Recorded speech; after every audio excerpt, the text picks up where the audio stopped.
Thank you very much. Good morning, everyone. I understand that the state law currently requires that the following announcement be made at the beginning of every remote public hearing as follows. Due to the current public health emergency, City Council committees are currently meeting remotely. We are using Microsoft Teams to make these remote hearings possible.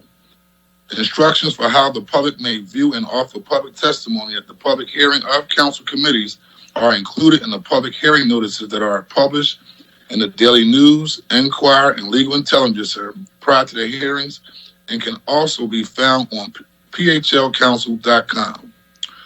Will the clerk call the roll to take attendance? Members that are in attendance will please indicate that they are present when their names are called.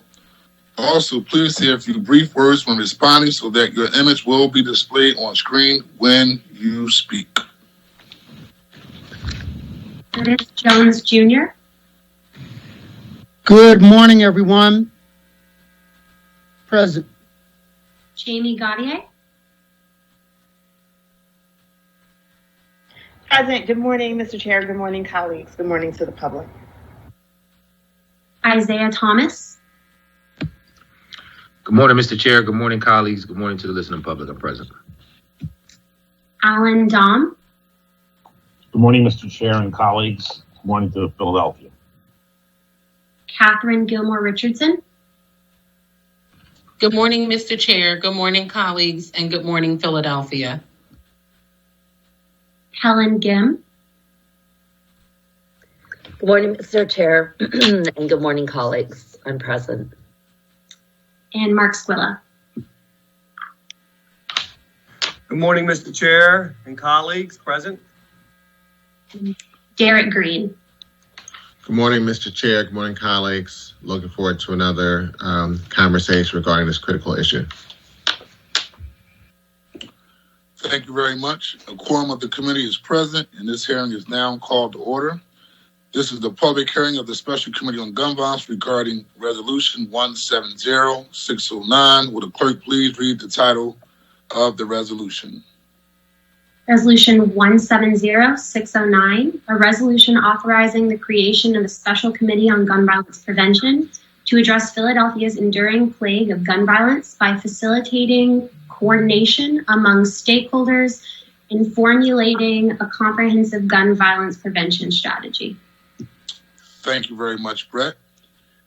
This meeting is now called to order, and the purpose of this Special Committee on Gun Violence Prevention hearing is to examine the city's strategic plan to address gun violence, save our youth, and reduce the murder rate here in the city of Philadelphia. The goal of this hearing is to help inform recommendations for 2021 that we can use to help end this senseless violence. We are here today to talk publicly about what we are doing and the solutions that we are going to work on to reduce the senseless gun violence that we have seen here in the city of Philadelphia.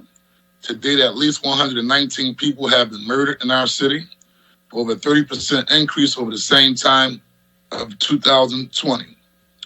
As of March of 2028, more than 463 people have been shot fatally or non-fatally, as including over 60 children between the ages of 0 to 18 years old. As an elected official and as a father of two African-American young men, this is totally unacceptable. And the purpose of our hearing is to us to continue re-examining our strategy and working forward toward and working together as it relates to addressing the senseless gun violence that we're seeing plaguing our streets here in the city of Philadelphia. I do like to note for the record the hard work that myself and my colleagues have been working on to address this issue. Rather is banning ghost guns here in the city of Philadelphia, rather is creating a violence prevention resource network to address the issue of senseless gun violence, rather it's calling on our mayor to declare gun violence a state of emergency here in the city of Philadelphia, rather is taking a deep dive and reviewing the last 1,000 shootings here in the city of Philadelphia so we can get a critical understanding of why individuals continue to keep shooting and murdering individuals here in the city of Philadelphia, or calling on and looking at strategies around creating curfew centers and safe zones for our young people. We have worked collectively in this body to get to the root causes of why Our young people continue to pick up guns and shoot one another, and we will continue to have these hearings and also work behind the scenes to get to the bottom of this very critical and important issue. I would like to also acknowledge there will also be hearings around the issue around trauma and the impact that gun violence is having on our young people later on in the week with the Children and Youth Committee with Councilwoman Helen Gim and myself, as well as looking at the issue of institutional racism and how institutional racism has an overall impact on why young people pick up guns. And we see the senseless gun violence, particularly in urban areas, sponsored by Councilman Derek Green. So we're working very hard collectively in City Council. And so with that being said, as relates to my opening remarks, I want to take a moment to have my colleague, Councilman Curtis Jones, who chairs the Public Safety Committee, to give a brief update on the subcommittee of the 1,000 Shootings Review Committee that he has been working on. Thank you, Mr. Chairman, and thank you for keeping us focused and raising the discussion to the level of priority within city government. Thank you again. And to my colleagues who have also joined in this cause. Two things, Mr. Chairman, briefly.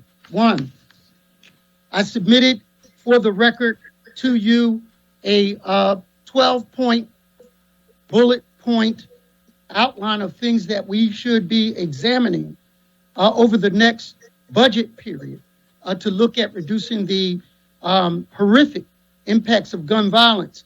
And we put that on the record so that during the budget process, we examine how each of these recommendations, whether it's group homes or use of cameras or a number of other options, be focused on and put into budget priority. So we've submitted that for the record. What you've asked me to do today, however, is to drill down on the 100 shooters. That's the original resolution that was submitted by you and myself from the Public Safety Committee and Committee on Gun Violence, which turned quickly into a review of 2,000 shooters. As a result of that resolution, Mr. Chair, we put together a team that represents the district attorney, both of our committees, the mayor's office of violence prevention, the public defender's office, the district attorney's office, and the representatives of the state's Josh Shapiro's office, first district courts, to look at this process. And it was three basic things that we wanted to establish. First and foremost, how did the shooter wind up pulling that trigger at whatever gun incident that happened? The second was, how did the gun wind up being a part of that crime scene? Whether it was a ghost gun, whether it was a straw purchase, whether it was stolen. And the third part of it is, if this is a recurring theme of an actor or person who pulled that trigger, how did they get there not once, not twice, but 3 times? And as a result of this partnership, which was amazing to me because none of the individuals started pointing fingers at each other, but all of the individuals started pointing towards solutions, we came up with some preliminary findings. One, 80% of the individuals that were a part of gun violence had a prior gun charge, drug case, or violent incident. 80% of the shooters. 72% of the shooters had a prior drug possession arrest, which means something, but we don't know what that data will mean in the long run on how to emphasize the solutions to this problem. The other thing that we did was we shift focus, Mr. Chairman and members of the committee. What we want to do and what we discovered during this process was one of the issues was that we were taking guns off the streets. The police were getting guns out of the hands of shooters, but for some reason, many of those individuals wound up back in population and still not off of the streets because of that gun case. And so we are looking to look at why that is, not pointing fingers, but pointing towards solutions. The second thing that was found out by the research committee was that we have a problem in the city of Philadelphia bringing witnesses forward, and for good reason. Many of them do not feel safe, and we have to do a better job in protecting them and making sure that they feel safe when they come forward with testimony. And so these are some of the preliminary findings that we're going to take into the budget process. So what that might mean is also an improvement of technology.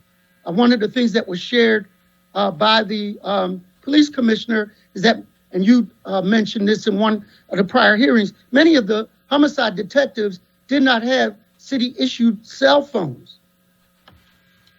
Now, I don't have to be Dick Tracy to know that we are being performed in technology. Our offenders know how to use technology better than some of our departments and are using social media to incite violence in our city. So we have to fight fire with fire. Yes, we need to deal with the poverty issue. I get all of that. But what I also know, Mr. Chairman, is that there is a silent majority of people who are sick and tired of being sick and tired of the violence on our streets, that we have to address that issue as well. And I'm thinking that by this committee, we will point to not fingers at each other, but to solutions. And I'm excited about the prospect of this work, Mr. Chairman. Mr. Chair. Yes, Mr. Green. Yeah, I wasn't sure if Councilmember Jones had finished his point, because I wanted to make another point as a follow-up information. I yield the mic. Thank you, Councilmember Jones and Chair Johnson, for that information, that research. But I think that information and the points you raised identify some things that we have known for some period of time, that we as a body, and I think in this upcoming budget process after the mayor's budget address on April 15th, need to put more dollars into crime prevention activities, especially at the grassroots level. I know, Councilmember Jones, you've talked about a house in Umoja. We've been in situations in the past, as you know, back in the mid-'70s when we said no gang war in '74, and we provided resources to those grassroots community organizations. And we have really not done that for a number of years. So that's one area that we as a body need to step up from a budget perspective and be held accountable. And also provide additional resources to the police department for technology, as you stated, and also for some of the forensics that District Attorney Kraters also talked about. So we need to step up. We need to be held accountable if we fail to do that. But other parts of this issue also need to be held accountable, from the fact that the police department needs to do a better job on clearance of crime activity, as Stanley Crawford has often talked about, the issue that we're not clearing cases at the level that we should. So we need to hold the police department accountable for the fact that, are we getting the best return of our investment in the police department in reference to the clearance of convictions? Clearance of crimes. But then also, we also need to hold the district attorney accountable in reference to the conviction rate. So we all have a level of accountability that we need to play a role in this issue. The issues of witnesses testifying has been an issue for a long time. That's not a new issue. It's a hard challenge to address the issue. We don't have the resources like the federal government to really invest in a true witness protection program, but we still need to make the convictions occur. So we all have a level of accountability, and we have to call, for lack of a better word, a spade, where we all have to take ownership of this issue. From the perspective of Councilmember Jamie Gauthier saying that we should be having, and as you and all members of the council supported her resolution, of making sure that we are taking the steps as a city to really call this as an epidemic that it is. In all of these issues. So we all have a role to play in addressing this issue, and we also have to all be held accountable to what needs to be done going forward. Mr. Chairman, he is absolutely right. I would like to do this. If this okay? Go ahead. If I could, I wanted to finish one point, that there are many causes to this, and therefore there's no one single solution to this. And so he's right that we all need to be accountable for every aspect of solving this problem. One thing that if we can figure out how to, and I mentioned this in 12 points, which I've submitted in writing, so I won't go into a great deal of detail, but many of those points that he mentioned are in those points. And we have to, and there are a lot of good things happening, but we have to pay to bring them to scale. Like when we talk about a House of Umoja, we have Girard College, which is producing great outcomes, but we need 12 of them in different parts of the city to deal with at-risk young people. So if we look at these things, divide them equally, and put the emphasis, like Member Gautier has talked about, to a pandemic priority, I think we can solve, because the solutions are there. They're just not brought up to scale. Thank you, Mr. Chairman. No, thank you for your opening remarks. And I want to give everybody an opportunity to chime in, right? So let me move on and let the clerk call the first panel, and then we can do a deeper dive in as it relates to questioning the process, how the process is moving forward with the various agencies, as well as how we want to address this issue comprehensively. And I was also asked to mention the importance around our resolution focusing on the issue of social media. And I don't know if people have been paying attention as of late. Again, if you talk about some of the history of the social media beast and the carrying of guns and promoting of gun life and street life on social media plays a major role in some of the conflicts that we're seeing. And so with that being said, I'm going to ask for the clerk to please call the first panel. Police Commissioner Danielle Outlaw.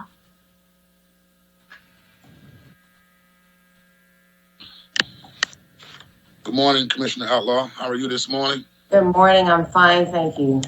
Good. You can just state your name for the record, and you can begin your testimony. Certainly. If I can get Director Thomas to get my slide deck up.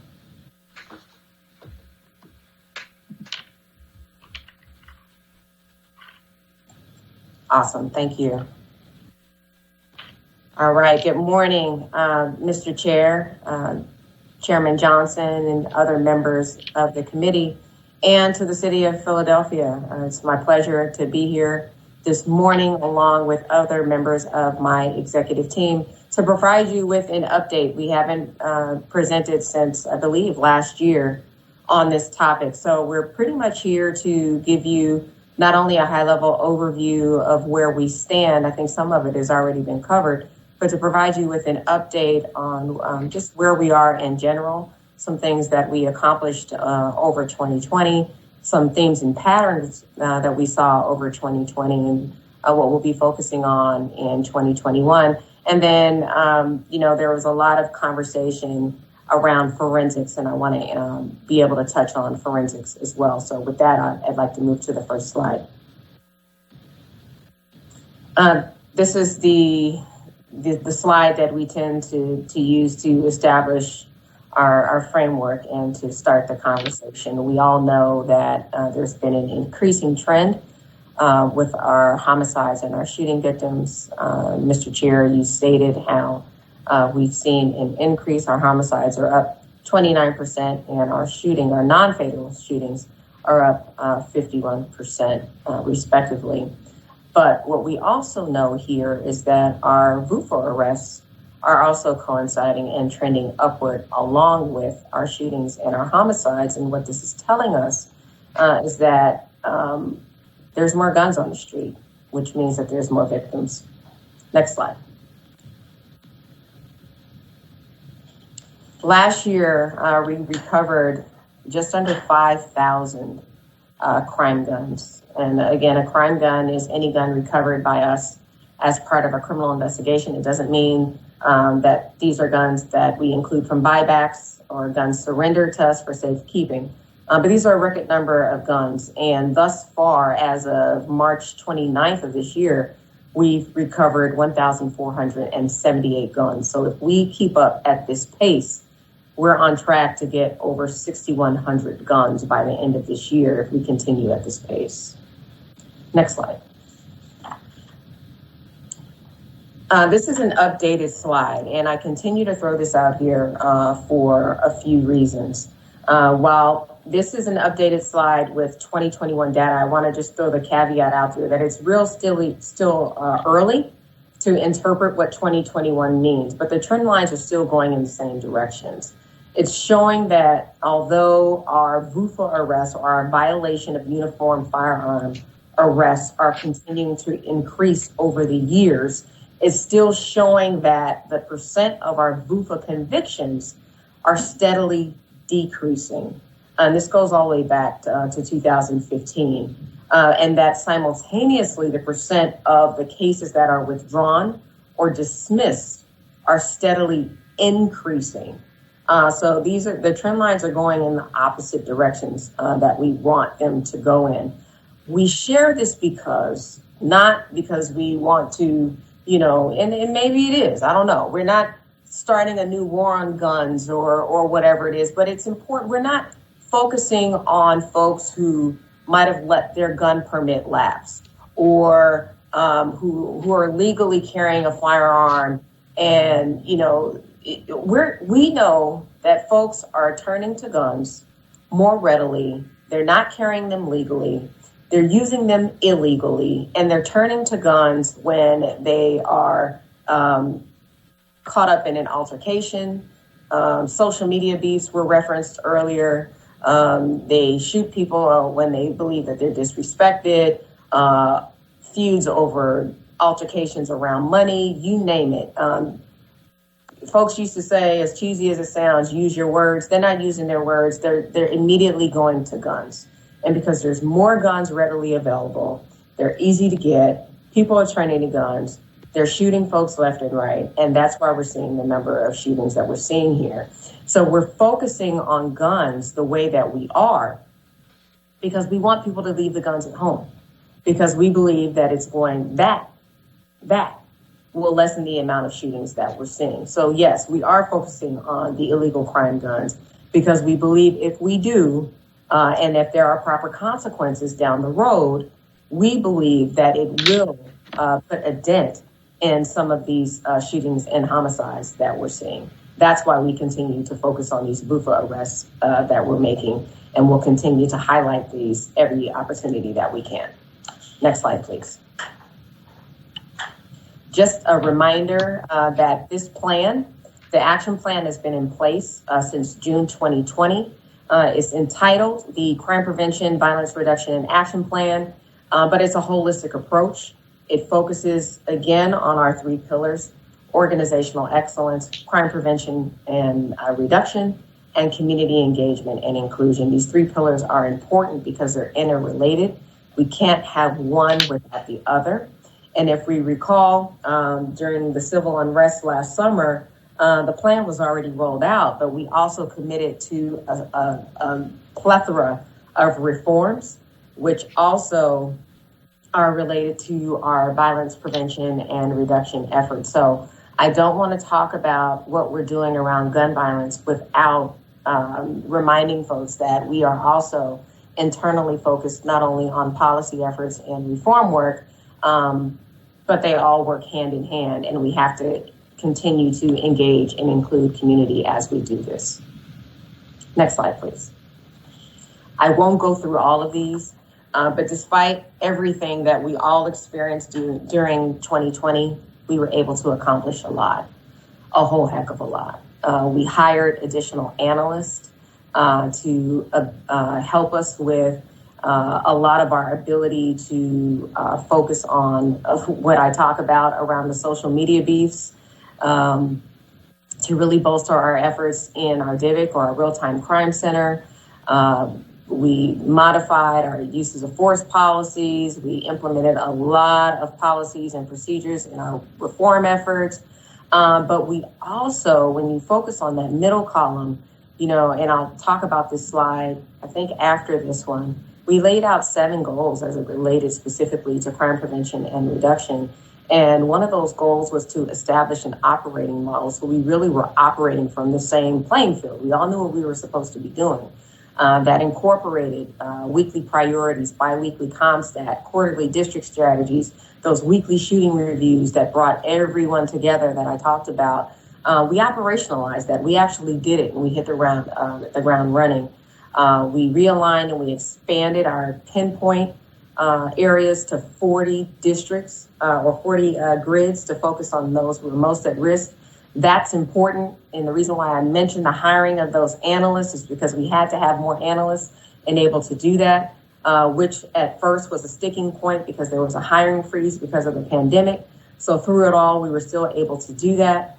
There was just a lot that we were able to accomplish. Again, I won't go through all of these, but we kept it moving. We withstood. We didn't let the world move around us. We continued to go with the flow and continued our outreach efforts, even though we had to move virtual, and we really had to adapt virtually in the best way that we could to make sure that we stayed engaged, not only with our PDACs and our clergy, but to find some really creative ways to try to stay engaged through our POW programming and just with community at large. Next slide, please.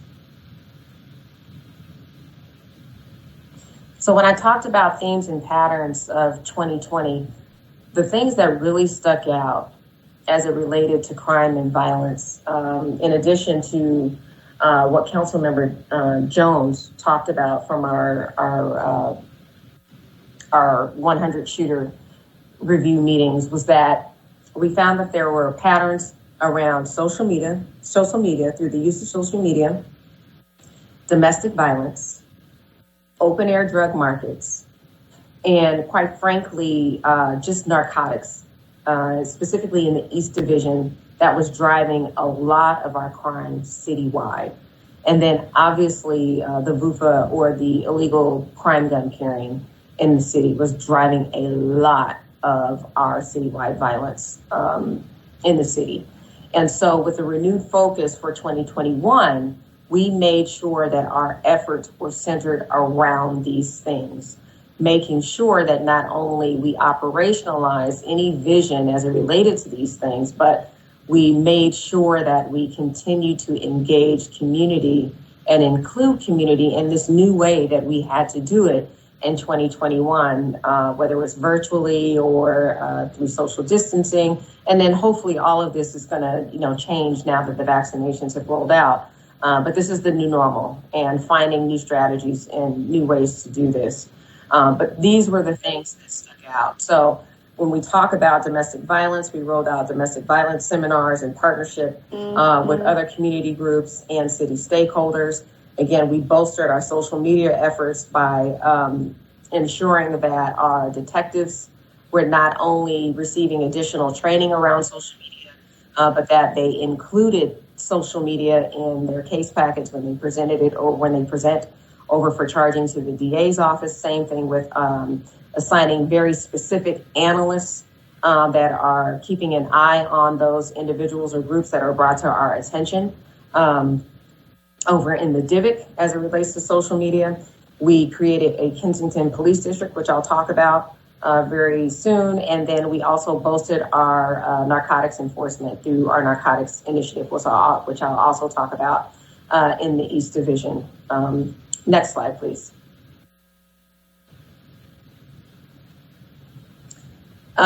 Pinpoint, again, is our meat and potatoes. These are the 7 goals that I talked about. This provides our long-term place-based operational framework. This gives us our marching orders on, this is our how. Again, it's comprehensive. It's our unity of effort in our neighborhoods that pretty much tell us where to go and how to do it through the use of data. The 7 goals were very clear. We accomplished 3. The remaining 4 really have to do with the most difficult ones. And those have to do with reduction of homicides. They're around clearance rates, right? Reduction of homicides in our pinpoint areas by 25% by the end of this year. Reduction of our shooting victims in our pinpoint areas by 25% by the end of this year. And then increasing our clearance rates to 65%, the homicide clearance rates by the end of this year. And then increasing our non-fatal victim clearance rates to 30% by the end of this year. And in looking at these numbers, they look ambitious, but I think we can do it. But we have to raise the bar so we have something to work toward. And, there's a lot of factors that contribute to this, but we have to have some form of metrics. The remaining goals were making sure that we had metrics in place to ensure that we were referring individuals over to GVI or to the Office of Violence Prevention, because again, prevention is key. I think we all know that disruption and interruption is highly critical in our efforts. And again, I talked about making sure that we were working from a new operating model to ensure that we all knew what we were supposed to be doing. Next slide, please. We rolled out the Kensington Police District in the beginning of this year, and it's based out of the Impact Services building, and the boundaries are from D to Frankfurt, Somerset to Allegheny. It's manned or it's staffed by 1 lieutenant, 2 sergeant, and 38 officers through a day shift and a night shift, so the hours are from 7:30 a.m. to 11:30. And the early results are showing that since the beginning of this year, we've only had, knock on wood, I'm knocking on my forehead, you guys can't see me doing it, but we've only had 2 homicides since, and it's 2 less than the same time period in 2020. Unfortunately, the shooting victims are up when comparing year to date. However, this comparison period is pre-COVID. But most importantly, when you're comparing the consecutive time periods prior to opening, the shooting victims are down 36%. Next slide, please. This is the other new initiative that we rolled out, and this is the Narcotics Enforcement Initiative out in the East Division. We chose the East Division because we knew that, again, the narcotics operations, or just narcotics in general, the issues with narcotics, were driving a lot of our citywide crime. And so we not only bolstered our efforts there, but this is what it yielded. And when you look at month to month, when you just look at when we first rolled it out, we started with 190 arrests, 8 firearms, and narcotics recoveries with a street value a little under 150,000. And then you fast forward to most recently, we've had just in March alone, 186 arrests, 5 firearms recovered, and then close to $180,000 of narcotics recovered. So we're certainly getting a lot of bang for our buck. We're certainly putting a dent in things, and I think it's money well spent. Next slide. Now, this is, when we talk about clearance rates, we don't shy away from this. We track over time because we want folks to know what our progress has been. The numbers have been kind of low for quite some time, and there's a lot of work to be done here. Currently, we're about at 50% for homicides, and this number is fairly low, again, for non-fatal shootings. It's better than where it was at this time last year, but it's still not good. It's about 18%. It has steadily decreased from 2015 to now, even though they appear to be recovering, but it's still low. And except for a dip to 42% during 2020, they remain steady at around 50%. We talked about this before, the increased volume of the shooting victims and homicides make it more challenging. Basically the caseloads with the same amount of homicide detectives make it more challenging. We also talked about, witnesses coming forward and resources for our detectives also having some challenges or being challenges as well. But, we all recognize that we got to do our part, and we're doing everything that we can to make sure that we focus on this. But we track these numbers on a weekly basis. So to ensure that we're paying attention to this and to ensure that if we need to make adjustments to our investigative strategies, that we do that. Next slide, please. I won't read all of this, but I put this up here. We have this up here to remind folks how important this is, and we'll probably be announcing something in the next week or so with our state and federal partners. State and federal coordination is really critical. I can't stress this enough.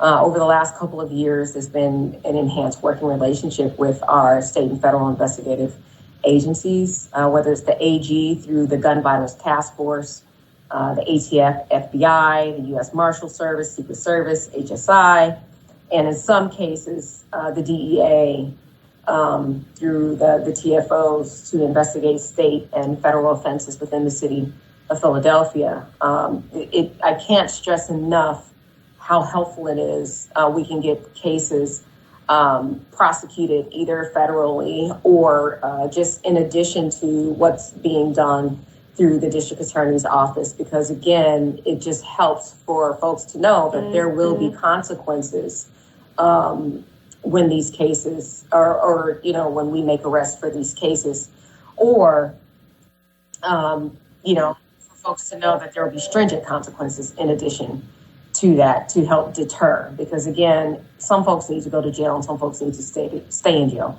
Other folks need social services. So through our partnerships, I think that the messaging gets relayed and those consequences stick. Next slide, please. So I wanted to put out here, this is a quick conversation that I wanted to throw out here about forensics. I've heard the DA mention, and there were some questions by some council members about forensics.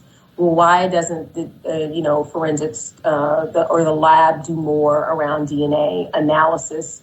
I heard the DA throw out a couple of times, if we do more, it's possible that we can reduce homicides by maybe 10%.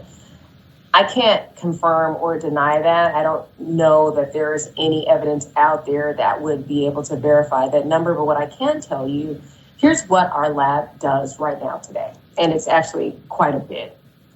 In terms of gun violence, our office or forensic science was one of the first forensic labs in the nation to establish a crime gun intelligence program, which provides timely results to intelligence analysts and investigators to drive investigations, to help close cases, and to increase our public safety. And the faster that the PPD can identify patterns of crime gun violence and identify those associated with such activity, the faster we can stop the shooting cycle.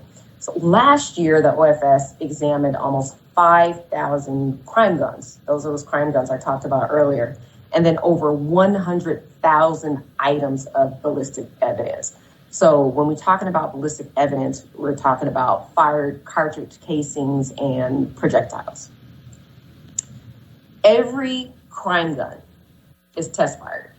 And then all suitable fired cartridge casings, FCCs, from scenes are uploaded to the ATF's National Integrated Ballistic Information Network, or NIBIN, to determine if the same crime gun has been used in multiple events or to link a specific gun to a shooting. And then from there, every crime gun is swabbed for possible DNA analyses. DNA and then latent prints, when appropriate, are used to identify those who handled the firearm. For example, there may be no need to process a crime gun for DNA when it's taken directly from an individual. So that's just kind of, again, a high-level overview of what we currently do with guns. But in addition to that, they collect the DNA from blood and other physical evidence associated with scenes. We talked about NIBIN screening, and then latent print evidence and gunshot residue analysis when needed. Next slide. So when we hear that maybe the lab could be doing more, that recent discussion has focused on expanding the capabilities of the OFS, specifically as it relates to gun violence through increases to DNA analysis. This expanded request would involve the potential DNA analysis of over 100,000 additional items of ballistic evidence that aren't routinely processed today. It's estimated that approximately half of those items may be suitable for testing, about 50,000.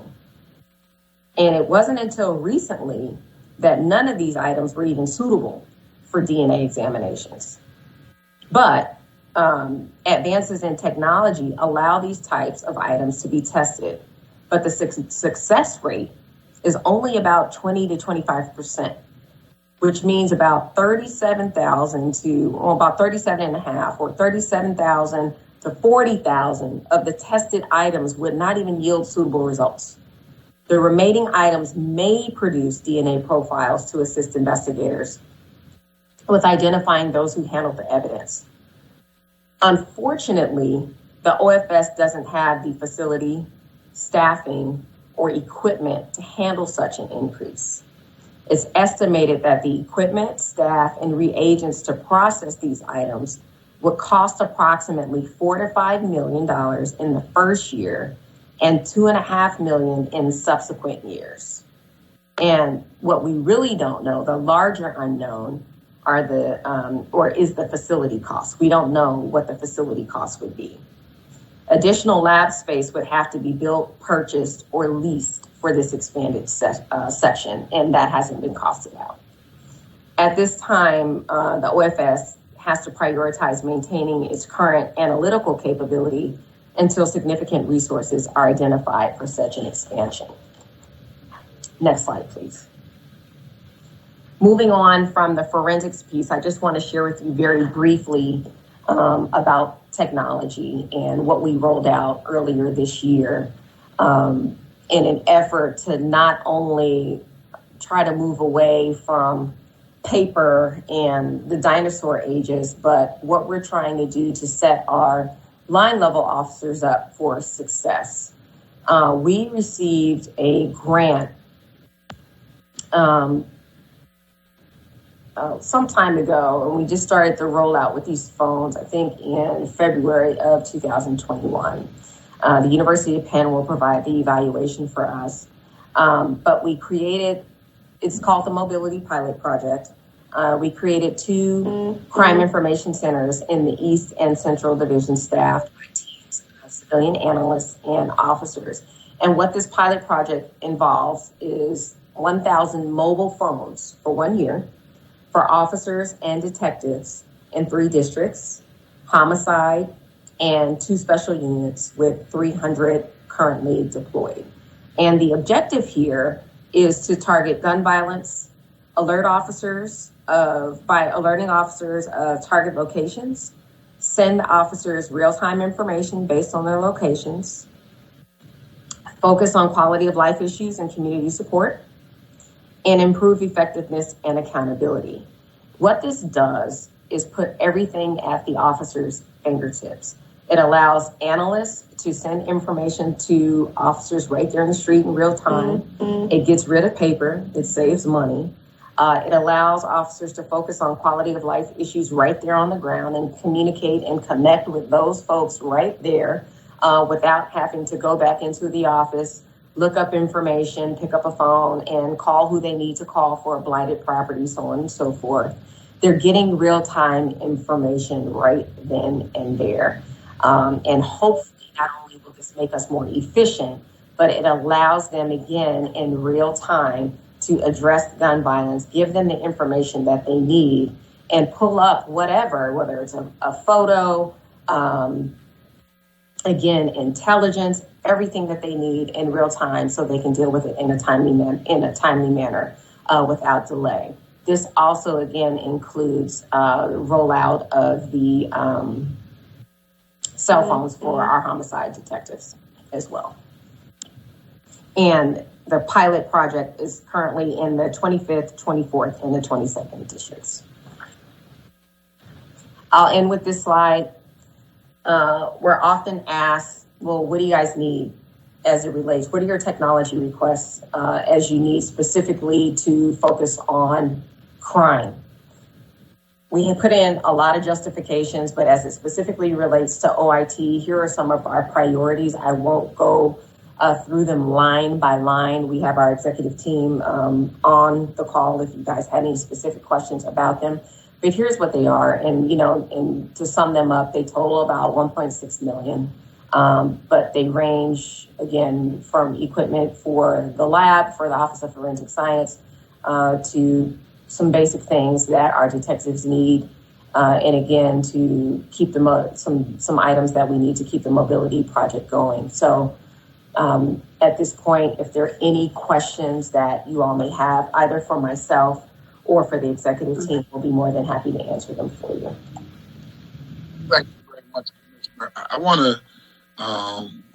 to circle back in terms of the questions and start with, because I overlooked them requesting comment, but I'm quite sure it's regarding this actual presentation. So I'm going to start with Kathleen Gilmore Richardson, Helen Gilm, Maria Kiona Sanchez, and then Councilwoman Jamie Gilmore.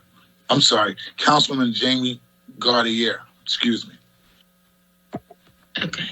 Good morning. Thank you so much, Mr. Chair. And going back to the information that Councilmember Jones presented, I'm appreciative of all the work that you all continue to do on this issue, and I look forward to continuing to work with you on this issue so that we can ensure gun violence is decreasing in the city of Philadelphia. And Commissioner, I wanted to thank you for the robust presentation and data points. I wanted to circle back specifically around the amount of young people who have been shot or have died this year, so we can put those numbers on the record for this hearing. So when I say young people, I'll do 18 and under.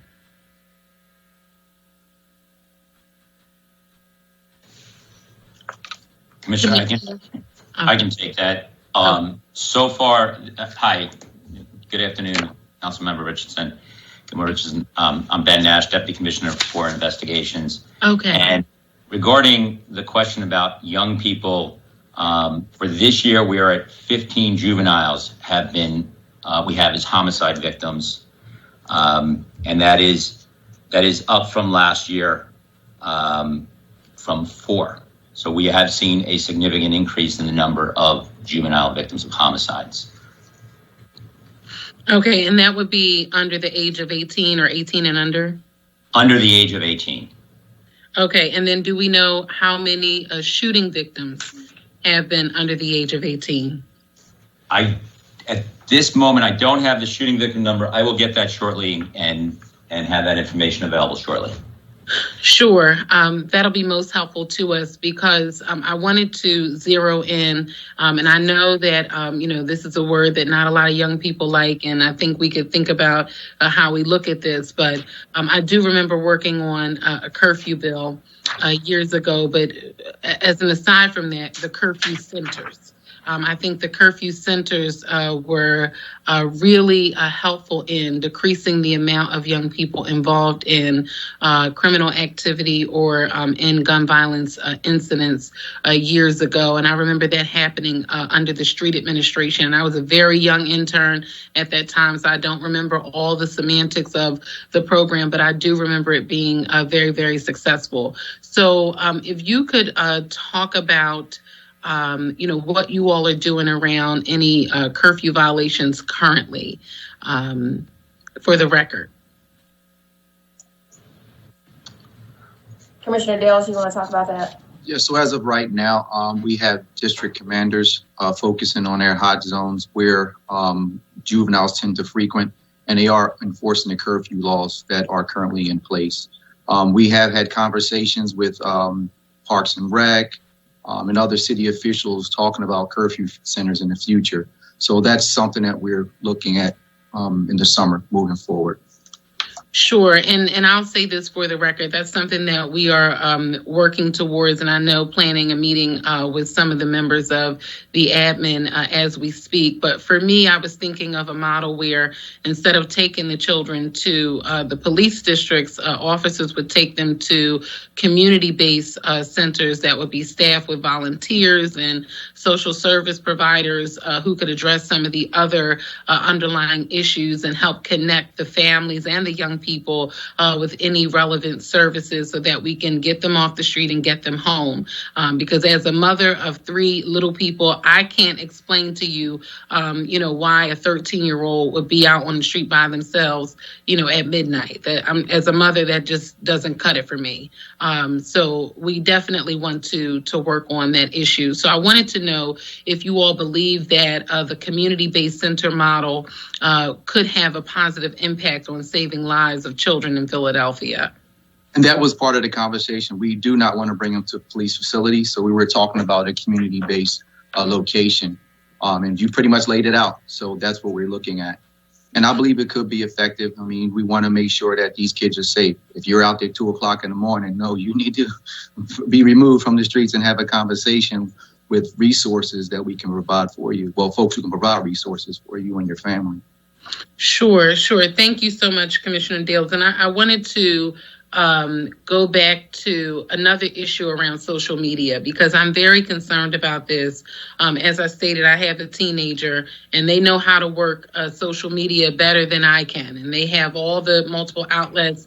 And Facebook is not their preferred method of communication. We're talking about Snapchat and TikTok and social media networks where the information typically disappears within a certain amount of time, or after you view the information, you can no longer view it again. And in fact, my 6-year-old, she knows how to use TikTok. Okay, she's 6. She uses it better than I can. So I say all that to say, if you could drill down on how you all are monitoring and without sharing anything that would be compromising of the work that you do and of your investigatory skills, but how you all are focusing on social media, because I'm very concerned that my 6-year-old was able to pull up yesterday, and my colleague sent me the article as well, but my 6-year-old was able to pull up the shooting on Franklin Mills on TikTok.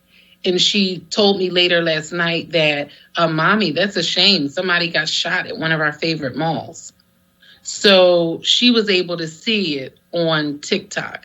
So how are we monitoring social media, and what type of resources are we putting into monitoring social media? Even when I look at it, I could see individuals who have either been shot or killed, and you see the video on these platforms. So we have several investigators who are monitoring social media without going into details. We have investigators in the detective division, our community investigations unit. Our DIVI, criminal intelligence unit. Sorry about that. Criminal intelligence unit, and also analysts who are assigned to districts throughout the city. So we are on top of that. I do not wish to go into details as to what we do and how we do it. But I encourage the community, if you are aware of any upcoming issues that you believe can escalate into a shooting, please contact the police and pass that information on. You can go to our website, phillypolice.com, and you can submit a tip anonymously to the police department. You can take a still shot of that social media posting. If they're going to erase it, take a shot and send it to us. And then we'll work off of what you send us at that point. Okay, and last thing, and I'll wait for the next round, is out of the 8,500 shootings since 2015, can you confirm that only 21% of them have resulted in an arrest or a conviction? And can you talk about or explain what the difficulties and challenges are resulting in the very low conviction rate? Because I do think, that is a part of some of the challenges that we're seeing. There's really no fear. Councilmember Gilmore Richardson, I'd be glad to touch on some of that. Let me start by going back to your original question about the number of juvenile victims so far this year. We're at 46 juvenile victims have been shot in the city. I cannot tell you at this time that what the number of that would have been affected by a curfew or not. But that's the number that we stand at under 18 years old. To your question about the challenges and why it seems like there's such a low level percentage of clearances when it comes to the non-fatal shootings, the challenges that are presented by our non-fatal shootings in some ways are overwhelming. And frankly, I'm going to say they start with something we don't use it as an excuse, but it's a lack of cooperation that we often are confronted with by victims that amounts to a fair number of these. And I'm not in any way saying that there aren't people who get shot and they're completely walking down the street and they tell us that's exactly what happened and they don't know anything further. But we also know from the experience and from Councilman Jones's experience of analyzing a number of our shooting cases that have resulted in arrest, the people that are involved too often are people that have other associations with some other criminal activity. And I don't want it to be anybody to understand that I'm blaming any victims, but oftentimes what we get is a challenge in trying to uncover who's responsible for the shooting. And I'll just compare it and contrast it in a way with the homicide investigations. In the homicide investigations, oftentimes we are called right away because the victim is not able to leave the scene. The victim is found at the location and we're able to gather witnesses. And as it is in the criminal court proceedings, the complaining witness on a homicide case is the Commonwealth of Pennsylvania. We don't need any. What we need to develop our evidence as best as we can, but it doesn't matter. We're not trying to get cooperation from obviously a person who can't give us anything, but we have a better likelihood of obtaining cooperation from witnesses because the person who has had his or her life taken is no longer able to speak to the crime.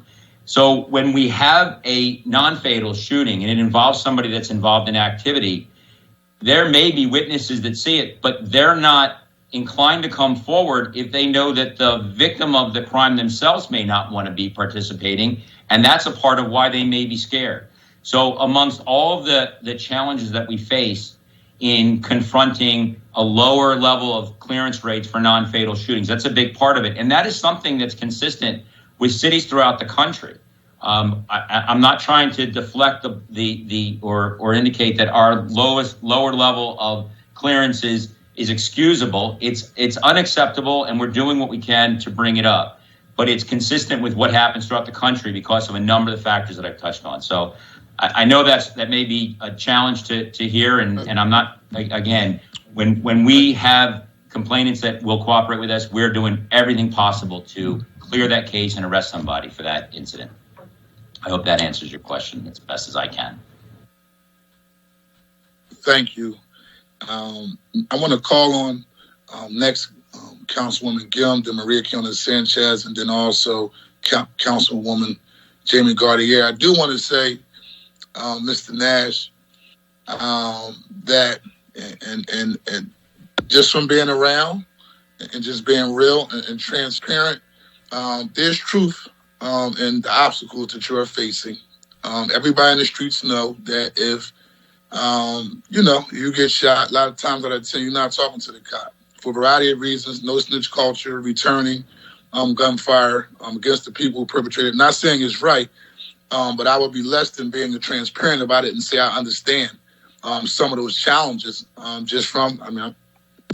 understand the environment and I navigate and understand how people operate in the street life, and so it could be challenging. But nevertheless, we got to figure out a way still to address it. But I do want to acknowledge from understanding the street life, 9 times out of 10, folks won't cooperate for a variety of different reasons. So, Councilmember Johnson, I appreciate that sentiment and the thoughts that you expressed from a perspective that you have. I also want to emphasize, in light of what you're talking about, our best friend in investigations is so often recovery of video. And the ability to capture an incident on video can transcend the ability or the lack of a victim from cooperating. We can bring a case forward if we can recover the video. And that's why it's so important. And I always emphasize how important everybody in this community putting a video camera up where they can on their residence. It helps us out. We will clear more cases that way. But thank you, Councilmember Johnson. And thank you for doing the follow-up, saying here's how we can best address it when people don't want to come forward. Councilwoman Gim, DeMaria Quinones Sanchez, and Jamie Gardier. I'm just going to ask also for my colleagues, be straightforward with your question, but brief at the same time and still get your point across, just so we can continue to push through this so we can get on to our next panel. Councilwoman Gim. Thank you very much, Chair Johnson. I guess I'll have a brief comment and then a set of questions. Per the earlier conversation, at the end of the day, surveillance tools, technology, and equipment are a secondary substitute to the strength of relationships, public trust that is necessary for people to have an overall sense of public safety. And what I mean by that is we are relying on surveillance cameras, on technology and other things in the absence of the public trust. And so one of the things that's important from our end is to strengthen the department's ability to develop the trust that's needed. There's not a single person who walks the streets of Philadelphia in any neighborhood for any family, whether or not, Mr. Nash, whether you consider them to be, part of, an enterprise or not, that doesn't want themselves to stay alive, to stay safe, for their family members to stay safe as well. And so, a few of my questions are going to touch on that. I did feel it was important to put that out there, though.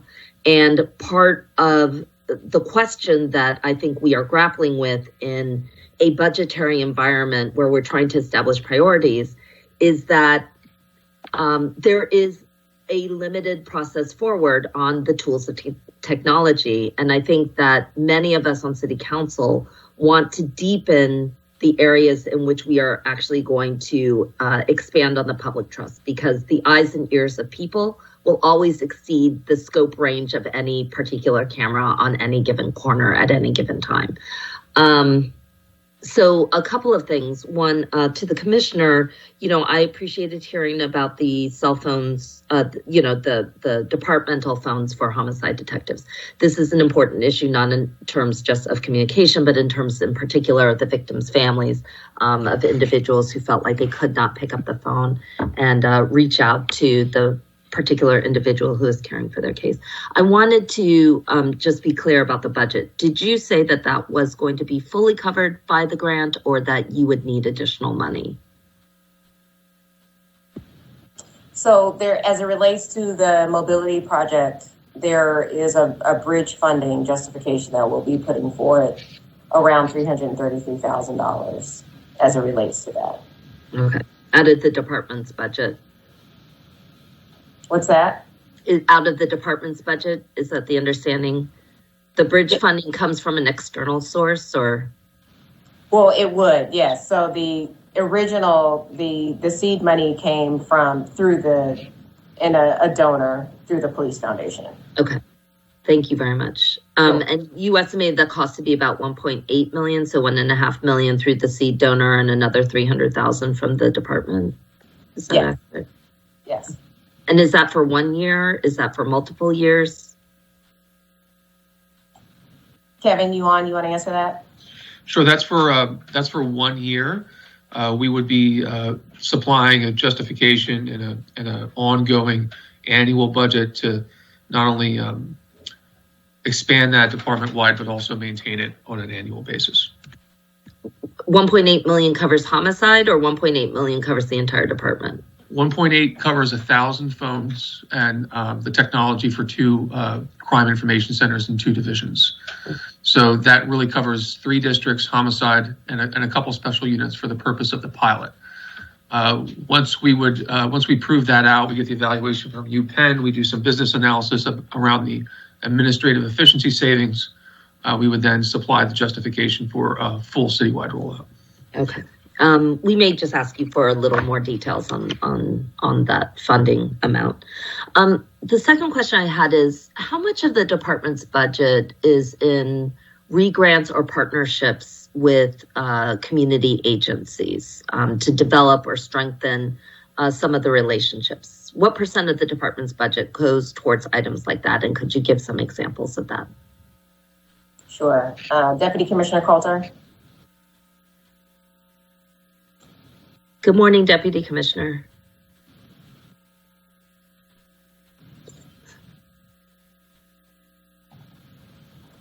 I see her. I know she's here. Commissioner Coulter.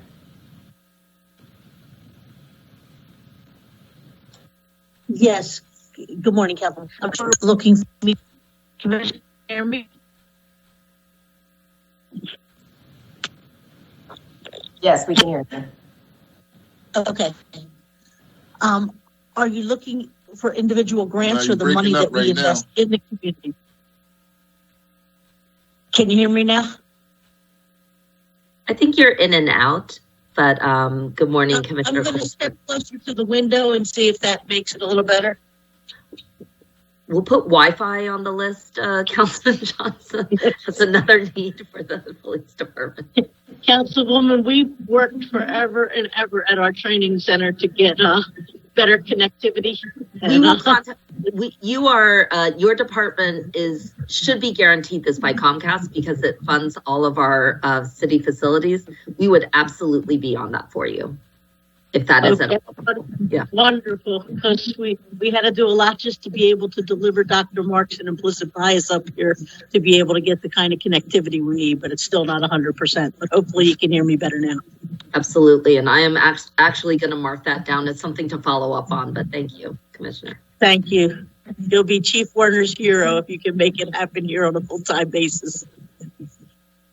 To answer your question, are you looking for specific grants earmarked for that, or the money that the police department invests in our folks in community relations doing that outreach or working with different community groups? And are you looking at people who make donations through either the police foundation or some other source as a result of community outreach, like the Mobility Project, for instance? That was clearly designed as a community-based project. It was designed to ensure that our officers had the connectivity, had the ability to work with community members and them with the officers. Or are you looking at individual grants that are outside of that scope? I think I'm looking for grants that are outside that scope. I have no doubt that you have a community relations office that does outreach. I think what we're trying to figure out is, the department needs assistance on its community relations, right? And I think the clearance rate indicates this. There needs to be stronger relationships. Even, Commissioner Outlaw, in the incidences regarding West Philadelphia a couple weeks ago, where we knew that there was a situation going on that was relatively confined.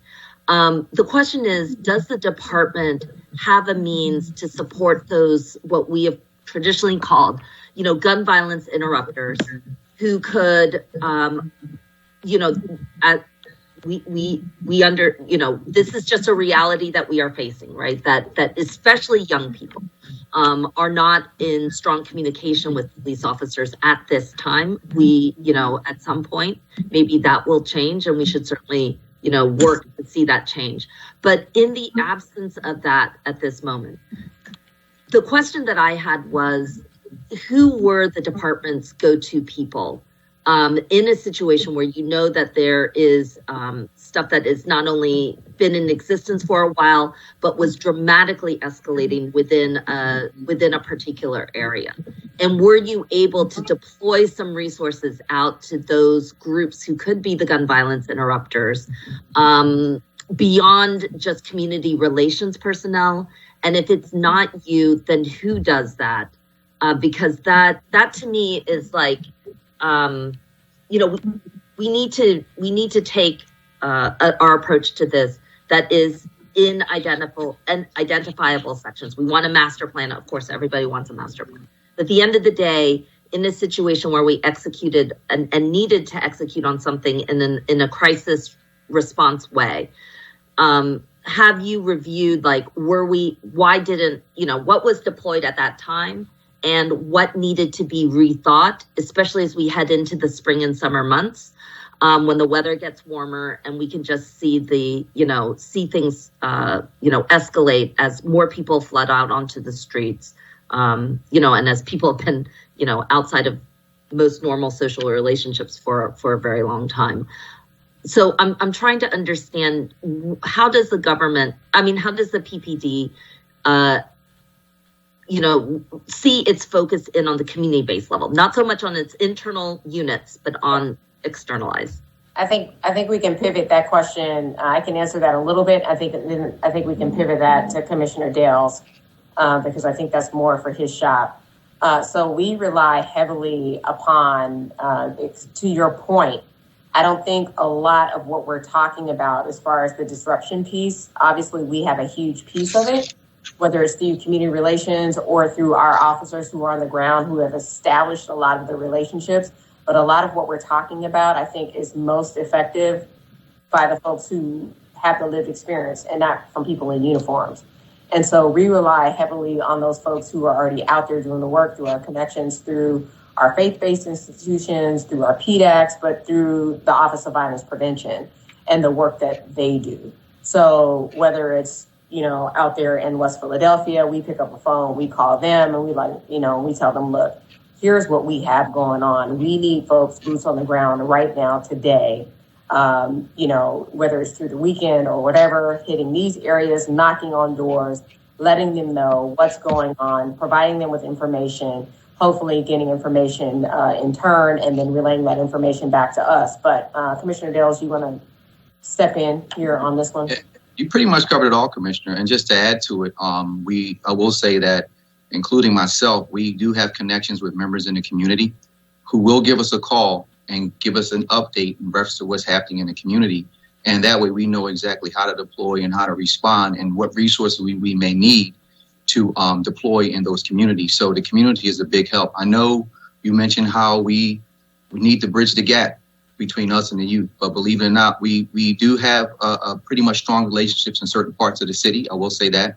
But we still have a lot of work to do moving forward. But you pretty much covered it all, Commissioner, in reference to the Office of Violence Prevention.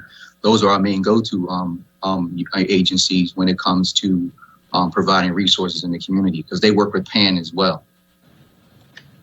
So I wanted just to be clear that I have no doubt that you have relationships within the community. I have no doubt that people call you. I have no doubt of any of that. I think what we were trying to unpack out in West Philadelphia was that the number of people that weren't kind of pulled together in a bigger fashion around a need for a serious gun violence interruption effort in that particular area. That included questions of, was the community broadly informed about what was happening?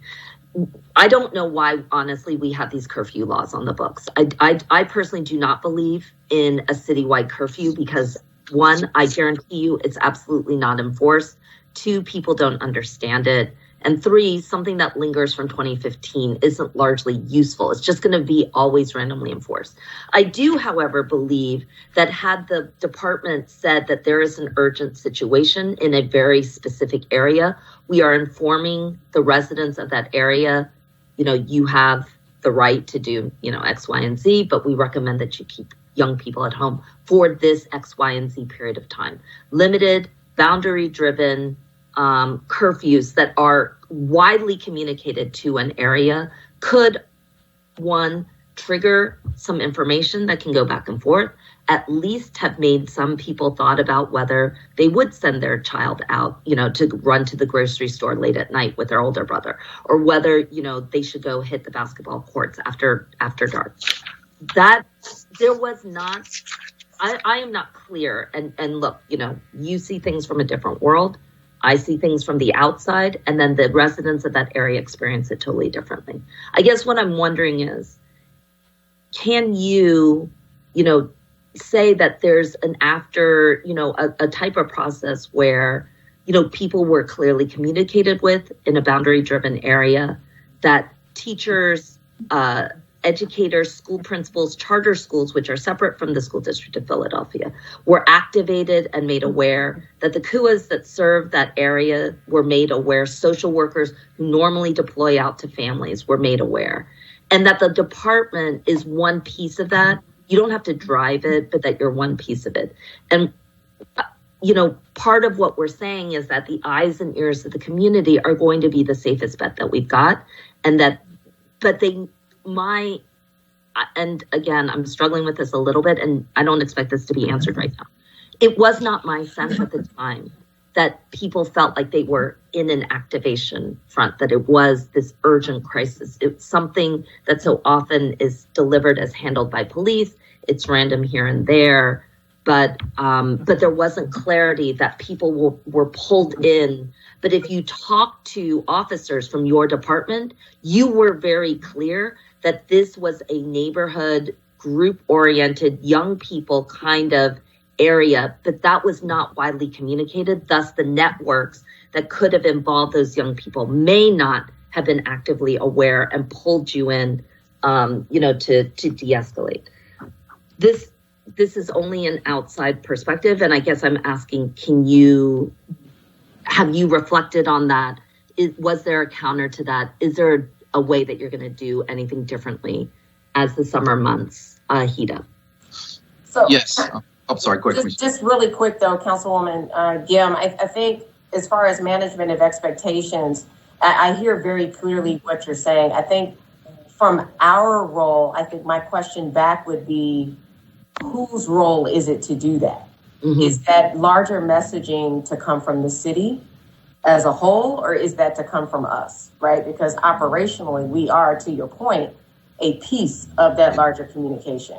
Absolutely. Right. So I think the question was, as soon as it was known that this was a localized issue as opposed to random, when it seems like whoever knows that to be the case needs to be the one to activate. And I guess, do you feel like you have the means to do that? And that'll be my last question, and then I can step back. Okay. I mean, I there's always room for improvement. I thought we did that. I thought we said that. But, again, if there's a better way to communicate that, we're certainly open for suggestions. Understood. Thank you very much, Commissioner. Mm-hmm. Thank you. Thank you. Councilman Maria Quiona Sanchez, and Councilman Jamie Gauthier, and Councilman Derek Green. Thank you, Mr. Chair, and thank you to the Commissioner, and thank you for your presentation. Just want to talk a little bit about the darkness that we see in Kensington right now. And I know that the new police district has been extremely helpful. But now we're in a situation where people are getting some of the stimulus checks, unemployment, which means less and less people willing to come in. Can you speak to the commitments you've gotten from the human services component about what they're going to be willing to do different, as opposed to just letting the police be the front line? How do we tell folks this is going to be different if the only two folks responding right now are the police department and the streets department? Commissioner Dales? Yeah, so we do work with other agencies, which the ones you pretty much mentioned, and we are working together as a team. I can't speak for them, but I do know that they have been very helpful with numerous situations in the Kensington area. I do attend many meetings, and I do hear good things about what a majority of these agencies are doing in the K&A section. We have a long road ahead of us, but again, I'll leave that question for the other agencies, but just to be positive, they have been very helpful with working with us. I will say that. How are we coordinating? The School District of Philadelphia has gotten a significant amount of funding to do some of the summer schools and opening up buildings. The goal is to open up 100 buildings. Again, what is the coordination around the ability to create those safe spaces for young people in the summer? And what has been the interface with the police department in terms of what you have identified are hotspots and places where we need to allow young people to be young people? What's the conversation? So every Friday we do meet with the opioid response unit, which we are a part of. There's a strategy group, the public safety group. We meet every Friday and we talk about safe corridors moving forward. The school board keeps us updated when the schools are going to be opening. What are their areas of concerns? I have continuous conversations with Bethel, with the school district, and we pushing to make sure that we can continue to have our monthly meetings with the school staff, especially the principals and the deans, to talk about what issues they are seeing in and outside the schools. And we're going to pretty much have the inspectors will be the ones who will be facilitating those meetings within their respective divisions. But how are they using police data and incident data to inform or influence what schools will be open? You know, for me, the idea of academic enrichment is hugely important, but also the extracurricular activity. So how's police data, some of the violence that we're seeing with young people, you know, how is your data being used to influence which schools should be open and which neighborhoods? So like you just mentioned, we pretty much share data with the school district, and they pretty much center around their strategies in reference to what areas they are concerned about. And we also share our concerns as well. So we do share data, but I will have to let them answer that question, the school district answer that question.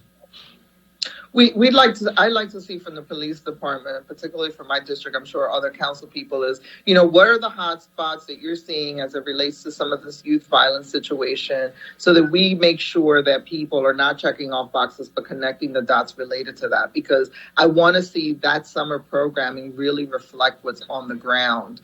So it's more than just talking about it. It's sort of like, you know, if you had your brothers, if my captain in the 24th said, these are 3 places where I have young people, you know, always on the cusp of danger, you know, if I can get this building open, you know, that would be helpful. I think those conversations really need to be that granular if we're going to make this summer a better summer, given the fact that, you know, people will have additional money, that people are, you know, coming out of COVID, and they're just going to want to be out, right? And I think we have a potential. You see some of the violence already happening in our parks and rec. Opening school buildings, I think, has to be one of the responses to it. And I'd like to see the police department feel like that is a lane that they actively need to be pursuing and can pursue, and that people are listening to them. Yes. All right. Thank you, Council. Yes. You're welcome. Can I push you, Councilman Sanchez, like after this conversation, sidebar with Jones as well, and other members who have an interest in this, to maybe get a height in on this conversation. You're talking about a model we used to have, not during the summer, but the Beacon model. We actually opened up schools. I know Camden has a model where they open up schools during the weekend, and so I'm all in favor of really pushing the district to think outside the box, also in partnership with our officers, to make sure that our young people have safe places. Again, I think it's like very small percentage of shooters. It's just the rest don't have anything to do. That's just hanging out there as well, man, in the mix. And then, you know, sometimes you have leaders and sometimes you have followers who follow the leaders that become the guys carrying the guns and the lawmen. And so I'm willing to have that additional conversation. Councilman Sanchez. I think, again, we have to do, there's a combination of some of the things that work in 21st community learning centers, Beacon, and then the curfew centers. There's a combination of those. I just believe that school facilities, whether it's their fields or their basketball indoor courts and stuff, we have a lot of community-based partnerships who run these leagues, who traditionally have not had access to these buildings. And this is the time to utilize, you know, the work that they're doing in a way that's more meaningful than they've done in the past. And so this aligns with just not only access to the school building, but, you know, who are we going to fund in the summer to keep our young people engaged and safe? And again, I trust that people are having conversations. I want it to be driven by some of the data where we've seen the youth violence. I want those communities to feel like we've heard them, and that we are creating those safe spaces. And I think the play streets are part of that. You know, all of those things are part of it. But as it relates to those teenagers in particular, who are going to be hanging out all summer because they've been locked up all year, that they have real good alternative opportunities. So thank you, Mr. Chair. I look forward to that conversation. Thank you very much. Councilman Jamie Gardier and Councilman Derek Green.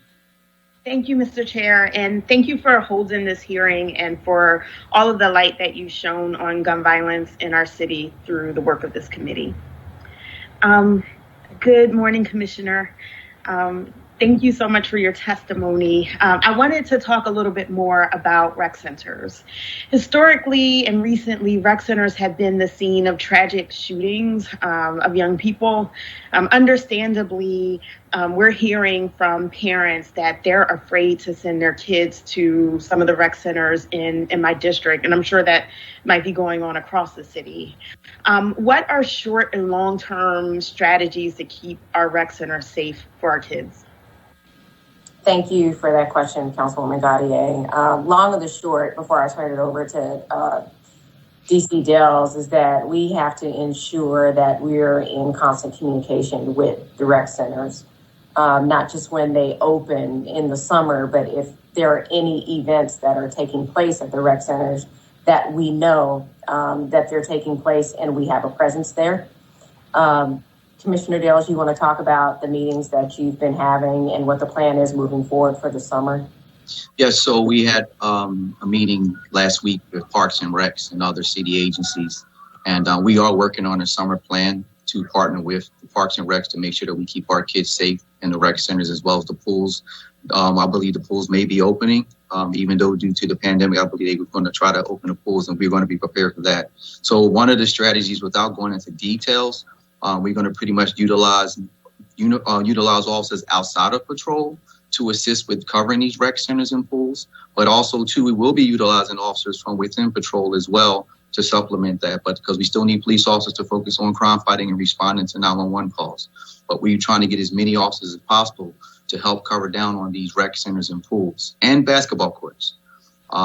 It's important, too, to have the community involved, because we get people involved, men, women, teenagers, come on out, work with the police department. Let's keep the rec centers and pools safe together as a team, because a lot of people in the community, if you're a positive influencer in the community, they will respect you. If some of these kids get out of hand, guess what?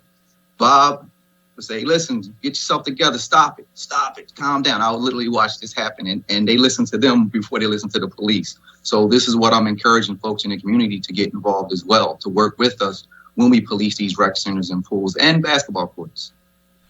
Can you talk more about that piece? I mean, along the lines of what Councilmember Gim was saying, I understand why we're building up the police presence around rec centers. I mean, to be honest, I've heard that request from many community members because they are scared. But is there also an effort that focuses on violence interruption, where we can have people from the community to help with conflict resolution, to help with maybe calming down some of the conflicts that arise on basketball courts or around rec centers? Is there a strategy beyond asking the community to come out, and is there a deliberate strategy that connects violence interruption to our rec centers? And again, I know the police commissioners keep stressing we can't do this alone. We need help from all other entities, the community, agencies, you name it. They need to come out and definitely help out. Not to say that this is not happening, but we need everybody to stay consistent. I do know the area that you cover in West Philadelphia. I do know the captain. He actually, I believe he was working with you prior to the shooting incident. Yes. And he was very, very involved as far as trying to establish programs in these rec centers. As a team, and that's what I want to see citywide. As far as the issues that may escalate in reference to ongoing beefs, this is why it's important for the community to come forward, give us some information as to what's happening, so we can intervene and prevent a shooting from occurring. Because by the time I'm tired of seeing shootings where I hear from witnesses or even the victim, yeah, I had a fight 2 days ago, and they threatened to shoot me. Okay, why didn't you tell us? So these are some of the things that I want folks to come forward and let us know. So if we want to prevent gun violence, they got to come forward. And I know we're talking about how people don't trust the police, but at some point, we got to say, listen, I want to protect my neighbor. I want to protect my child, my kid, my mother, my father. I have to come forward and give this information to the police to assist. And if I can hop in just really quick, too, just to be blunt, not to be trite, but to be blunt and direct. We finding ourselves spending so much of our time and our efforts on presence and enforcement that we are partnering with those who are focusing on those efforts. And we know that there are some grassroots organizations out there. I can think of one person in mind that, they are spending their efforts on training folks on mediation and conflict. And I've been telling folks, hey, if you got a program, we'll be more than happy to do what we can to partner with you. But then we also rely again on the Office of Violence Prevention to do those efforts, to focus on the disruption and all the prevention pieces. And then hopefully, as time progresses, we'll be able to utilize and have more discretionary time so we can focus more on the prevention pieces. Because right now, we're just doing what we can with the resources that we have to increase our visibility. So to answer your question very truthfully, we've just been, focusing our efforts on the enforcement pieces and on the visibility piece. So we do not have, outside of partnering with those who do, we don't have a solid strategy around interruption because we're doing what we can to make sure that we're visible in the places that we need to be present. And speaking of visibility too, this summer, it is going to require overtime. I will have to put that out there because we're going to have to hire police officers to cover. We have a lot of rec centers and basketball courts. I'm just being candid with you. So that's going to be important. We have heard that loudly and clearly from you all, so thank you. And Councilwoman, just to add one thing to your question. Yes. Councilman Johnson, I'm not going to mention the name, but some of these individuals, and these two guys, they are doing outstanding work as far as keeping certain groups quiet. I'm not going to put their names out there, but this is what it takes where you got positive influentials in their neighborhoods who are keeping these kids from fighting one another and pulling out guns. And so far, knock on wood, has been effective for several months. I won't say who they are, but these are some of the things that we're trying to implement citywide, but it's a long road ahead of us. I'll leave it that way. Leave it at that. But go ahead. A couple of things I wanted to offer. First, you're right. My office and I have been working very closely with Captain Gillespie on the efforts at Christie before that tragic shooting even happened, but even more intensely now. And I want to commend the captain for stepping up in that way and realizing that we have to have the rec center as an asset to calm down some of the youth violence. But even in that effort, we're coming together. We just had a great meeting last night. We brought together principals and people from the community and folks who want to bring programming at the rec center, and Parks and Rec has been amazing, but we're piecing together whatever we can. And I just, and I want to make Christie a model rec center in that neighborhood that hopefully can quell some of the violence that we're seeing. But I just think we have to have as significant a strategy around violence prevention and interruption as we do around the enforcement piece. And I hope you all don't think, and we're not knocking the work that you're doing and the fact that you're focusing on it, but the fact that council keeps asking you questions about the prevention and the intervention means that we want to see a tight strategy where all of these efforts are equally as important, right?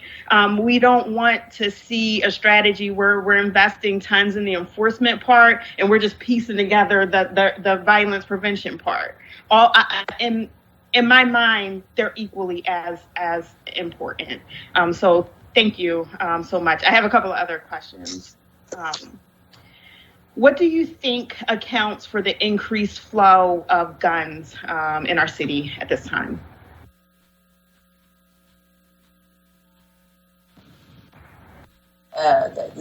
Pick one, right? They're readily easy to purchase. Straw purchasing is a problem. People go in and they purchase them legally, and then they are back out on the street through illegal means. We've discussed the ability to purchase ghost guns. We're seeing an increase of those on the street because of legal loopholes. They're just really easy to get, quite frankly. And until there's some legislation around making it a little bit more difficult to get them, we're going to continue to be in the predicament that we see ourselves in. And something as small as this, the community can get involved as far as helping turn guns off the street by, number one, don't leave a gun in a car. Number two, if you're going to keep a gun in a home, safeguard it, lock it up, hide it, secure it. Don't make it easy for someone to take that gun. But guess what? And that gun will wind up right out on the street. So please focus on that as well, because I see a lot of incidents where people breaking into cars, taking guns, because people leaving guns in their cars. Yeah. Okay. How does a year-over-year comparison of the number of shootings in pinpoint areas compare to the number of shootings across the city as a whole? Commissioner Downs, I'll let you have that one. We look at that number constantly. Yes, so we are doing pretty good, I will say, within our pinpoint zones. We're actually down in by double digits when you talk about homicides opposed to the city. The shootings are slightly up. I believe we're at 7%, I believe, in shooting victims in our pinpoint zones. And I believe it's 51% citywide as far as shootings as a whole. Okay. Thank you. And lastly, for the past 5 years, would you be able to provide the ratio of detectives to the number of non-fatal shootings? And even if you don't have this data like off the top of your head, is this something that your team can provide to the chair after this hearing? Certainly, we can get that information. Thank you so much. Those are all my questions for now. Thank you. And Councilman Derek Green. Thank you, Mr. Chair. Thank you, Commissioner Outlaw and Deputy Commissioner Dales and other members of the Police Department for being here this morning. Just wanted to ask them some overall questions. And, this goes to some of the points that were made in reference to resources. And I think the concern, and I saw your quite candid slide, and I'm glad you were candid up front in reference to the need to do better from a clearance perspective for both shootings and homicides. But what I've been hearing from constituents from around the city is, are we getting the return on investment in the dollars we put into the police department? We spend a significant amount of money. There was a statement earlier about additional overtime. I think, the police department's number one responsibility is to provide public safety. I think, from the issues of violence interruption and other perspectives, that's things I think should be funded in our city budget, but not necessarily through the police department, but through those organizations and individuals at a grassroots level that have that type of relationship with the community. I think the police department can work in conjunction with them. But from the perspective, as we go through this budget process after the mayor's budget address, how would you respond to constituents who say that we're at an epidemic level of crime, homicides in our city, and spending more money overtime does not demonstrate the ability to get the job done when people are afraid to be on the streets of the city of Philadelphia? I think it's thank you for your question, Councilman Green. I think it's a complex matter. It's not either this or that. On the one hand, we're being asked to be more present. Folks want to see us on every corner. And we say it's not so simple because it costs money. And then on the other hand, they say, well, we're not getting the bang for our buck because the clearance rates are low. One doesn't necessarily have to do with the other. Seeing more officers on every corner doesn't necessarily mean an increased clearance rate. We also know that the police or our investigators or our detectives aren't the sole ones. Obviously, we have a lot to do with our clearance rates here, right? Whether or not we make an arrest or whether or not ultimately with a shooting case, we have an arrest warrant for someone. We talked about the factors about getting witnesses to come forward, but ultimately it's us working with the DA's office and the DA ultimately saying, yes, you have enough evidence in this case to say, here's a warrant, not just you've identified someone who you think is responsible for this case. So there's a lot of factors in saying this case has been cleared. And I want to make clear it's not just us. But with that said, you're asking for increased visibility, which costs money. We cannot discount the fact that there's civil unrest. We have to be visible and out and about and ensure that not only our corridors are safe, but we're present. Rolling out these mobile looting teams, all of the stuff that we've seen to prevent over the summer, and we're going to have to prepare again with the verdict as this comes out again over the George Floyd case. That costs money. That costs overtime. So public safety isn't just as it relates to clearance rates. I hope I'm not rambling, but it's more than just that one number. So I guess my answer to that would be, what are the expectations? When we say bang for our buck, what are we looking for, or our money's worth? Are we measuring our worth or our value by a clearance rate? Are we measuring our worth or our value by visibility? Are we measuring, ultimately, I would say the answer is yes to this. Are we measuring our worth or our value by people's perception of how safe they feel? I mean, there's a lot of factors that go into the overtime money that's spent here. Well, I mean, I just want to kind of push back a little bit. The issue of witnesses, which I know you have raised, District Attorney has also raised issue of witnesses. Witness attendance is not a new phenomenon. This has been an issue that's been going on for decades.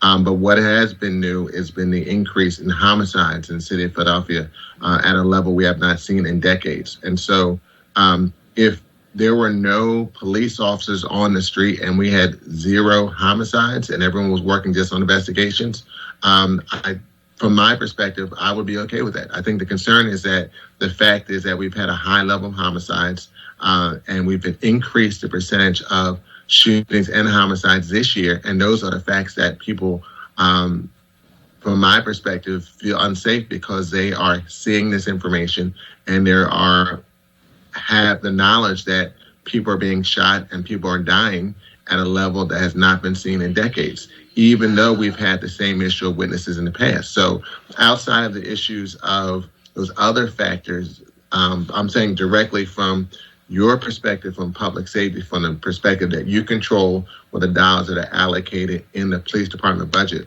what new perspective going forward is going to be communicated to citizens coming forward to let people feel more safe because actions are being done? And I think that's also part of the perspective that people are not hearing from a perspective of, okay, we're taking some new track within the resource that we have to address this issue.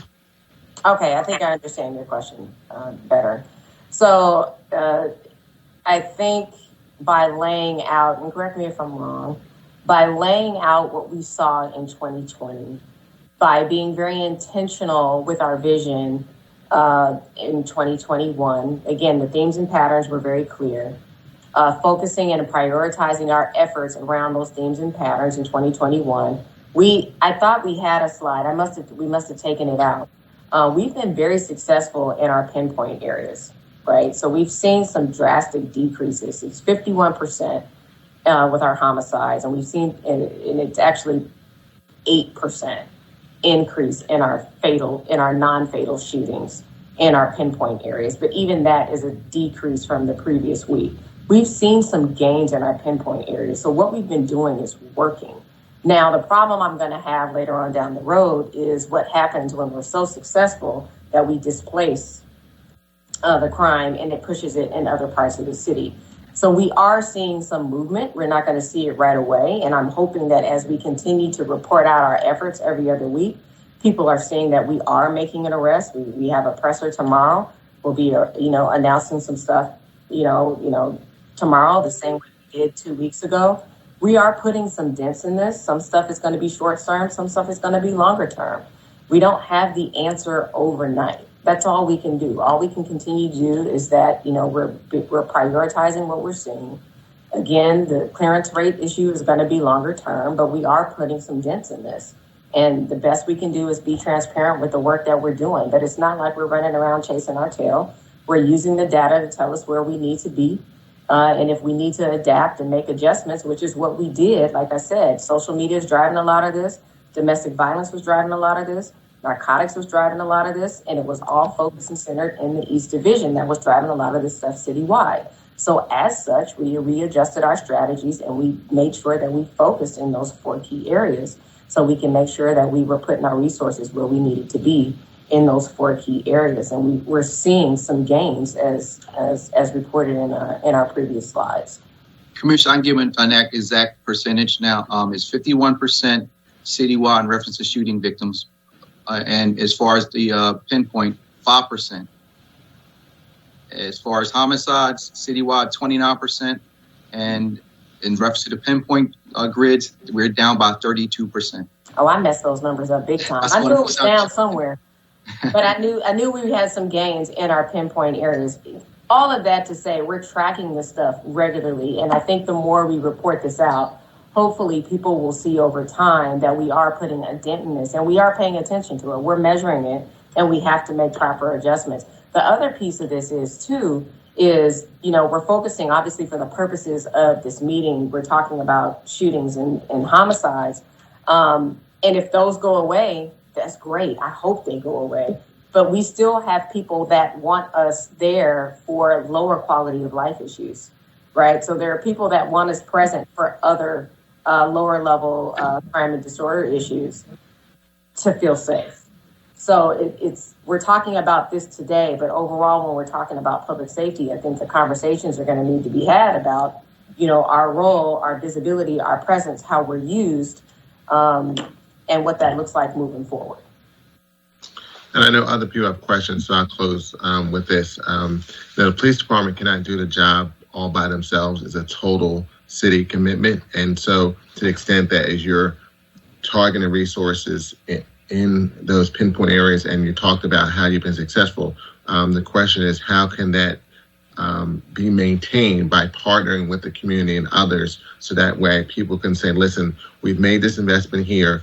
This is how we've been able to reduce issues by stepping up enforcement. But we also need your partnership in order to maintain what we've accomplished. So that way we can also continue to do that in other parts of the city. And I think from my perspective, that's where there needs to be more communication on a regular basis citywide. That's by all of us, those from city council, the mayor's office, the police department, district attorney's office, that we're going to try to focus on these areas where we see the biggest issues. The information about domestic violence, narcotics, and other issues are good to have that information, what you learned in 2020, and getting that information out, but also partnering with the community and the city as a whole to address that issue going forward. I think that's where the disconnect is happening. I know that now because of the information as a member of council, but I don't think the public as a whole, and even those in those communities. Thank you, Mr. Chair. Mr. Chair. Yeah, sure. Point of information. Go ahead, Councilwoman Jamie Gaudier. Thank you. Deputy Commissioner Dales, can you say those shooting figures again for the pinpoint areas? I thought I heard number of homicides and victims, but not number of shootings. Sure. So we're looking at the citywide in reference to homicide. Citywide, we're up by 29%. In our pinpoint grids in reference to homicides, we're down by 32%. In reference to shooting victims as a whole, which includes homicides and those and non-fatals, we're up by 51% citywide. As far as the pinpoint grids are concerned, we're up by 5%. I believe last week we were up by either 7 or 8%. So it looks like we are making progress. It's still early, but I'll take a win anytime. And that encompasses total number of shooting in the pinpoint area? I'm sorry, one more time, ma'am. Is there a figure for total number of shootings in the pinpoint area? Did you yes, that was the yes, I gave that, yes. Mm-hmm. Thank you.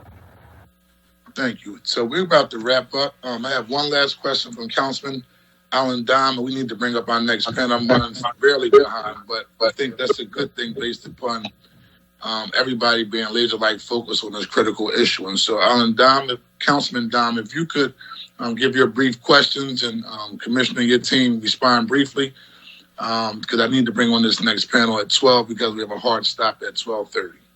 Thank you, Mr. Chair. Thank you, Mr. Chair. I'll be very brief. And thank you, Commissioner, and your team. My questions are really around what I heard earlier from, I think, Commissioner Nash about video being a very positive help in the crime situation. I think it was last week, Mr. Chair, you and I think Chairman Jones of the Public Safety Committee had a hearing where we heard that 8 zip codes in Philadelphia have the highest number of homicides in the city. And my question is simply this: would it make any kind of sense for us to consider, with today's technology, some sort of television or camera systems in those 8 zip codes, respecting the privacy of our residents, but figuring out a way that we could invest in those 8 zip codes that have the highest homicides. And if we could, maybe you could let us know what that cost might be. I know in Chicago, recent statistics are pretty compelling to Philadelphia. 80% of the gun violence in Chicago takes place in 15 of their 77 neighborhoods. And most of the victims, similar to Philadelphia, I think are between 16 and 32. And they've estimated that each homicide cost the city $1.5 million. Reputation, loss of people, in taxes, etc. So forget, not only are we going to try to save lives, but economically it's smart for us to make this huge investment in getting this under control. What do you think of that idea? If I may, Commissioner, from an investigative perspective, Councilmember Dom, I love that. I couldn't ask for more. It's what I've been promoting for most of my career. We have infrastructure problems with it. We have some challenges to achieve that goal, and a lot of that really does come down to money.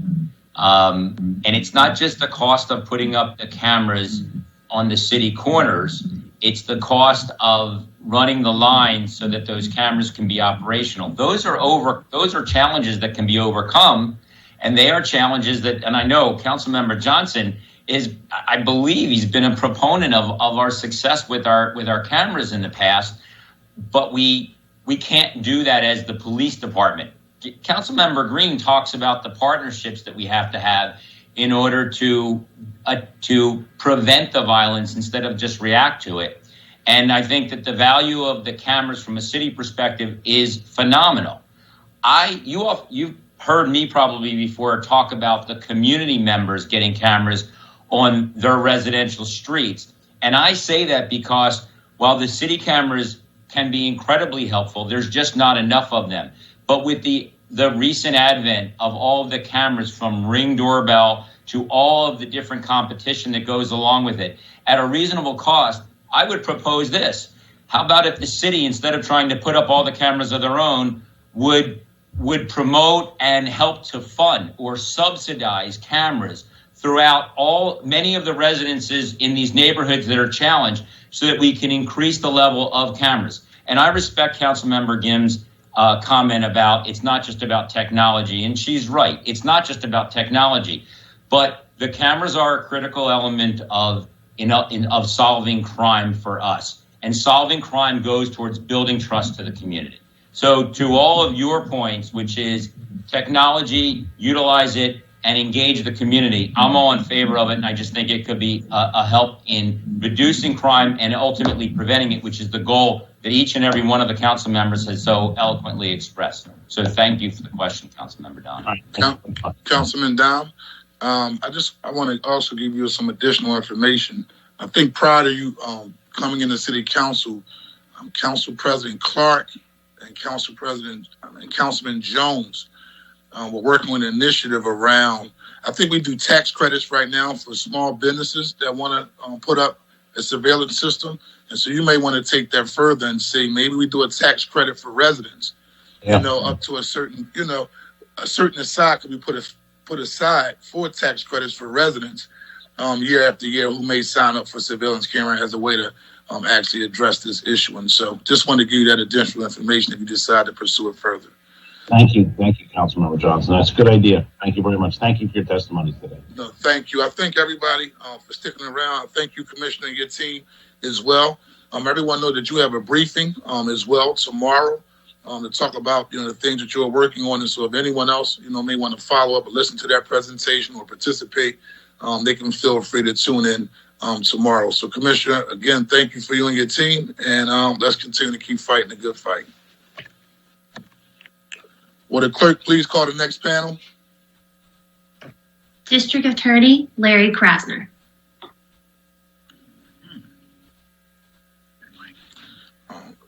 Good afternoon. Good afternoon, Councilmember. How are you, sir? I'm doing pretty good. We are extremely running behind. Excuse us for, I guess I want to say lateness, but running behind just based upon the level of input from council members in the presentations today. And so you can please proceed with your presentation. I know you have your whole team that we're presenting. And so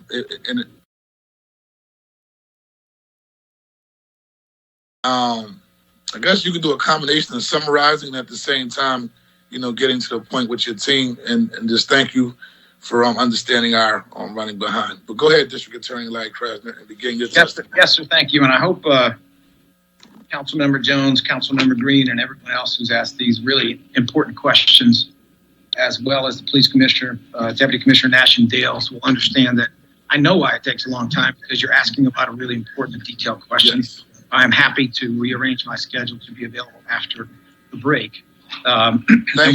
What we'll try to do is we'll try to respect everybody's time and move as quickly as we can with some of the important information we have to reveal. It is my expectation we won't quite complete our presentation by your hard stop at 12:30, but we will complete it shortly after beginning again. I believe it's at 2:30, and then we'll be available for questions at that time. Let me move, if I may, as quickly as I can through it. We'll address a lot of the details on questioning. But my understanding was that a large part of the purpose of this hearing was to go to issues of partnerships, conviction rate, and engagement. That is much of what our presentation will address. Next slide, please. So our partnerships are good and growing, and I would say that they are getting even better in many ways. Next slide. Our primary partnership, of course, is with the Philadelphia Police. The Gun Crime Strategies and Prevention Collaborative has been an essential part of this. This is a collaboration between the PPD and the DA's office, where we have assistant district attorneys at the 6 different detective divisions around the city. They work alongside police detectives to investigate and prosecute drivers of violent crime.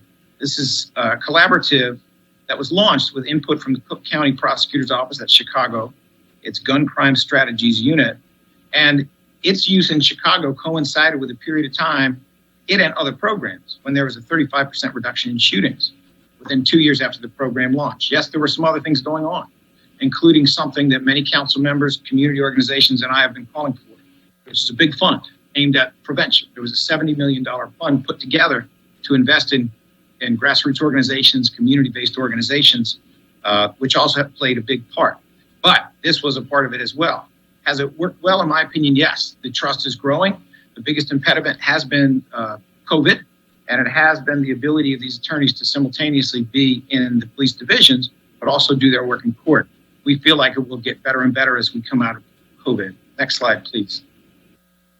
Gun Violence Task Force, of course, is a longstanding collaboration between the Attorney General's office, which provides agents, and the DA's office, which provides the attorneys. We're in probably 13th, 14th year, something like that. In my opinion, it is getting better and better. We've gotten better funding. In the last year, that funding has allowed us to get on a very limited basis some crucial forensics. Yes, I said it, forensics. I say it now and then, I'm going to say it again. We got some forensics that enable us to do certain things with phones that are very, very important to do. And it has helped these investigations. Next slide, please. We had a recent press conference in which we talk about 4 people being arrested for a whole series of shootings, including the shooting of an 8-year-old, of another person in their 50s, many shootings, a few people, and it was the work of the Gun Violence Task Force. Not depicted here is another recent press conference with Attorney General Shapiro, which involved a mutual effort at getting at ghost guns. Many of you know about ghost guns, but that was a recent collaboration. And frankly, a united front in terms of how serious that issue is. This office has drafted legislation and provided it to State Senator Sharif Street, and we're happy to work with all of our legislative partners on something to get our arms around ghost guns, which are atrocious. Next, please. This, in many ways, I think is the most exciting good news that we have, and I will spend a minute or two talking about the nuts and bolts. I am an old car mechanic. You're here trying to fix something. So I think it's important to talk about some of these nuts and bolts because it sheds a light on what's going on. What has happened is at the police commissioner's suggestion, it was her suggestion, they got some of their most experienced and best people. We got some of our most experienced and best people. And every single week, including, I believe I just saw a notice for this Wednesday, they get together and they look at a lot of the recent gun violence cases to figure out whether there are patterns, things that we can do better in a collaborative way. That has been coupled with the DA's office initiating an intelligence unit, where a lot of the smart stuff that comes out of that is used by us and also is used to dovetail with the work of our ADAs who are out in the field. But let me give you a sense of what they do. So homicides are handled separately. They've always been handled with a high level of intensity and investigative expertise, as I think the commissioner indicated, and I agree with that. But this group looks at all non-fatal shootings, except homicides. It looks at gunpoint robberies. It looks at 6105, which is felon in possession of a firearm, and it looks at targeted gun crimes of other types. And the police have set guidelines for that. We accept those guidelines. It has expanded its scope, and we hope it'll expand some more. There's about another 30 or 40 cases a week. We would like to get into it if we can have adequate support and adequate funding. The budget. But let me give you examples of how it has worked and why it's making things better. And I'm not just saying that in an aspirational way. We have the data to support that it's making it better. So number one, something I may have mentioned before, there's been a big improvement in the use of DNA in the sense that both sides found out early that police were doing a very good job of taking DNA off the gun.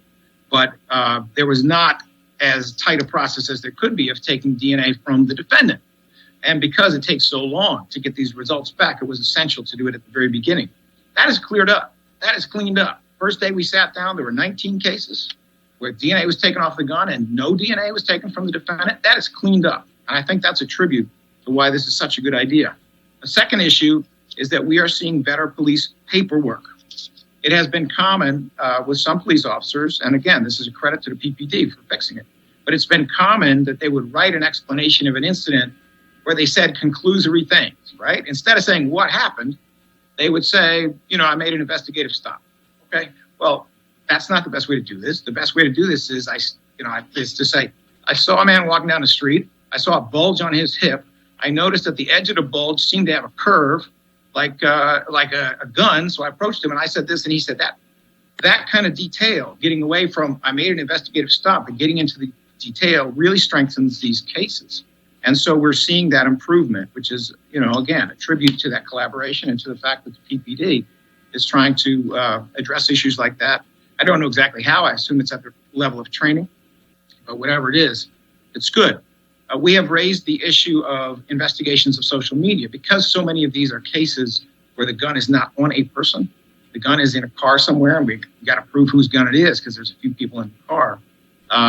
We are continuing in that collaboration to talk about how we can go after social media for someone who is under arrest immediately before it's cleaned up, because that social media itself may show the person holding the gun or the person engaging in conduct that gives us additional evidence and strengthens those cases.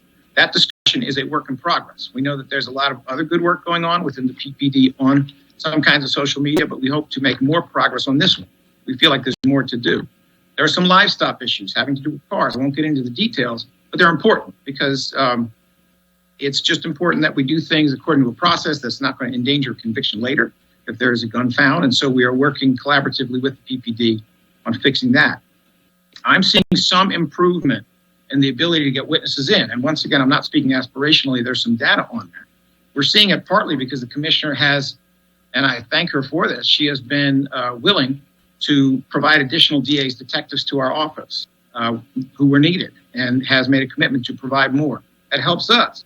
But also what's happening in this collaboration is we're asking PPD to do certain things that will encourage those witnesses to come out and testify, that will get them out to testify in various different ways. And the data does indicate we're getting more people in, which is very, very important. I know that there has, at least at the level of memo writing, been some additional work by the PPD on informing arrests, and hopefully the officers who are making the arrests on constructive possession law, something they need to know, helps them do their work, and we appreciate that. We stand ready, and we've made this offer several times. We stand ready to assist in any capacity with training, whether it's writing materials or even having some of our attorneys meet with police personnel. We stand ready to do that if we can. And we are also seeing another thing with this collaboration, which is very important, which is that we are seeing on individual cases where there's something that is determined that could be done better from an investigative perspective. We are coming to understand that there's follow-ups with those particular officers who were involved in that case, so that whatever wasn't as good as it could have been can be better next time. To me, that is very, very important. Next slide, please. In terms of our partnerships with law enforcement, it is my opinion that, our regular meetings with the police commissioner, her availability by cell phone to deal with specific issues, our meeting with divisional and district commanders on a and these various other things in which we have been engaged have been positive. I think the most difficult partnership we've had, and the one that has been the most concerning, is a problem that is largely solved. Here's the truth. Mr. McSwain, when he was the United States Attorney, received a package of 35 gun cases from me with my request that he prosecute them. He only took 5. He sent back 30. His time was dedicated to other things, and I think we all know what that time was dedicated to now. But we are very much looking forward to having a U.S. Attorney appointed by this administration. We know there's some great candidates out there. I know very, very well from his work in the city. And we are very encouraged by what we anticipate will not only be a good cooperation at the level of the line U.S. attorneys, which we have always had, but a good cooperation at the level of the chief U.S. attorney. All right. I believe at this time, I'm going to ask Bob Listonby to be on standby to take a couple of these slides. Next slide, please. And prosecution starts with charging. You can see prior to that, the incident and the arrest, bail set, then outcomes. We look at a point, future years of supervision and future years of incarceration. Both of those are down substantially under this district attorney. Next slide, please. We have here fatal shootings, incident charges. We've gone back to the year 2015 because you have a lot of cases that carry over from one year to the next. I'd like to start in the year 2018. I'd like to focus on 2 data points there, the number of arrests and the number of cases charged. Number of arrests, 87. Number of cases charged, 87.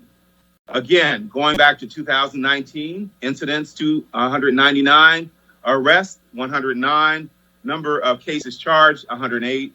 2020, same pattern, 104 arrests, 104 charges. Next slide, please. In non-fatal shootings, we see a similar pattern. I won't go back to 2015 because you know the reason for starting there.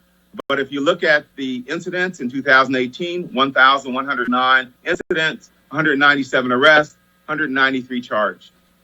2019, 1,143 incidents, 237 arrests, 233 charged. Again, in 2020, 1,805 incidents, 273 arrests, 270 charged. So the district attorney's office is charging overwhelmingly almost all the cases where there are arrests. Next slide, please. If you go to fatal shootings, you see case progression, 1,706 fatal shootings during this time period from 2015 to 2020. Fatal shooting arrest, 548. Fatal shootings charged, 747. You look at the convictions rates down below versus the cases pending, 86% conviction rate. Next slide, please. Again, non-fatal shootings, 7,027 between the same period, 2015 and 2020. Shootings with arrests, 1,299. Non-fatal shootings charged, 1,279. We're charging almost every single case where there's an arrest. Convictions are at a lower rate with non-fatal shootings than with fatal shootings. Conviction rate is at 67. Dismissals, 195. There was some discussion earlier about the difficulty and challenges getting witnesses. We think there's been some improvement. We certainly appreciate the funding provided by the City Council for relocations. There are only a few of them that happen, but they are critical to a lot of these cases. And we're going to continue to use that funding along with funding provided by the Attorney General. Excuse me, Bob. I just want to interject one point. This average of 67% for convictions is a 5-year average. The actual average right before the pandemic was nearly 85% for conviction. Go ahead, sir. Next slide. Robbery cases with guns. There are 8,330 robbery with gun arrests, 7,911 robbery with gun charges. The convictions here over that same 5-year period, 48%. A lot of dismissals and withdrawals, 3,383. We know that, again, one of the challenges is getting witnesses in and making sure that they're not threatened or intimidated. We have some means using one of our grand jury approaches and other means, and we've been going forward with that. But that remains a big challenge. Next slide, please. BUFA arrest, illegal gun possession, 1,817 during the same period, 2015 to 2020. Convictions, 63%, 3,331. Obviously, a number of cases pending. Dismissals, 1,774. Again, this working group that the DA described earlier is working with us to try and improve the percentage of cases where there are convictions. We think that the help there is going to make a really big difference going forward. I don't know the specific rates over the last year or two, but I think they're probably higher, but I don't have the data to support time. Prosecutions of juveniles. To treating juveniles involved with the system as kids and not as adults, and further reforming the juvenile justice system. We're looking for a fairer and more rehabilitative system, less punitive. We note that there's been a substantial decrease in the number of youth who are in out-of-home placement. That decrease starting in with a number starting in December of 2017, slightly a month before this administration took office. There were about 600 youth in December of 2020. Prevention. There were about 109 youth in out-of-home placement. So you had about an 80% reduction. I just want to stress that youth who come out of out-of-home placement are not simply returned to their homes. There's a focus on education, making sure they get transitioned back into the appropriate educational, on jobs. There's a focus on other kind of rehabilitative supports for them when they come back to the community. I want to also stress something that I've stressed with the Department of Human Services and with Family Court. The District Attorney's Office has consistently requested further support from those two organizations and from City Council for the kinds of facilities that we can send children to, where we can place them, kids who have significant problems with violence, kids who've been arrested, charged, convicted, or adjudicated delinquent of serious violent offenses. We'd like to send them to facilities where they can be rehabilitated, but not warehoused, where they can receive appropriate treatment. We need some help with this kind of effort. We'd like to have these facilities close to home. In summary, I'd like to say this. The DA's office, and the DA has ordered me to do 7 major things to address the gun violence going on in our city. He's talked about the Gun Crime Strategies and Prevention Collaborative, where we assign 12 ADAs, or Assistant District Attorneys. He's talked about the intelligence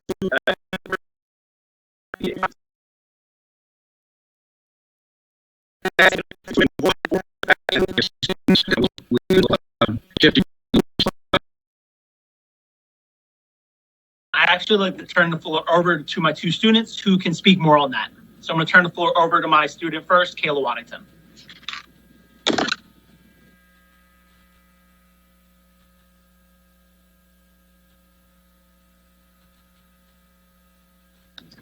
Good afternoon, everyone. My name is Kayla Waddington, and I am a 9th grade student at the Mathematics, Civics, and Science Charter School of Philadelphia. This past year, I have been one of the students fortunate enough to take part in the monthly listening sessions with the District Attorney's Office.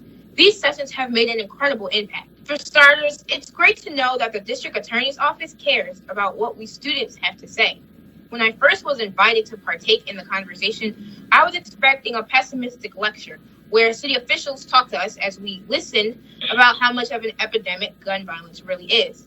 That couldn't be further from reality. The sessions with the DA's office truly have been listening sessions. The members of the DAO sincerely have listened to what we have to say and are completely engaged for the 90 minutes that they're with us. As high schoolers, many people are quick to write us off as just kids. However, not once did anyone from the District Attorney's Office make us feel this way. They were empowering, and they probed us to think deeper and about many difficult topics and issues. I know that my fellow students and I have substantial ideas to offer to the conversation. Gun violence is certainly an issue that affects my peers and I, and knowing that we have a A platform to share our voices and opinions is comforting. I look forward to the monthly sessions as it is one of the few times where I feel my voice is really being heard. These sessions also give us an optimistic view of our future. Gun violence is without a doubt a monumental topic to tackle. However, thanks to these monthly listening sessions, we now have the opportunity to discuss solutions to help stop and further prevent gun violence. I am grateful that my voice is considered, as I know I will be inheriting a world where I am confident people sought and implemented solutions to the problems that plague it. These sessions have empowered my fellow students and myself to be a part of the solution, and we take that role very seriously. I'll now hand off the floor to my peer, Asia Moore.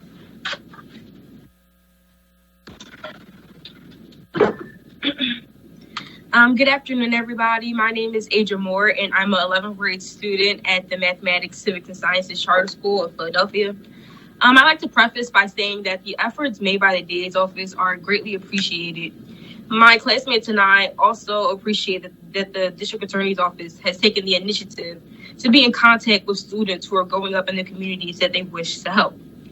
Through the course of the past year, during our sessions with the District Attorney's Office, we have developed many ideas in regards to solutions for what could best help the people in our city. The most important one, which we considered, was that the city of Philadelphia could allocate funds into recreational and extracurricular activities for youth. Oftentimes, people in impoverished communities feel that they can never be anything better than their current position, but affording students the opportunity to see things beyond their neighborhoods will give them the boost of ambition that they aren't getting at home. And rec centers and extracurricular activities would also serve as a deterrent for students engaging in delinquency. As far as people who have already engaged in delinquency or are even facing criminal charges, instead of sending them to overcrowded prisons and youth detention centers, which only causes even more trauma, we hope that the city will make a stronger effort to push court-mandated therapy and counseling. Though I am aware that there already are programs like this, they are massively underfunded. This would be a huge step to address the already too high recidivism rate. Therapy really is a valuable resource that should absolutely be encouraged more in impoverished communities, as it would magnanimously reduce gun violence. As it stands now, gun violence continues to be a huge issue that plagues the city of Philadelphia. And we continue to treat the symptoms, but we are doing nothing to treat the cause. To close, I would once again like to thank the DA's office for the incredible program that they have extended to our school. We are grateful for their outreach, and I sincerely hope that our suggestions are taken into consideration in the DA's office. Thank you. Thank you both, Aja and Kayla. Appreciate all that you do, and major salute for a job well done. DA Krasner, I'll turn it back over to you, and we'll continue to prevent you after the break. So before we go for the recess, again, I want to personally thank Mr. Ryan. I want to also thank Aja Moore and Kyla Wallington for stepping up to the plate and providing their testimony as we look at addressing this conversation. And it's also refreshing to hear a voice as to why we're at the table, all of us who are elected, why we're doing the work that we're supposed to be doing, irregardless of our positions. At the end of the day, it's all about the children and making sure that they're safe and they have a brighter future here in the city of Philadelphia. And so with that being said, we're going to take a recess until 2:30, and then we'll come back and do the question and answer session and also finish the presentation. I know we have your Office of your CARES program that's going to finish up their presentation, as well as we have several other panels. And so I will see everyone at 2:30. Thank you very much. Thank you.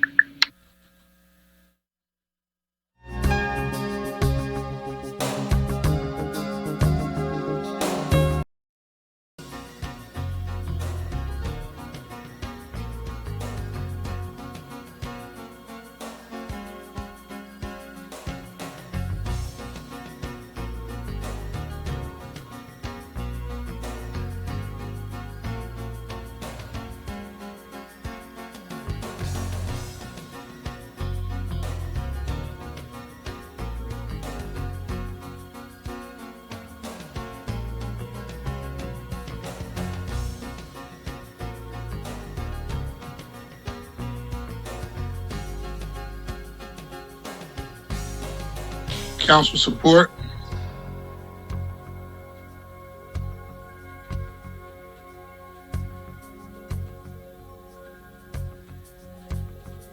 Lonnie, are you there? Mr. Chair, council members, and participants, we are now live. So this meeting is now called to order. Before we start with the continuance of the former presentations from, I would like for the clerk to just call the roll for members who are participating in the hearing. Isaiah Thomas. Present. Catherine Gilmore Richardson. Good afternoon, Mr. Chair and colleagues. I'm present. Jamie Gaudier. Good afternoon, Mr. Chair. Present. Derek Green.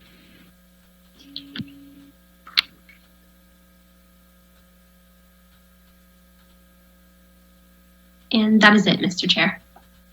Thank you. I think I also see, but it's smaller. Okay, I thought I saw Maria Kiona Sanchez. Thank you, Mr. DA. Thank you, Larry Krasner, for following up on this presentation and sticking around. So you can finish your presentation, sir. Yes, sir. Thank you very much. Happy to be here on this important issue. At this time, I'm going to ask, we have a few more topics, although we've covered most of the presentation. At this time, I'm going to ask Reverend Myra Maxwell to address our peer crisis response, followed by G. Lamar Stewart, and then Mike Lee.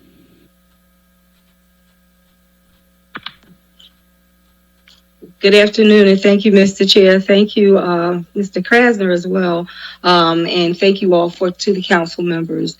My name is Myra Maxwell, and I cares.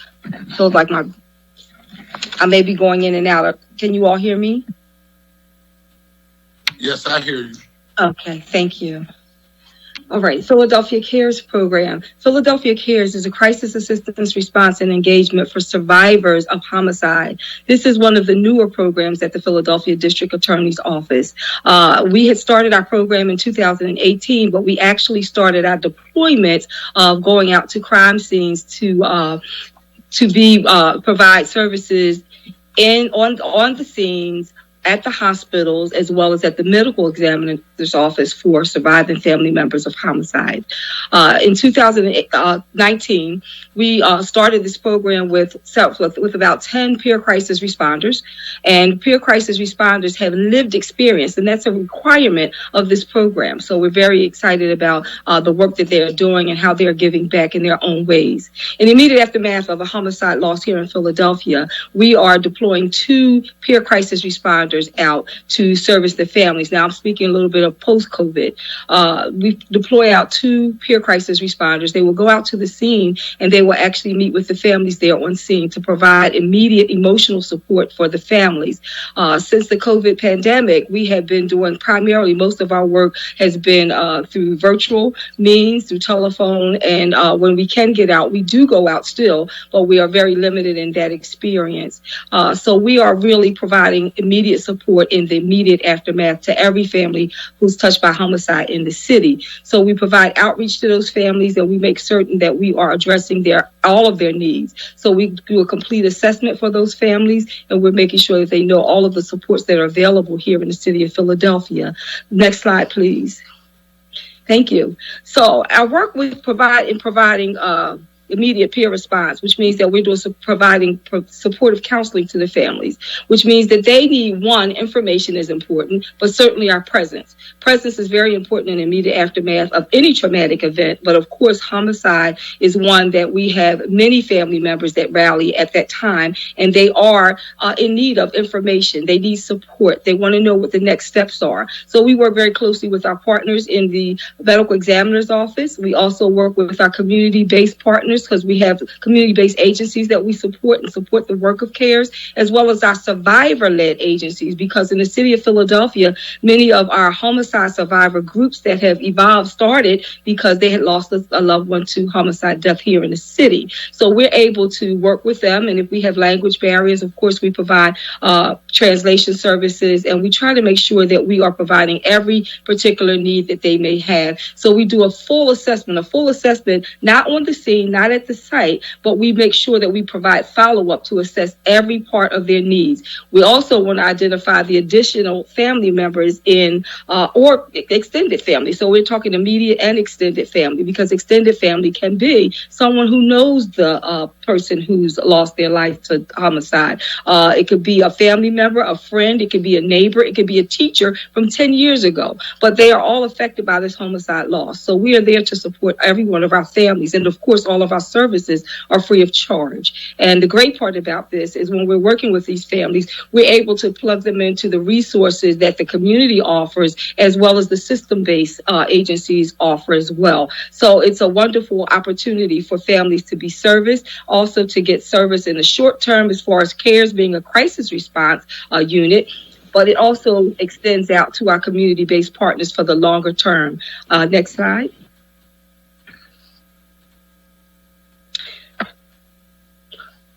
Since we started the CARES program, and I'm really going to talk about the numbers from 2020 to date, well, to yesterday, actually, was I actually gave the numbers. So we supported over 1,043 co-victims of homicide, and that's the families that have been served from January 1, 2020 to March 28, 21. So, and we provide approximately 4,854 different services within working with our community-based partners, plugging families into counseling. And when I think of counseling, we have to consider that there are different types of counseling: individual counseling, group counseling, and alternative therapies that are available for families. We also walk them through the criminal justice process. And in that way, if there's an arrest in the case, then we are able to work with our sister unit, which is our victim services unit led by Keziah Cameron. So we work with that unit very closely to make sure if there's an arrest in a case, the families are notified, that they have the information. So we service them in that way through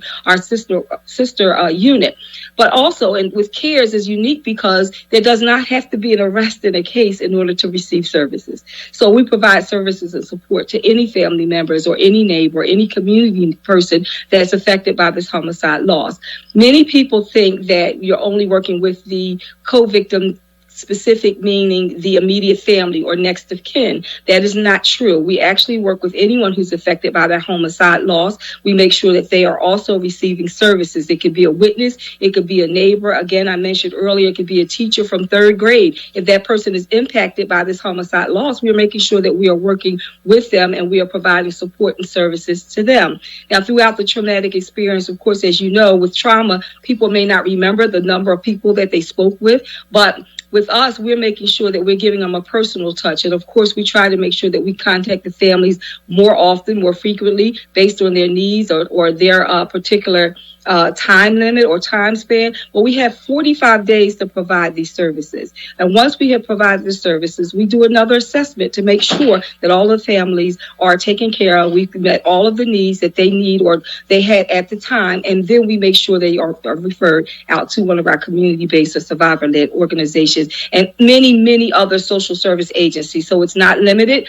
We work with Register of Wills. We refer to seniors for other types of services, food banks, medical emergency things and items such as those natures. So our office is really doing an enormous amount of work around homicide, and we're very happy to have the peer crisis response team working in this capacity. Again, they bring such humility and experience, unfortunately, to this work, but they are there. And when it was named CARES, that is absolutely what we do. We do care about our community, and we certainly want to make sure that our community members are aware that we are not just servicing the next of kin, that if they need support, if they need assistance, if they need any referrals, that they can reach out to our office. We are available.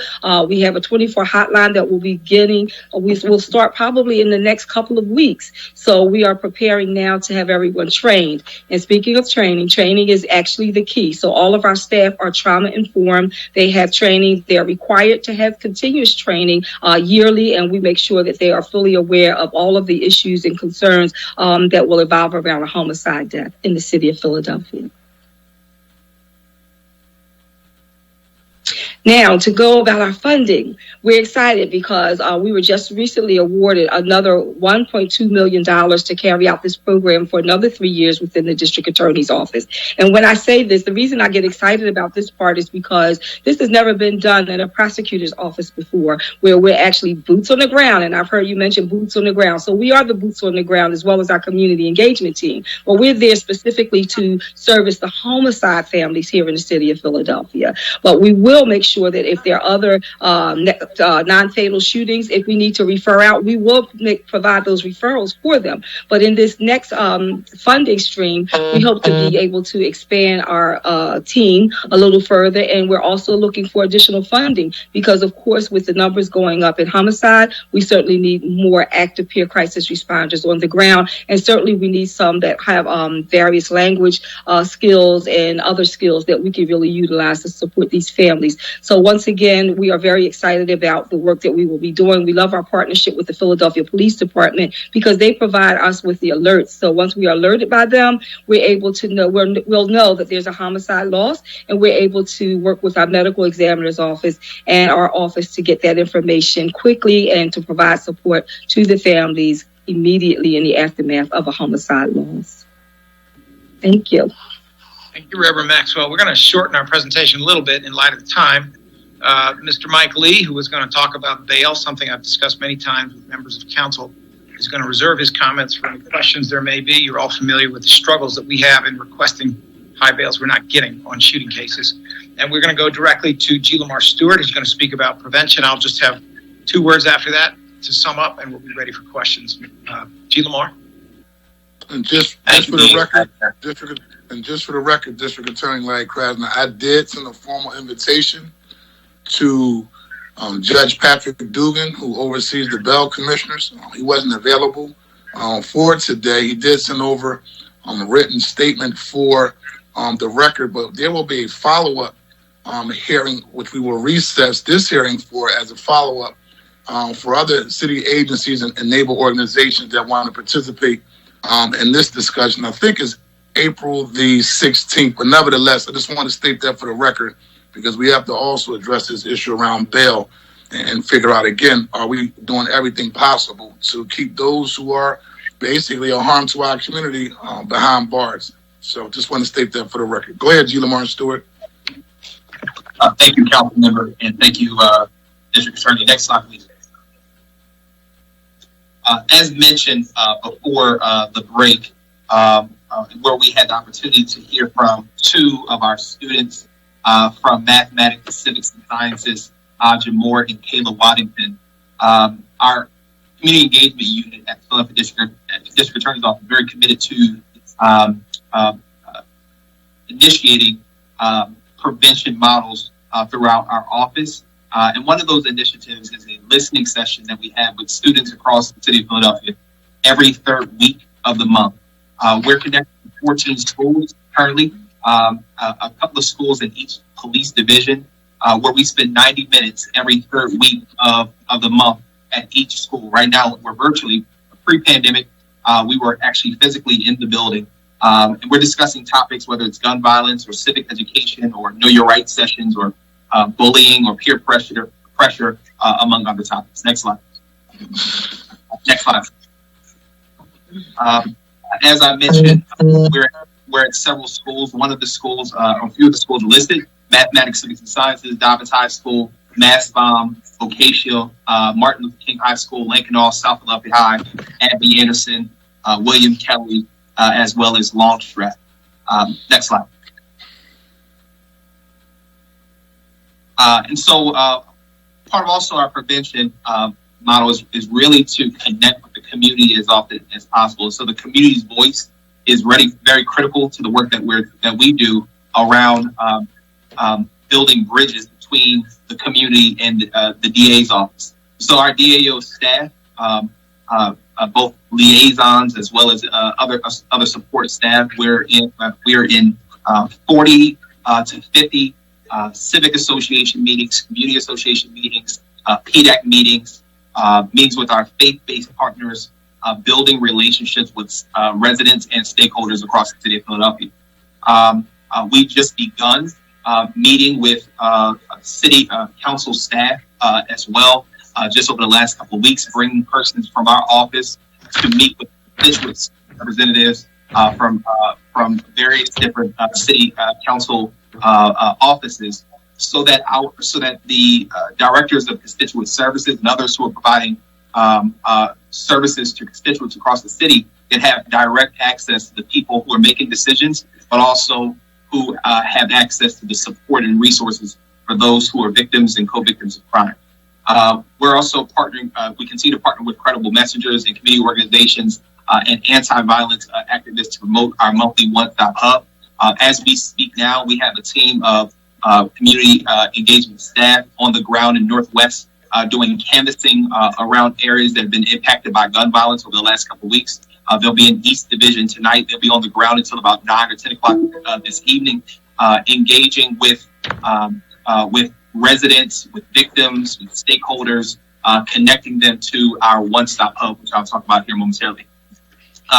We host a monthly virtual community town hall, which focuses on various different topics, and we highlight units within our office, whether it's our family violence and sexual assault unit, or if it's our gun violence task force, or one of the other units that provide support to victims of crime. Next slide. Additionally, of course, we're engaging with our faith-based community. Part of prevention for us is really not only connecting with community-based organizations, but also our faith leaders who serve diligently in the community. Faith leaders like Reverend Myra Maxwell, who you just heard from, who pastors in South Philly. But we partner with about 100 plus faith partners across the city of Philadelphia. Pre-pandemic, we were hosting quarterly faith-based breakfasts where we were having conversations and engaging with our faith leaders around solutions to the issue of gun violence, but also allowing them to have provide feedback to reforms and policies that the DA has instituted under this administration. We collaborate with faith institutions and faith leaders on anti-violence outreach initiatives in communities impacted by gun violence as well. Next slide. As was mentioned just a moment ago, every first Thursday of the month since September of 2019, we launched the One Stop Job and Resource Hub. And One Stop is a service-oriented approach that helps restore communities' trust in the justice system, specifically the DA's office. We certainly believe that there is a correlation between poverty and crime.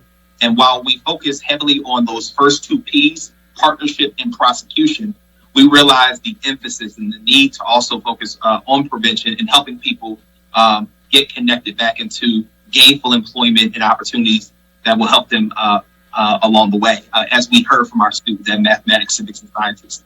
And so we're partnering with 153 different employers, and we have a part of our list of employers. Not all of them are on the part of the hub every month, but pre-pandemic, we would bring about 50 to 60 employers into rec centers and to schools, and we would transform those spaces into job interview sites. Now in the pandemic, we're hosting this virtually. We normally have around 30 to 35 employers and other social service providers, but our list of employers, it's around 153. And then we have about 91 different participating other resource providers, whether that's housing or victim services or job training or youth mentoring or addiction treatment or expungement clinics. And so we've been able to connect about 3,500 people to job and social services since we launched the hub back in September of 2019. And you'll hear one of those success stories in just about 2 minutes. Next slide.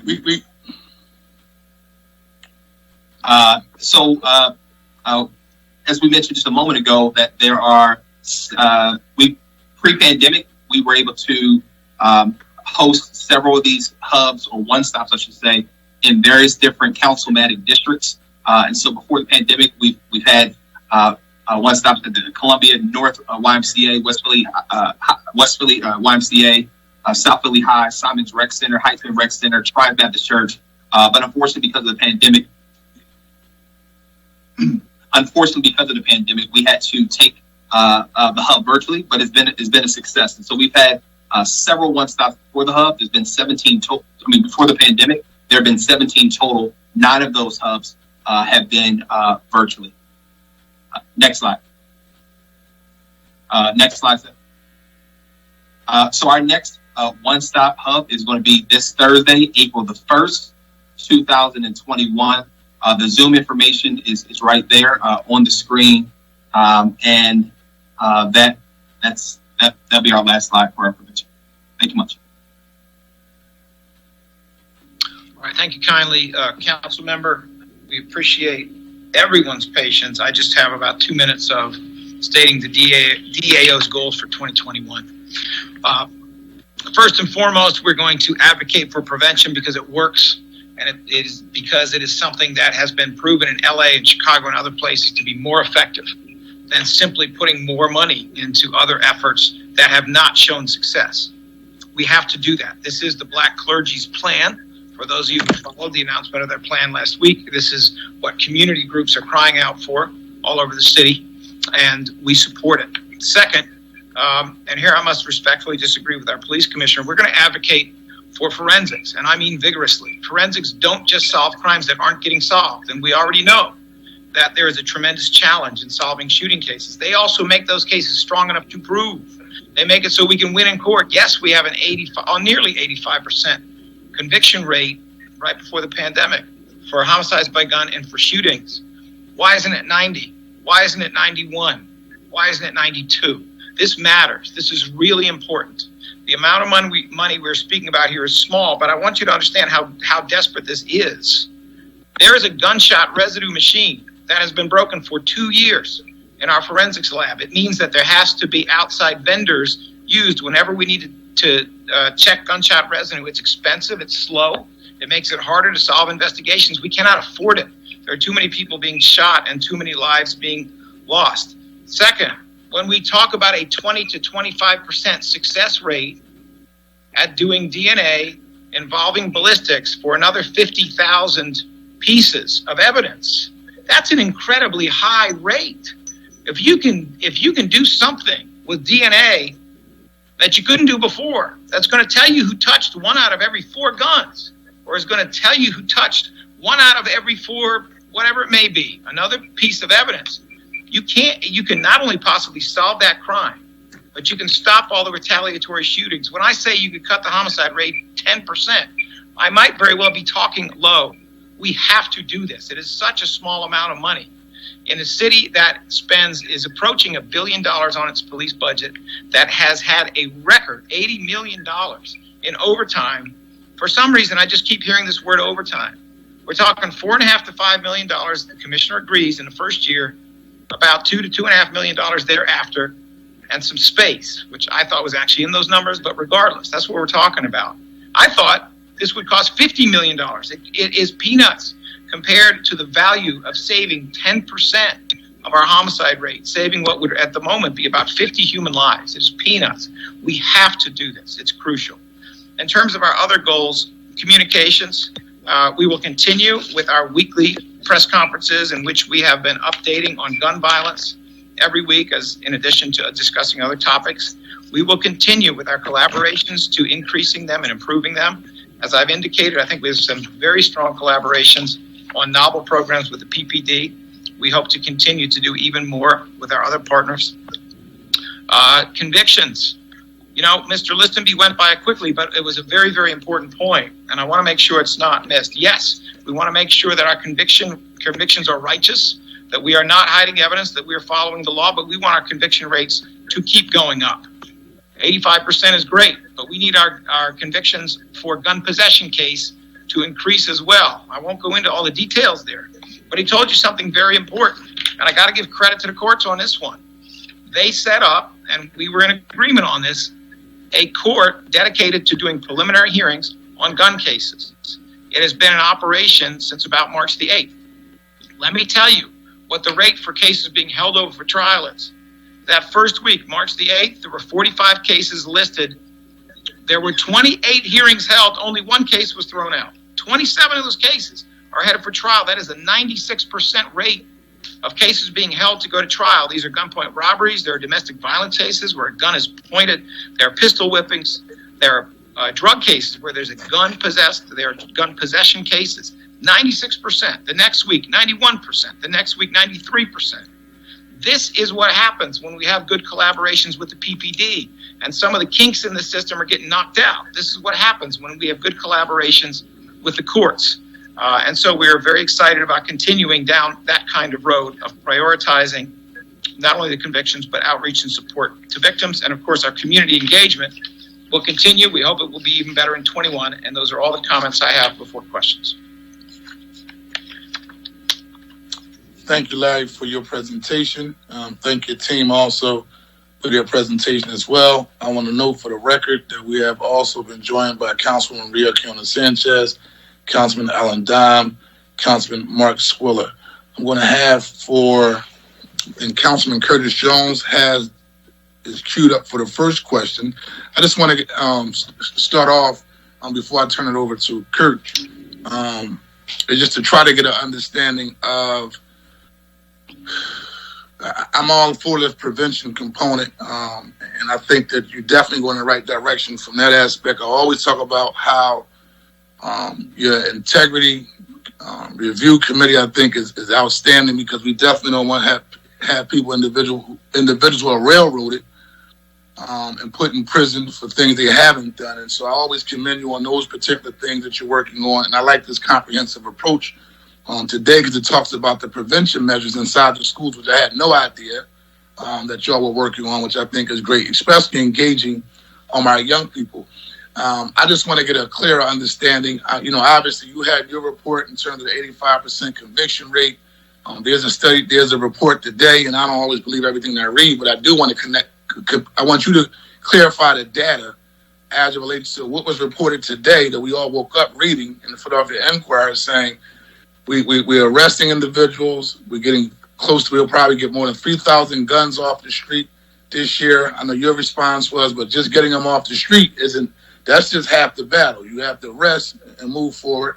But also the continuous cycle of individuals who are being arrested and are getting back out on the street. And it seems like there's a philosophical difference in approach, because obviously on one end, I'm definitely not for people being railroaded with bogus evidence. That part I never will be supportive of.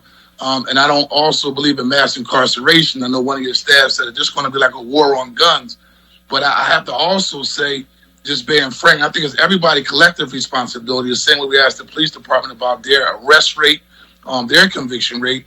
When I do go in the neighborhoods and I do talk to people, people just have a sense of feeling that, it's the wild, wild west. And so just clarify those numbers for us if you can, Larry, as it relates to, I'm quite sure your team went through and did a fact check today when the article came out. I'm pretty sure because you data driven, but there's one narrative that says it's not being done, and then there's a presentation of data that says, wait a minute, these are the incidents, these are the arrests, and here's who we're convicting. And so just give us an overview for individuals who have questions around this area. Sure, I'm happy to do that. And I have to tell you, data is always tough, because you got to be real clear about what you're talking about. So the article that was written today, and I'm not saying I agree with all of it, but let me just give it its due, is about gun possession. It's about cases where the lead charge, the main charge, is possession of a gun. As I understand the article, it's not about a shooting at all. It's not about a homicide by gun at all. It is not about a robbery with a gun. It's not about dealing drugs with a gun. It is strictly and specifically and only possession of a gun, where that is the lead charge. That's what I understand it to be based on what was said to me during the interview, right? When I tell you our statistic that we had a nearly 85% conviction rate for shootings and for homicide by gun right before the pandemic hit, I'm talking about shootings and homicide by gun. Yes, there's a gun charge in that case, but it's more than just possession of a gun. It's an actual shooting. It's an actual homicide by gun. So those are different statistics, right? This is what I think is true from that article, and I'm going to be as transparent as I possibly can. In the same way we have seen a 5-year decline in the solve rate, meaning the clearance rate, the rate at which police are able to identify a shooter. We have seen a 5-year rate of decline in the conviction rate for near possession of a gun, right? And I'm not indicating to you I think possession of a gun is not serious. It is serious, but I'm saying possession of a gun is different than shooting. It's different than homicide by gun. We've seen both of them go down. Obviously, that's bad. I do not want a 5-year decline in the rate of conviction for possession of a gun to continue. The commissioner does not want a 5-year decline, which is essentially what it is, in the rate at which they're able to solve shootings to continue. We want to work together and try to make these things better. But that's a completely separate question from how you doing with the shooting cases. We're doing the work. We're getting it done.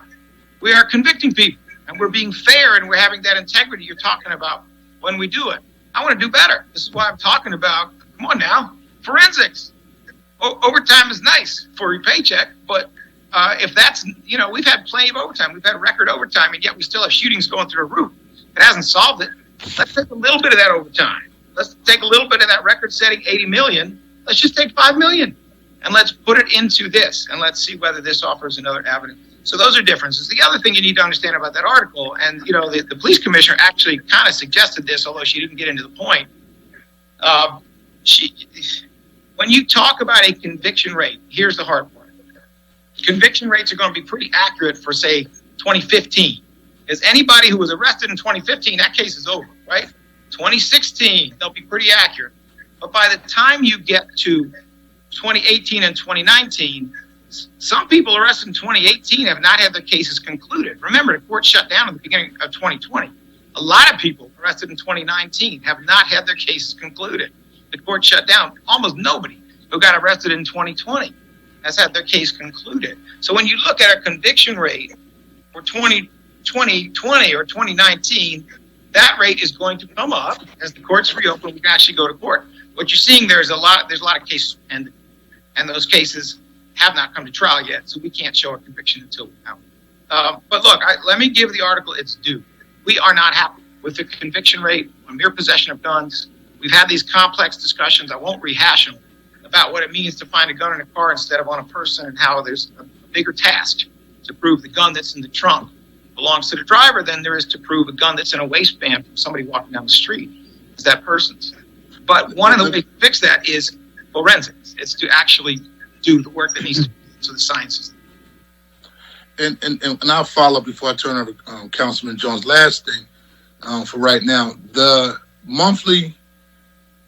weekly meetings with your top level DAs and the detectives from the Philadelphia Police Department, how are they coming? It started on December the 7th. What's the progress you have been making with that particular arrangement, that partnership, working with the police on a deep detail level? Because on one end, and I'm watching the comments from both sides, I know you talked about stronger evidence, right, to make sure that the cases stick. And so how is the progress coming with you two teams sitting at the table, figuring out how do you get the best evidence in terms of moving forward, so we can do a better job when it comes to, prosecuting those individuals, and cases won't be dismissed based upon the lack of thorough evidence? So I referenced this, but maybe I wasn't clear. I think we've made a lot of progress. As I said, I'm an old car mechanic back in my teen years. There's been a huge improvement in how DNA is done. It is not just a question of taking it off the gun. You got to take it off of whoever you think's connected to a gun too, right? So to the police department's credit, when we all sat down and we realized this disconnect, they have changed that. And that has been a real improvement. Instead of having 19 cases where they took it off the gun, but they never took it off of the defendant, we now have them taking it off the gun 19 times and the defendant 19 times at the beginning when there's enough time to get the results. That's a big improvement. Another big improvement has been in the quality of the paperwork. We used to often get paperwork that would say things like, I made an investigatory stop. I made a temporary detention. Well, that's a legal conclusion. That doesn't tell me what you did. What we need the paperwork to say is what happened, because that looks bad in the courtroom. When you just put down that language instead of saying, well, I saw him doing certain things with his hand in his pocket, and it seemed like he had a heavy metal object in his pocket. And then I approached him, and then I asked him this, and he told me that. We just need to have a tighter case in court. So my bottom line there is they've improved. But through those discussions about how we need better paperwork when we're in court, the quality of the paperwork, the work done by the police is improving. We are not yet where we would like to be, meaning the DA's office, in terms of grabbing social media from someone who has a gun and just got arrested. Because if you can grab that social media or make it a policy that we're always going to try to get it, and you're going to get it before they erase it, before they get home, or before they can pick up a phone and say, yo, take down the rap video that shows me with the gun that they just caught me with. So we're still working on that. And obviously I don't control what they do, but we're strongly suggesting that could be a powerful tool to increase the accuracy, but also the provability of those cases. There's some livestock car issues. I won't get deep into that, but it does affect seizures because if you're doing a search of a vehicle, an inventory search, under certain circumstances, you process before that has to be right. That is another work in progress. We are, I think, getting better results on witnesses appearing because at that early phase, we're able to ask the police to focus on certain cases where we may have a squirrely witness issues. This witness is fearful or this witness just doesn't want to show up. So we're getting that. And I believe a lot of that's reflected in what I was just talking about, this 96% hold rate, 91% hold rate, 93% hold rate. And then the other thing is on the constructive possession issue, trying to prove that the gun in the trunk belongs to the defendant. We know that at the top levels in the police department, the brass are pushing memos through to educate on this point. That's a good thing. Those are some of the ways, some of the concrete ways that I think that, the car is getting fixed. The broken parts getting replaced. And I think honestly, it's one of the most effective things we've been able to do with the PPP. Larry, is it illegal for, let's say a car get pulled over and whoever's closest to the gun gets assigned the case? Is that illegal? Just asking. It can be if what's going on is you got 6 people in that car and you got nothing more than it's stuffed under a seat and there's somebody sitting on that seat who's 1 inch closer than the person in the back seat. That probably does not rise to the level that the Pennsylvania appellate courts would say gives you probable cause for that person. Now, any little factor can change that. You run that person's social media, he's holding the gun, we're there. You get the DNA to connect, we're there. If you observe something, you observe the person stuffing under that seat, and then you find the gun where the stuffing happened, that may do it. But that's exactly the kind of problem we're looking at. Is often you have a good level of suspicion. We totally understand the stop, the arrest, the confiscation of the gun. We'd like to win that case too, and I know that they would like us to win that case too. Okay, thank you. Councilman Curtis Jones.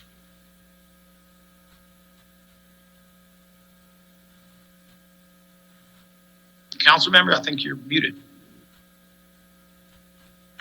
Oh, Councilman Curtis Jones, but I want to also I want to note for the record the presence of Councilwoman Jamie Gardier and Councilwoman Kendra Brooks. And I want to call on now Councilman Curtis Jones and next Councilman Derek Green. Thank you, Mr. Chairman. Thank you and welcome, Mr. District Attorney. The other day, and I want to thank your staff and your team for whenever there is an incident, I hear from the District Attorney's office about what's going on and things happening in my district, and I appreciate it. G. Lamar Stewart has walked scenes up there with us, and it tends to, whether it's you or one of your team, put the neighborhood where these things happen a little more at ease, that we are on the case, that we are in the neighborhoods, and that we are processing in real time what's going on. It's got so bad, Mr. Chairman, that when I see his name pop up in my cell phone, I almost don't want to answer it. And the other day he was just checking on things, and I had to remind him that every time his name pops up, I get that kind of reaction. But keep calling me, keep informing me about what's going on. Thank you and your team. I want to switch and say, in COVID, it has attacked not only individuals, but entire systems, whether we talk about criminal justice, whether we talk about the prison system, whether we talk about the court system and your office. What I want to know is there a way that the chairman and members of this committee can receive a time process of from the point of arrest to the point of charging to the point of preliminary hearings and throughout trial to get a sense of not only time, but as of money and what it actually costs to process a felony case. How much does it cost to process a murder case? Because I think if we put those things in context, when we try to reprioritize funding, we will understand that a penny wise is a pound foolish. If we do not invest in these equipments that you mentioned, it is a no-brainer for us to want to update the technology in your office, in the police department, in detectives having cell phones to better do their job. I want to step up to the plate and ask that this committee get a list of those types of equipment so that during the budget process, we can drill down on that. And that's a statement, not a question. But now here comes the question. How much does a average felony case cost? How much does the average murder case cost taxpayers? Wow, council member, that is a fascinating question. I can not entirely answer, but let me tell you what I would try to do to answer it for you, and we will try to answer it for you. So, with most homicide cases, the defendant is going to sit in jail. With all first degree, secondary cases, they're going to sit in jail. So we have to look at the cost of that incarceration. Whenever you go to court, you have a lot of employees in court. It's not just the judge. It's also going to be various different court officers. When you subpoena police officers to testify, of course, some of them may be receiving overtime, often significant overtime. And then, of course, they've investigated the case. And the entire period of time that they have investigated the case has been on the clock. It's been part of the payroll, if not overtime as well. And many homicide detectives do a lot of overtime, understandably, because they often either solve the case within 24, 48 hours or they don't solve it at all. That's before we even get to what my office does and what we cost. So that's a difficult calculation, and probably even more difficult in a pandemic, honestly, because one of our goals before the pandemic was to speed up the period of time it takes to get to the conclusion of a shooting case. It was, I believe, about 365 days when we took office, and with some good collaboration with the courts and also with the defender, we were able to knock that down to about 180 days, which was important. We thought it was mostly important to get the message back to, friends of the defendant that you can't be shooting because there will be a consequence and it's going to come a lot more quickly than you thought. It would be a message in half a year instead of a year. But it also had effects in terms of cost. And if you don't have to go to court 40 times, if you go to court 20 times, there's a savings. If you're not in jail for a whole year, if you're in jail for half a year, there's a savings. Obviously, the most important thing, is to get the right outcome. But that is, that's a part of it. So we can try to work on those kinds of factors. Another way to look at it, I suppose, would be to ask the police department to provide us with the total budget that goes into homicide cases and then divide it out by the number of homicide cases they have.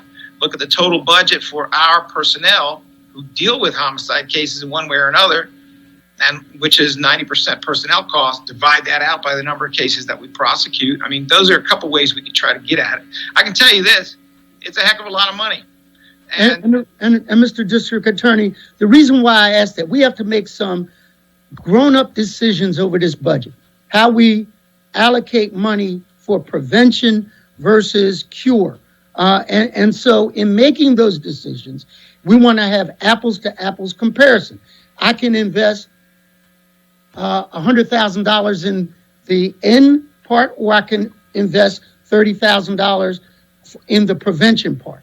And so making those accurate decisions based on measurements of how much time and how much money it costs to do things. Now, having said that, one of the reasons that it was mentioned that a lot of the cases don't wind up with successful outcomes in prosecutions is witnesses. And one of the things early on, when I first came here, we put a little more, not a lot, it's unfair to say a lot, a little more money into witness protection, and to create a sense of safety that people who have the courage to come forth and identify individuals that are pulling these triggers would have a sense that their government was here to protect them in ways that was tangible. And so where are we with that? And, what progress are we making so that people feel comfortable coming forward, offering their testimony to fairly move trials forward? Council members, it's let me just try to be as open as I possibly can. It is a very long-standing issue that police go to a crime scene of a shooting and they survey the neighborhood for a witness. Often they don't even have the victims there because they've gone by private automobile to the hospital. They got a bunch of fired cartridge casings. They have blood on the ground. They have bullet holes and things. And it is frequently the case that what they face is there is not a single witness who is willing to talk to them. And then when they go, often when they go to the hospital, there are people in the hospital who don't want to talk to them either. It's a real challenge. But when we do get a witness, when we do get somebody who actually has something to say, then we have to do everything we possibly can to protect. We appreciate that City Council a few years ago put aside a chunk of money. I think it was about $250,000, something like that. Wasn't it? It was. For this purpose. And we are using the money we can access. We get a lot of the state money because Philadelphia has more of an issue, honestly, with gun crime than, Carbon County. So we're spending a lot of that. But it is an expensive process. It can often, I think the number I was given by my unit is it's often about $30,000 to do a relocation, even a temporary relocation of families. Keziah Cameron and our team have done pretty amazing work. We have people whose primary duty is this sort of thing. But there are also other layers to it. The CARES process itself can facilitate things by facilitating communication with the detectives, by making it easier for them to let us know when they feel like that there is some danger. I do wish we had, the kind of money the feds have, the kind of money they'll expend on a mob informant to move that person to Florida, change their name and their identities forever. I wish we had that.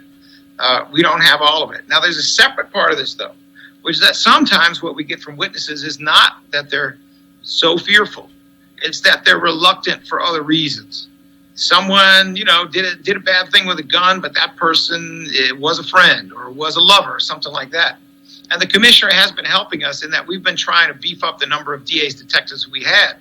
This is an office that at one time had about 110. And by the time I came into office, we were down to about 30 to 40 DA's detectives. We're never going to have 6,500 law enforcement personnel like the police department. We don't need that.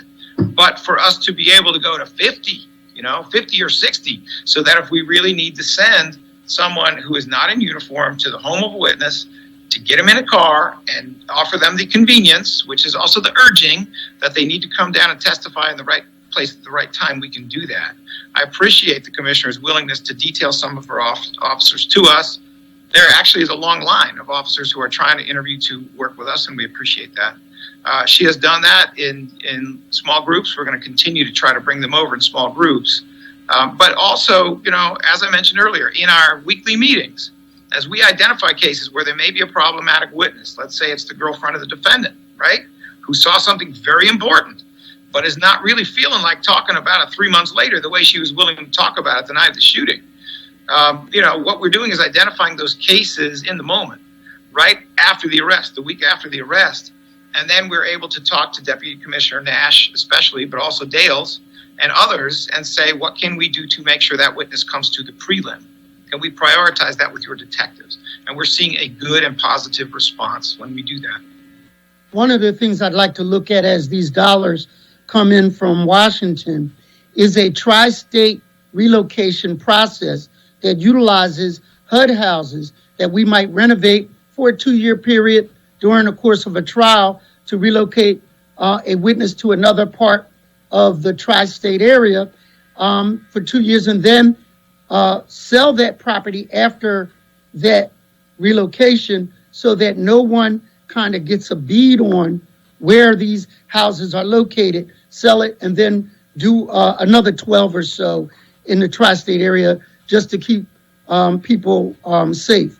One of the things that went wrong that I know about there was a hotel, which I won't name, downtown, where a lot of witnesses were kept.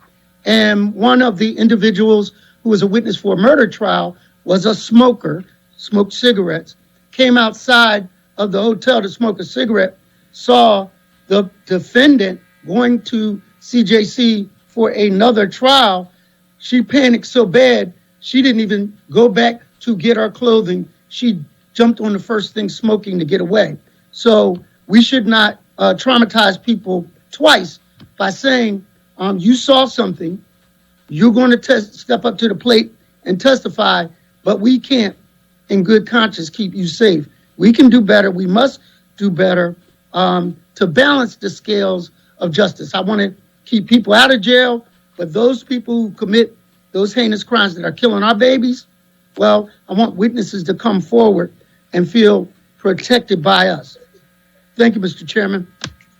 Thank you, Councilman Derek Green, then Councilwoman Jamie Gaudier. Just also want to remind everybody, just be direct with your questions as we go through this process. Thank you, Mr. Chair. Thank you, District Attorney Krasner. I want to thank you for stating on the record that witness issues and intimidation has been a long-standing challenge from the issue of public safety. The fact of witnesses not being able to attend court proceedings is not a new phenomenon. It's not an issue that has happened just in the past year, but this is an issue that's been going on for a number of years. That's always been a problem.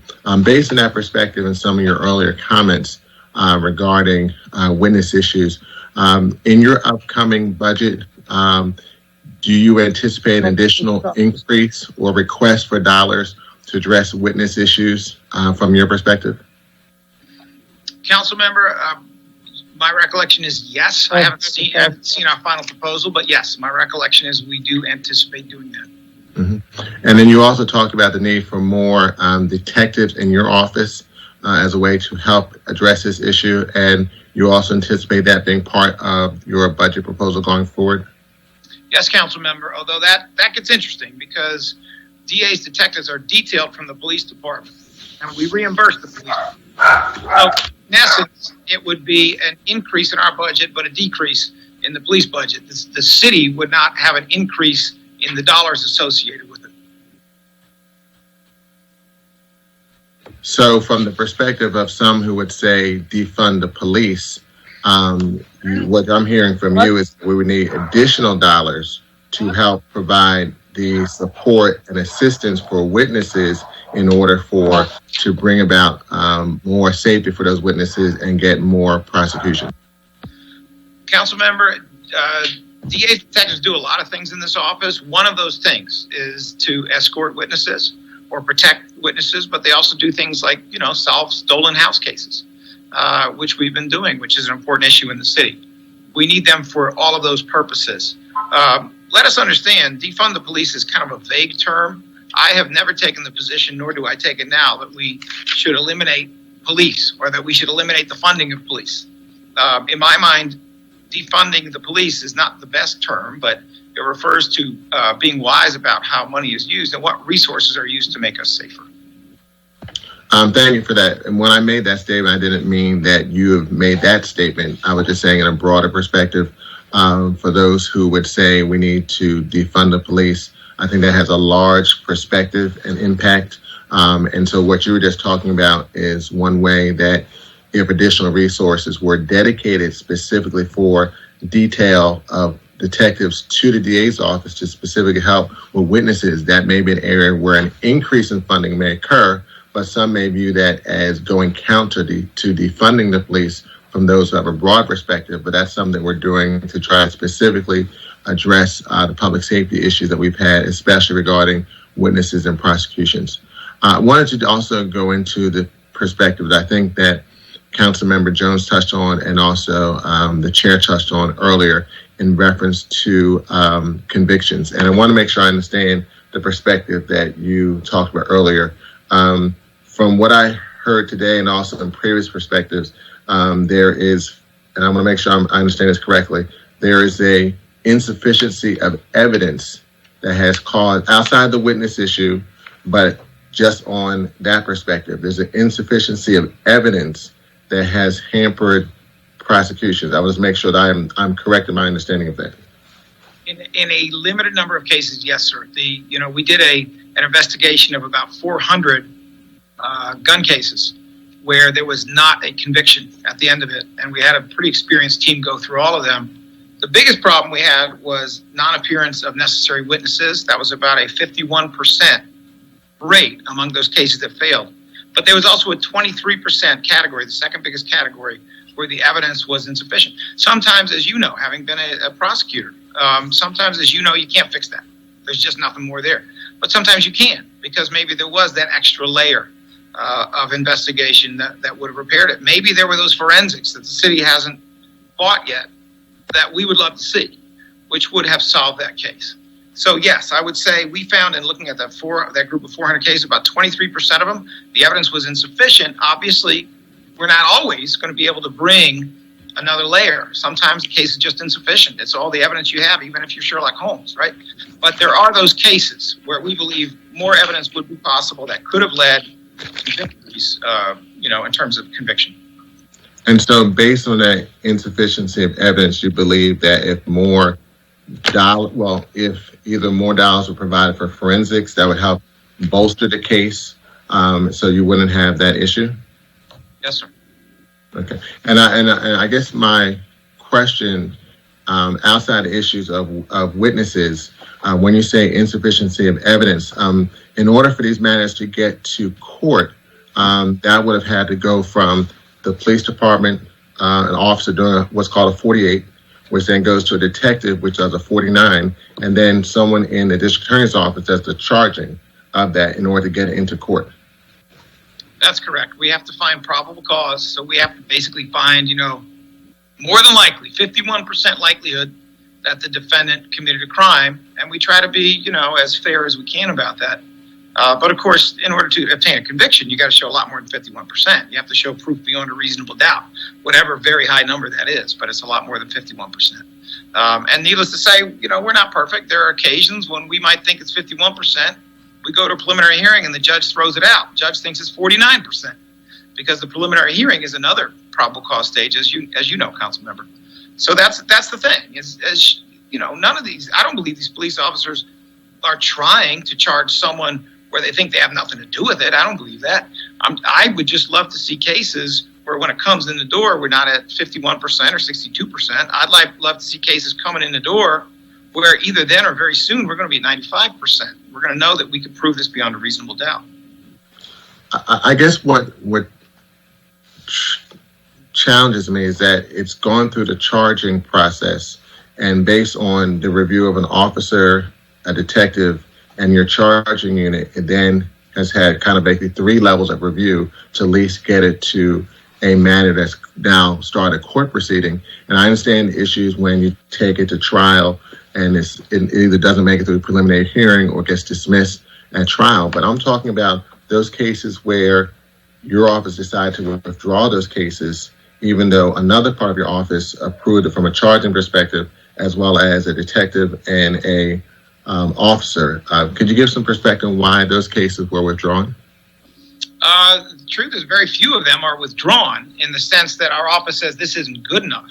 We have seen a lot of cases that were rejected by the judge after the judge hears the evidence at the preliminary hearing.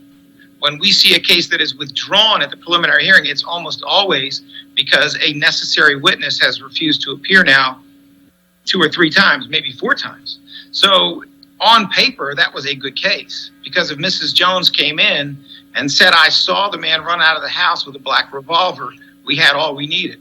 Mrs. Jones didn't come once. She didn't come twice. Mrs. Jones didn't come the 3rd time. So what was, in fact, a good case on paper, it was at least a case where we had probable cause, is now a bad case on paper. We have an essential witness. The essential witness is not coming in despite the efforts we're able to make. And so that's when you withdraw it. You withdraw it basically because you're standing up in front of a judge. The judge says, let's go. And the witness you need is not there, even though you've tried multiple times. I'm not saying you're suggesting this at all, council member. I know you're very astute in these matters. But, this is not a situation where we sit around and look at cases and toss them in the trash can because we just say, yeah, we charged it, but this is a junk case. That's not what's happening here.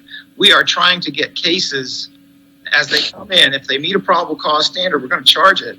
And then we are trying to get them past the preliminary hearing into a trial. Sometimes we have plenty of evidence. Sometimes we don't have enough. Sometimes we actually have to set the charging phase, but it's good when, a crucial witness doesn't show up, whether that's a police witness, which it usually is not. The police failures to appear on these cases, it's something like 10% of the group, right?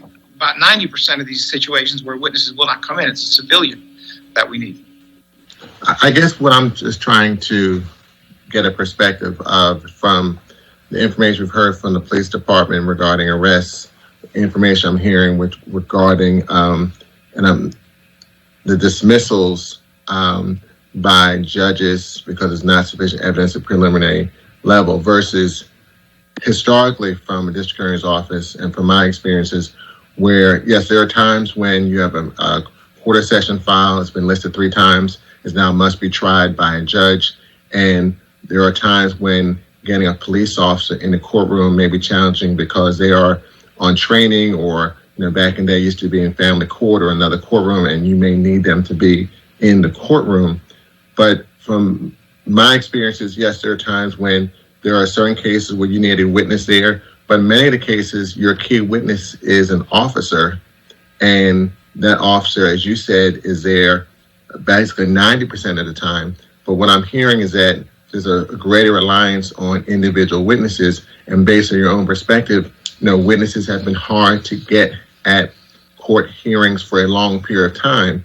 So give me some more context on why that's occurring and we're not relying more on the police officers to be able to make these, at least get over the threshold of preliminary hearings. Because from my experience and I've had a chance to talk with other former prosecutors over the years, preliminary hearing generally has not been the bar to get things going forward, but it seems like that's the bar now.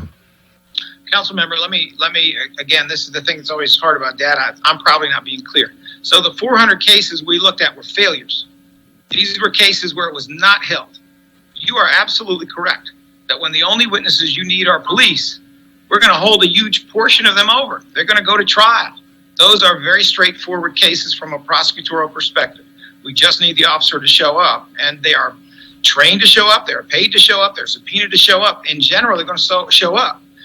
Every now and then, yes, they'll be stuck in another courtroom. A judge will be, let's just say, a little overeager to get rid of a case. Every now and then, you'll have a police officer who may be injured on duty for a long period of time, and eventually the case will be thrown out because you can't get that evidence up there.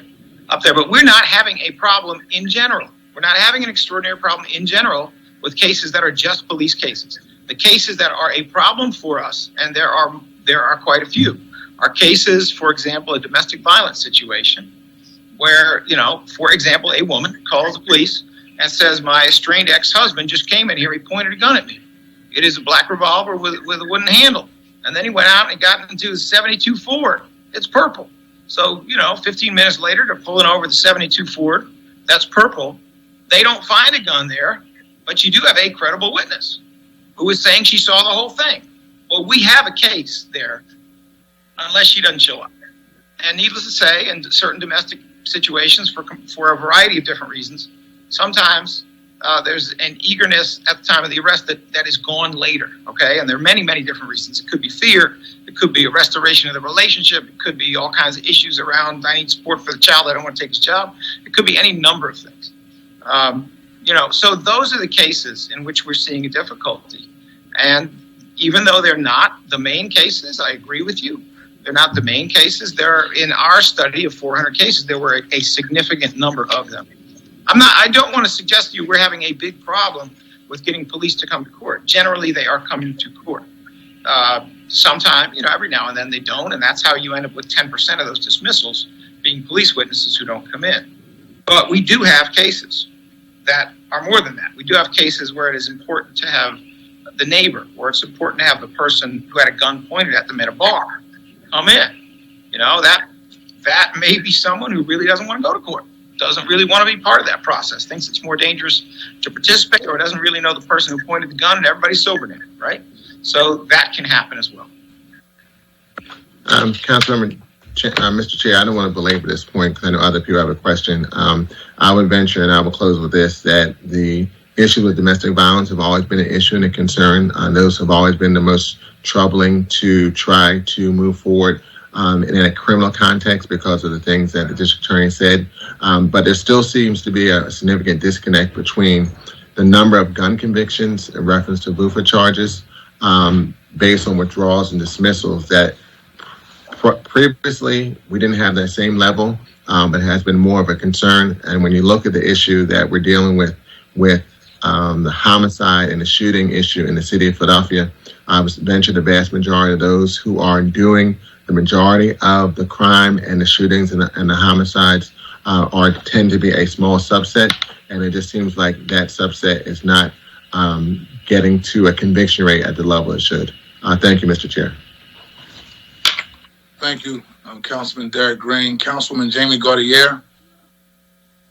Thank you, Mr. Chair. Hi, District Attorney Krasner.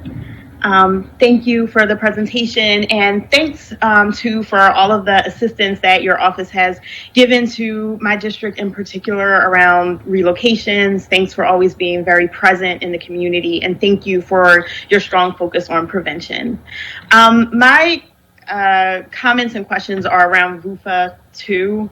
I want to understand better some of the conflict that seems to exist between PPD saying, that they're making a certain amount of arrests and that there's a gap in convictions that are increasing.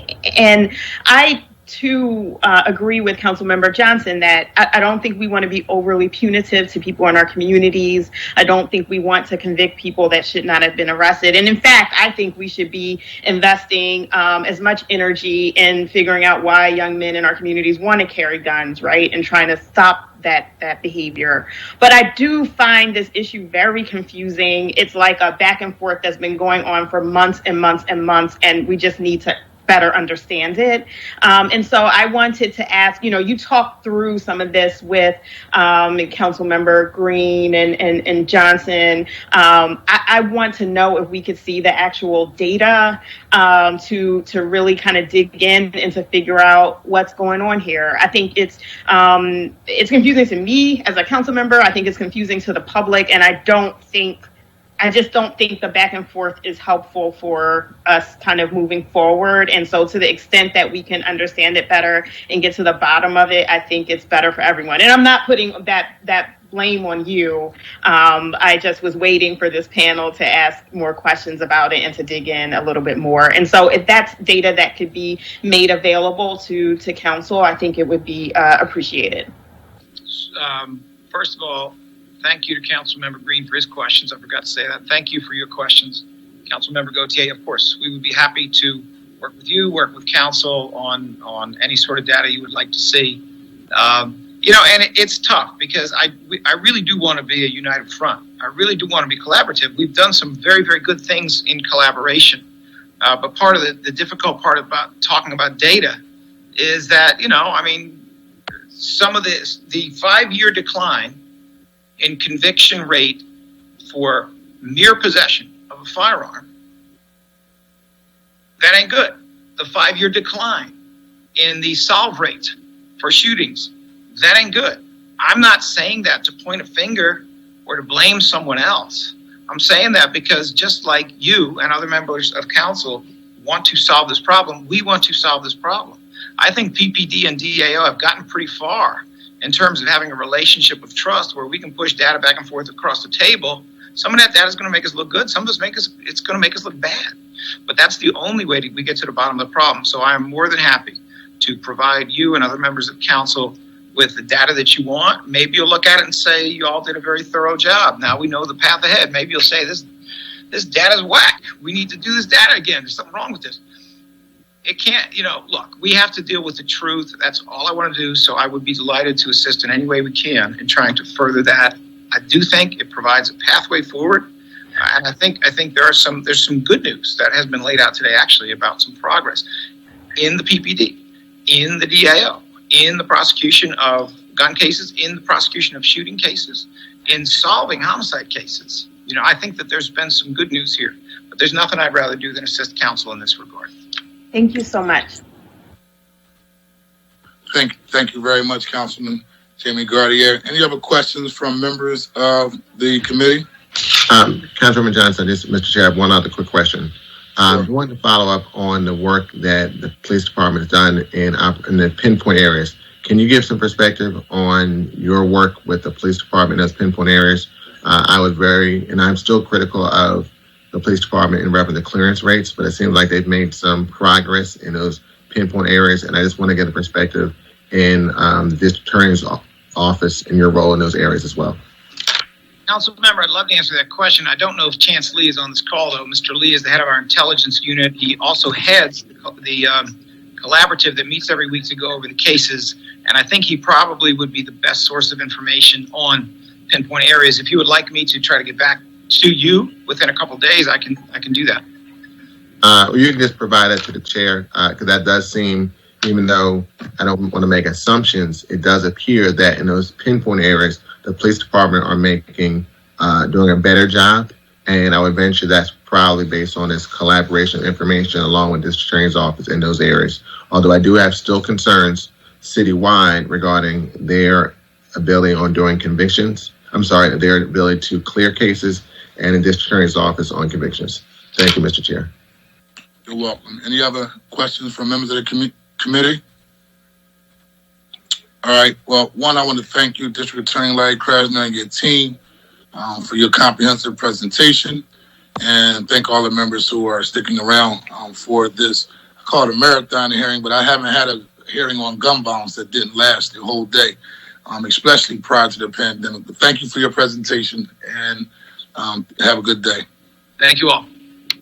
Can the clerk please call the next panel? Dr. Jessica Beard, Marla Davis Bellamy, and Alita Garcia.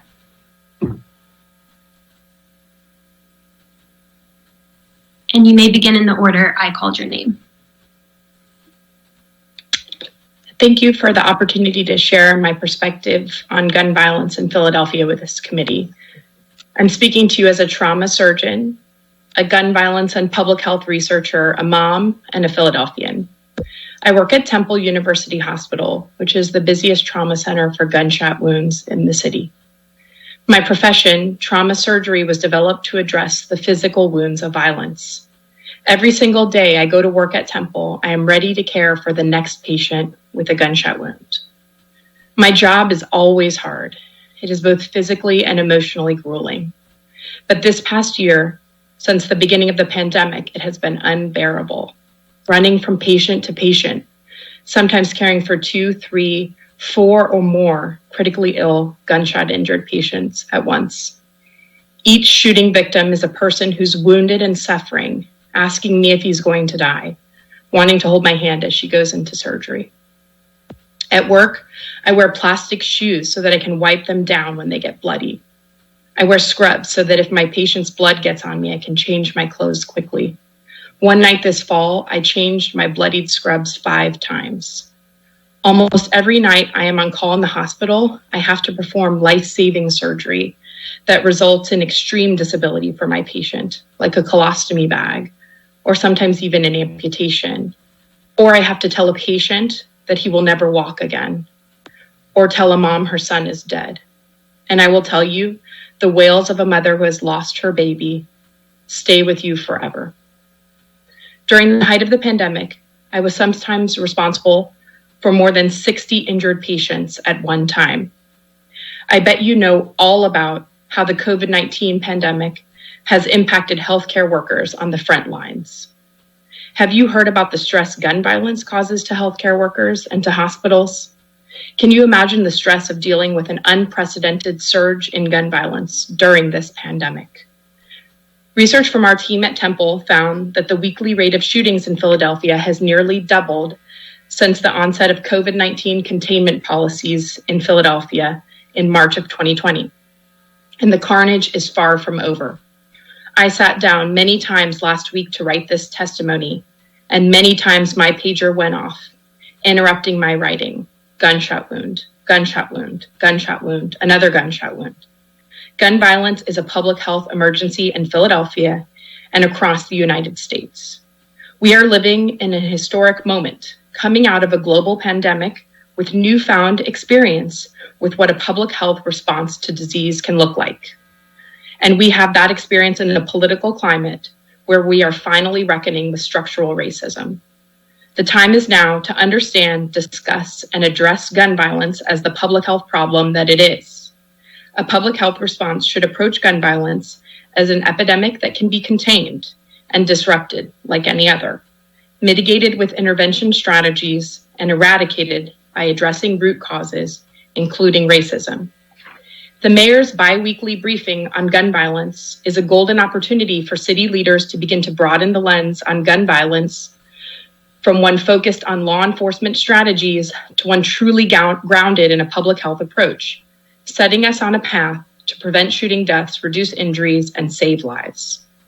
During the first briefing, I do not recall hearing any discussions of how gun violence is impacting our city economically, how hospitals are meeting the increased burden of gun violence, and how the root causes of gun violence, including racism, are being specifically addressed.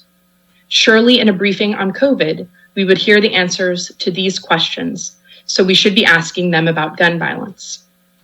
Following the first briefing, the majority of press questions were focused on law enforcement responses because gun violence was not framed as a public health emergency.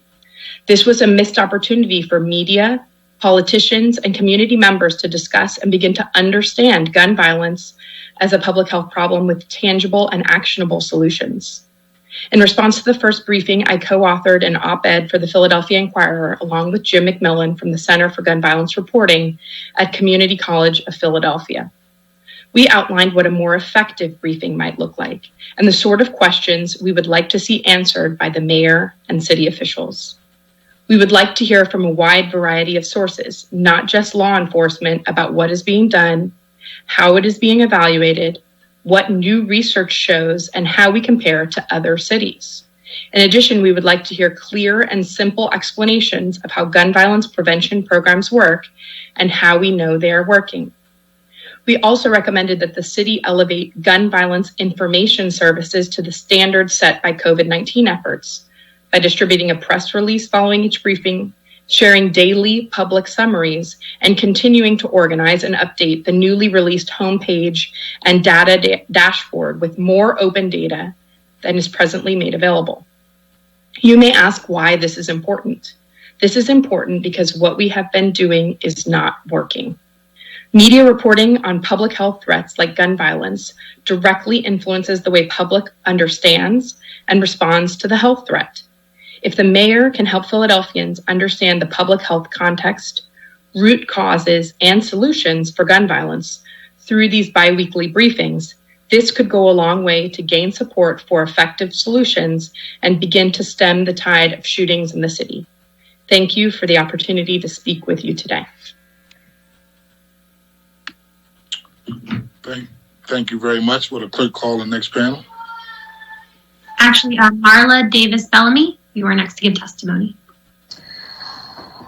Good afternoon, Chairman Johnson and members of the Special Committee on Gun Violence. It's an honor and pleasure to speak with you this afternoon about the work of Philadelphia ceasefire, particularly during this past year where we have seen a significant increase in gun violence.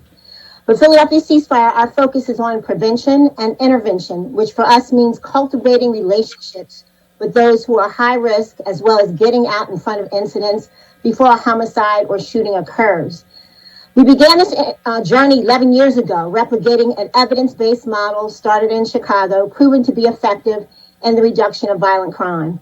We're probably one of the few community-based violence prevention programs in the city that has been evaluated, and I've included a copy of our evaluation for your review. Evaluation completed by Dr. Katerina Roman of Temple University's Criminal Justice Department indicated that the implementation of ceasefire was associated with a statistically significant reduction in shootings. The reductions was equivalent to 2.4 shootings per month per 10,000 residents. Comparing 2 years before ceasefire to the 2 years post-implementation of ceasefire shows there was a 30% reduction in shootings in 3 police service areas within the 22nd Police District. All of this came about as a result of former Governor Rendell making violence a priority for the Commonwealth of Pennsylvania. During that time, the Violence Policy Center of Washington, D.C. identified Pennsylvania as having the highest Black homicide rate in the country. The governor responded by pulling all of his cabinet secretaries together and giving them a mandate to find solutions. As the chief of staff of the Pennsylvania Department of Health at that time, I was at the meeting and then knew that it was going to be a difficult task, as I know now. But immediately after, the governor received a call from the Robert Wood Johnson Foundation, the largest healthcare foundation in the world located in Princeton, New Jersey. They told him about a public health program they were funding called Chicago Ceasefire, now known as Cure Violence Global. The program at that time was being replicated in a few cities across the country, including Baltimore, and they were very pleased with their success. I was particularly drawn to the model because it is driven by a community organization within the target area that has been identified based on data. They also hired credible messengers from the community to serve as outreach workers and violence interrupters. These individuals are often returning citizens that are familiar with the neighborhood, as well as with gang members and others who are engaged in violent crime. The minimum salary is $16 per hour for these positions, and they also come with full-time benefits. To start the project here, we were able to secure seed dollars from PCCD for implementation of the program in North Philadelphia, where most of the shootings at that time were occurring. Dean John Daly of Temple Medical School, who recently passed away, also played a critical role, giving his willingness to host the program at the medical school. Former Police Commissioner Ramsey, also from Chicago, supported the initiative. I remember him saying, if you can make an impact in the 22nd Police District, you can duplicate this program anywhere in the city. Philadelphia Ceasefire engages everyone, from clergy to PHA to funeral home directors, behavioral health therapists, and parents. We also include a community hiring panel to weigh in on each candidate for open positions. We provide support services to those that we recruit to become a part of the program. However, success for us is measured solely on the reduction of homicides and shootings. Our case management support includes 5 home visits a month, 3 telephone calls a week, with the idea of staying in our client's ear like a gnat, reminding them of the goals they have established and what's at stake. Our street intervention work led to a partnership with DBH-IDS and Drexel's Healing Hurt People, which enabled us to expand the program and engage victims of violent crime that were treated at 3 of our level 1 trauma centers. We've also received funding support from NFL player Will Parks, a safety with the Denver Broncos and native of Philadelphia. Will and the Broncos have supported Philadelphia Ceasefire for 2 years as part of the NFL program My Cause, My Cleats. This funding includes a partnership with the city's Parks and Recreation Department and has been used for a life skills basketball program in the 14th Police District. PCCD also supports our crisis response initiative that was designed to provide mental health counseling support on site to residents, clients, and those that have been impacted by violence in our 33-foot Winnebago. COVID-19, however, has made face-to-face meetings a challenge. So we now work virtually with our clients and hope to have our mobile crisis response unit up and running this spring. We also have been funded to add a few additional staff to assist and support young victims of violent crime as well. Since the onset of the COVID-19 pandemic, we've also launched the Philly Hub. This public health approach to crime prevention came about through a Department of Justice technical support call with community-based violence prevention grantees. Chelsea, a city of about 40,000 people near Boston, had a high rate of violent crime and was listed in 2014 as the most dangerous city in Massachusetts. Despite its small size, it was also ranked 11th on a 2014 list of the country's 100 most dangerous cities. Prior to starting the Chelsea Hub, residents who would potentially benefit from social services often fell through the cracks due to a lack of communication among related organizations. Led by the Chelsea Police Department, the group, which is composed of employees from roughly 30 social service groups and agencies, meet around a table every Thursday for an hour. The facilitator introduces a situation to the group, which could include an encounter or call received by the police regarding an incident that could benefit from support by a social service agency. The situation could also be introduced by an agency member of the Hub. As an example, when I visited Chelsea, one of the Hub members had encountered a woman in the ER that had been domestically abused the night before. She asked the patient if she was okay with her presenting the situation to the hub, which was scheduled the next day. She explained to the patient the hub included members that could help her with shelter, food, and employment. The following day at the hub, the social worker described the incident to the 40 agencies sitting around the table. They asked her about the situation. She provided information about name, address, date of birth, and they immediately checked their iPads and laptops to see if their agency was already providing support services to her. They also quickly identified additional services that she may be eligible for.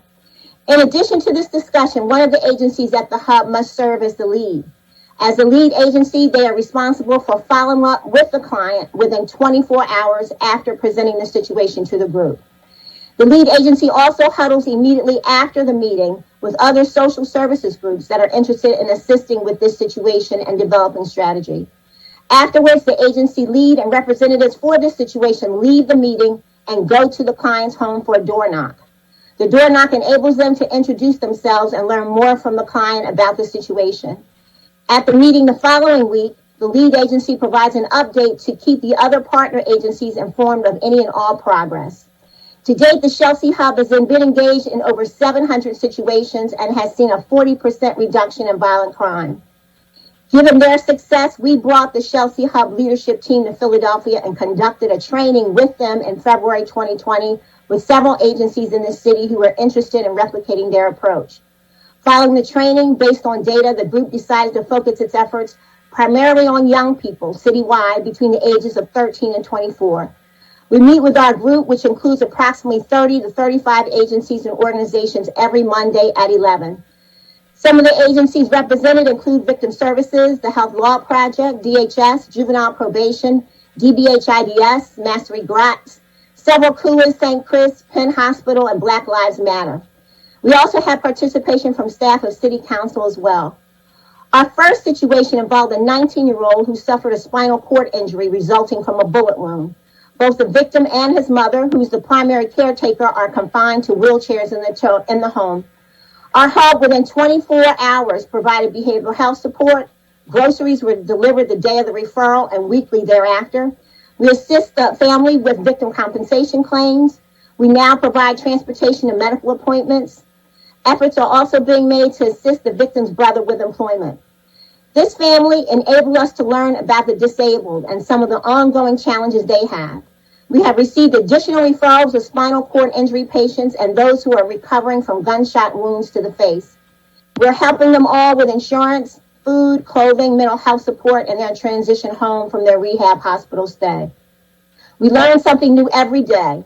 We have led others out of their silos and have made a concerted effort to reach any and everyone that needs support. Violence is learned behavior and a symptom of a larger problem which is behind it. This could be trauma, poverty, lack of parenting, or as a young man told me last week, not knowing how to lose. But one thing I do know for sure is that it's going to take a commitment from all of us, as well as resources from the public and private sector and philanthropy to help turn things around. I would like to assure you that Philadelphia Ceasefire and the Philly Hub are committed to this process and are available to assist in any way that we can. Thank you very much for the opportunity to testify.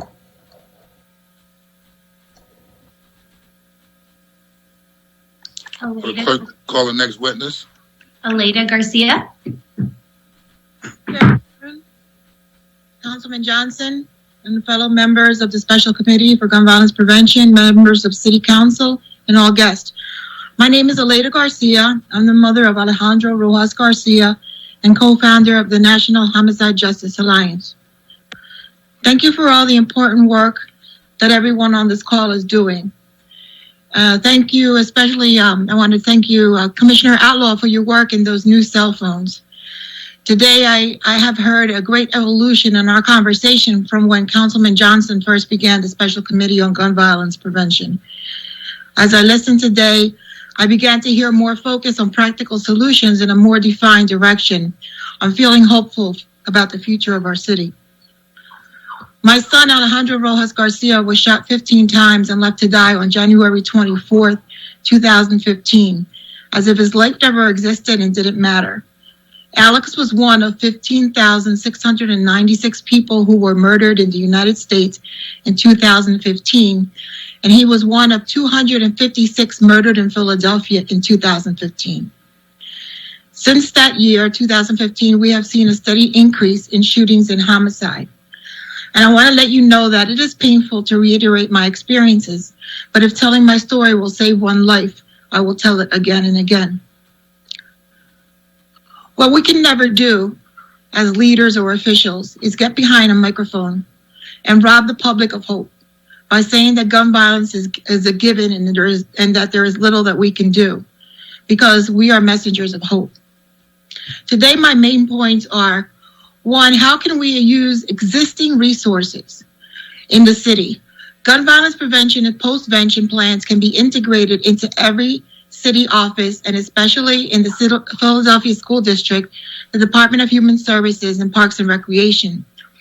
Community wealth creation, point number 2, is that community wealth creation for existing residents of target communities where gun violence is the highest should be a main consideration of the Philadelphia City Plan for 2035.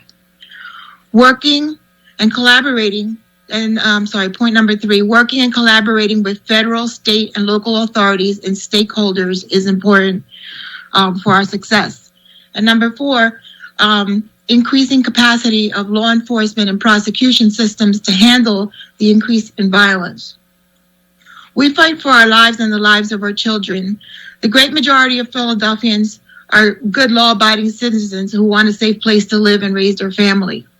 And we want to be supported by city government in our efforts to develop our neighborhoods and ourselves. Part of the mission is really to outsmart that small group that is creating the problem into stopping the violence and crimes that they commit and have them face the consequences if they do commit a crime, shooting, or murder. There is a present sense of lawlessness in our city, and many vulnerable citizens are imposed upon by criminal activity. People can't continue to raise their children in bullet-ridden neighborhoods or stay inside all day, not because of COVID, but because they're afraid of becoming a victim. The continued gun violence is painful for all of us, and we know that some of it comes from a long history of inequity. In Philadelphia last year, 2020, there were 499 homicides, 87% African-American victims and their families, 12% Latino and their families, so 99% of homicides involve people of color. And as of today, the number of murders in Philadelphia stands at 119. And we've been seeing the percentages rise and fall from 45% to today is 28%, according to the Philadelphia Police Department Crimes and Statistics page. The trajectory in Philadelphia for 2021, with a 45% increase from 499 murders last year, when I did the math, it points to over 700 homicides. Exactly, it came to 698 because of the fluctuation in percentages. So we have to ask ourselves, at which point do we stop having the capacity and the funds to manage the epidemic of violence? I propose that all the plans we make for the reduction and elimination of gun violence and crime be integrated and synthesized as a part of the overall Philadelphia City Plan, which has a long-term vision for the city. Many of the plans for the city's future hinge on reduced violence. We also need to have a plan with immediate and measurable impact, a midterm plan that would begin now, but would be creating a plan that would be enforced in 5 to 10 years. And then a long-term plan that would benefit from basic works and continue to work in 10 to 20 years and continue to build from there. 30 years ago, I was witness to the devastation of our city during the crack epidemic.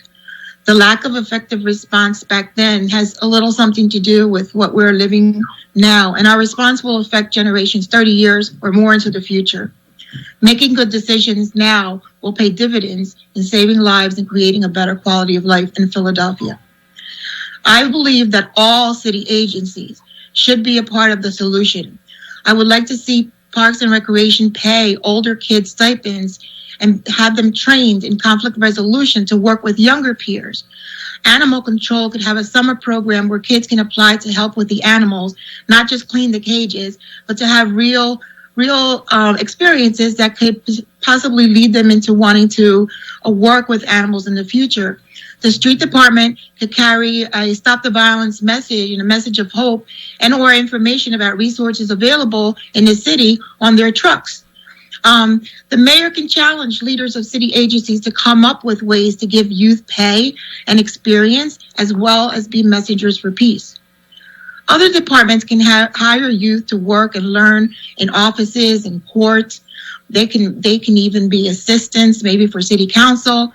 We can plan to involve high school juniors and seniors in paid, certified opportunities that they can use to get employment after graduation or put on their college application. Right now, there is a camera program already in existence for businesses that can be expanded and be part of our efforts to gather information and be funded for the purposes of collecting information after a shooting. Many citizens may not have cameras because of cost or simply don't know how it works, which ones to buy or how to install them. But we can help. If the city installs cameras, there should be an agreement to share street footage if an event or shooting or homicide occurs. I also believe that enforcement and prosecution of shooters and murderers has to meet the level of the crime. All cases are different, so there is room for mitigating circumstances. However, the message needs to be that killing or attempting to kill another human being is not tolerated in our city. We see random shootings and cold-blooded murders, and when an individual makes those choices, they have to be prepared to face the consequences. I know that Philadelphia is our home and our responsibility, but it is difficult to effectively battle gun violence alone in an isolated corner of the country. A local, state, and national collaborative perspective can be more effective in all areas of prevention and response. Cities and states can share information and learn from successes as well as failure. I want to give you an example. The individual that murdered my son lived in Camden and was a leader in a multi-state gang based in Salinas, Puerto Rico, with extensions in Camden, Philadelphia, and Holyoke, Massachusetts. This gang has been responsible for multiple murders, and I even had the opportunity to visit Salinas, Puerto Rico, and speak to another mother whose son was murdered by the same gang in Holyoke, Massachusetts. Locally, we are struggling with the overwhelming challenge, and I encourage Mayor Kenny and City Council to consider reaching out nationally for support. We need the best research on gun violence prevention and response to understand the challenges and find the strategic points of intervention that can level the trajectory of the current national rise in gun violence and care for traumatized families and communities.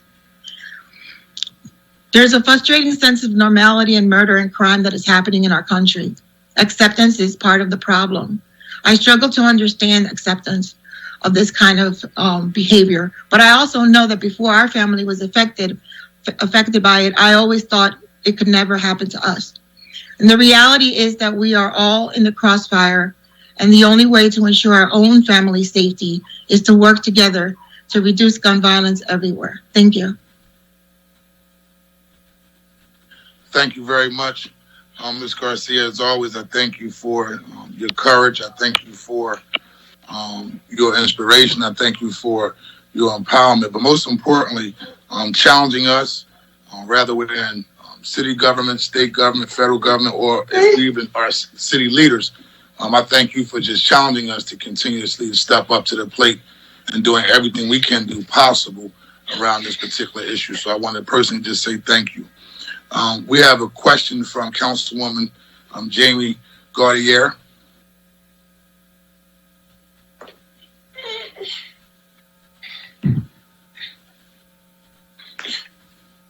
Councilwoman Jamie Gaudier, are you there?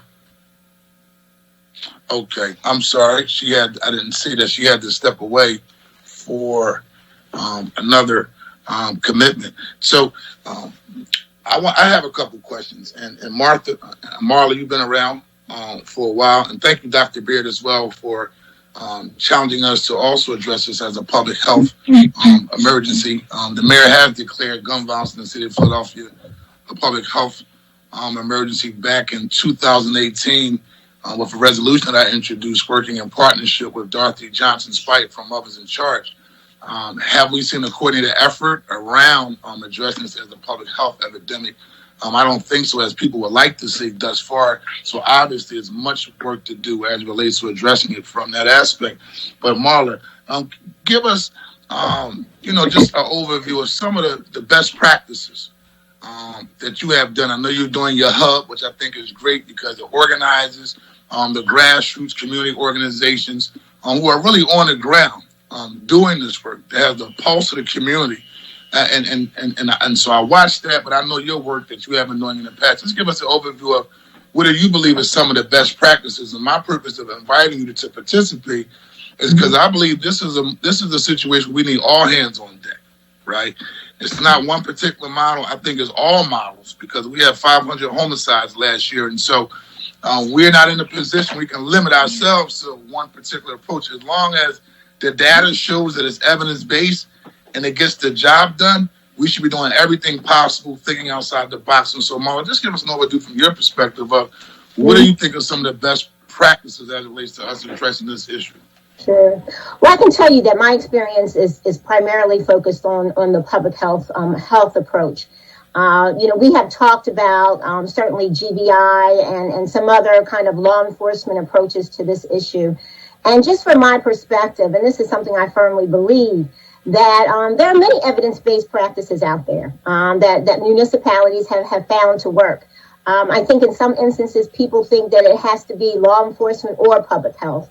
But I think, as you mentioned, we're a large city and we've got a significant problem. And I don't think there's anything wrong, quite frankly, in terms of implementing, law enforcement approach in some areas and cure violence and other public health initiatives in other areas. The one reason why, I'm really kind of a huge advocate of the public health approach and certainly Cure Violence Global is I know it works. I have the opportunity. This program is being replicated from everywhere, from Cape Town, South Africa, to Iraq, to New Orleans, several sites in New York City and New York State. All of us have an opportunity periodically to talk together about the issues and the challenges, and we work to support each other. We're all seeing the same, thing in terms of younger shooters, for instance, in our municipalities. And the whole notion of street outreach, I think, there's nothing like a young person engaging with, speaking with someone who has walked in their shoes. I spoke to a group of young people last week from the Juvenile Justice Center, and I invited a former client of ours. And I was a little bit concerned because he's 28. In our world right now, 28, you're an OG by then, right? But this young man talked about this, he faced the same kind of challenges. He had multiple felonies on his record and had given up in terms of hope. And you could hear a pin drop in the room.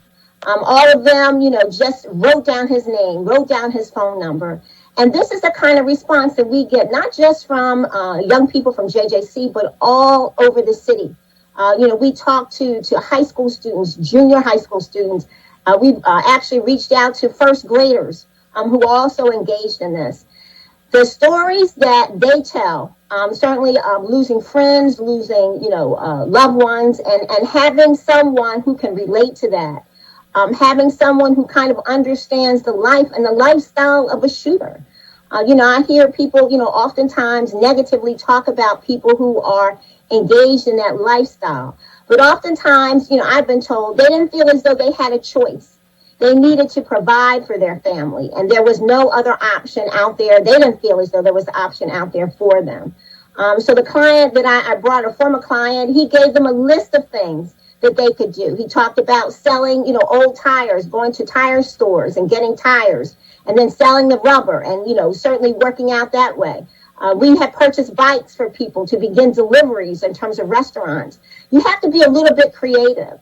But the thing is, I think that if, in fact, we took an interest, because many of our young people don't feel as though we care. And I mean, when I say we, oftentimes they don't know our elected officials. I'm talking about those of us who live in our communities or neighborhood, store owners. They don't think we really care about them. And so I think that we have to really take a look in the mirror, look at ourselves. I mean, today we're certainly focusing on law enforcement, or, certainly the panels I have heard, but it's not just about law enforcement. It's not just about counsel. We ourselves, we as parents, grandparents, godmothers, concerned people, when we see something wrong, we need to say something. Our program I started years ago in terms of Say Yes to Help, a program that Jordan Harris took part in. I've known him since he was 7 years old. We had little kids in that program who are on death row today that we knew had anger issues very early on. And so we need to target those individuals. Our elementary school teachers, our kindergarten teachers can tell you this young man needs some help. But we're not, making those connections. Our 13-year-old shooters who have dropped out of school, that should be on somebody's plate. What can a 13-year-old do after they have dropped out of school? So I'm just saying to you that there are, I think, very interested people, very dedicated people, but we are not working collectively together. We're not having the dialogue that we need to have. And we need to have more of this. I'm learning more and more from your council hearings, but not everybody's participating in council hearings. So where do they get that information from? I just think that we really need to honestly say that we need to make this issue a priority. That's why I used the example of Governor Rendell and pulling the cabinet secretaries together. Because I don't think, really, from my standpoint, we embrace the fact that we have a problem. We have these mass shootings, and it just seems like, we grieve for a couple days, and then, it's on to the next one. Something's wrong with that. I told you a story about meeting a business owner, Connor Floors. They make MBA floors based in Chicago, deeply engaged in gun violence education, violence prevention. And I asked, why do you do it? He said they do it because the city expects them to. There's an expectation that everyone who lives, works, plays, constructs buildings, lays down floors, is owning this problem. We are at that point where all of us, I don't care who you are, the grocery store, the bank, the babysitter, we all have to be in this, And so I just think that really kind of helping folks understand that we are connected, black, white, brown, it doesn't matter. We are all in this together. We have to be in this together in order to move the needle. Thank you, Marlon. I appreciate your perspective. I appreciate your comments as well. And you're right, it has to be a sense of urgency across the board and collectively when it comes to addressing this issue. I mean, it surely keeps me up at night, right? Being a father of 2 African-American black boys, but I still live in a neighborhood that raised me, so it keeps me up at night. But at the end of the day, it should keep everybody up at night when you can't even go to the mall to go shopping, right, without fearing for your life, or you can't even go out and hang out at a social entertainment complex without fear of your life being taken. So yes, I definitely agree with you. And again, this is a call to action. We had these hearings because also it sheds light and transparency and accountability, right, about how are we tackling this issue comprehensively. We are doing a roundtable with Councilwoman Helen Gim, specifically with the children, and how are they dealing with trauma, right? Because when these young children are murdered and the kids go to schools the next day, how are they processing it, right? When everybody's talking about what happened on social media, the social media beefs, and how the little brothers and little sisters processing it. Do they grow up to be the shooter? Do they grow up to be more aggressive? Or do they just look within themselves and maybe not express themselves as they normally would prior to them losing their loved one, which is, from a health standpoint, something that can have devastating consequences on how a kid shuts down and how they respond to just life in general for the rest of their lives. And so thank you, Marla, for your comments. Thank you for participating on your panel. Councilman Curtis Jones? I just want to say, this has been a long hearing, but this testimony you just gave, ma'am, was worth waiting for. And it gave a holistic approach as to all of our collective responsibility in this situation. And it reminds me of what Sister Falaka Fatah told me, you can't be afraid of things you say you love. That's right. So these kids aren't from another planet, another country. They're our children. And we have to give them what they need from the places we can provide it. And everybody can't be a chair of the Gun Violence Committee, but everybody can choose to be a father. That's right. Choose to be a coach. Choose to be a mentor or teacher. Choose to be the grocery clerk that really gives a helping hand when needed. That's right. So I am so grateful to hear your testimony. Thank you, Ms. Bellman.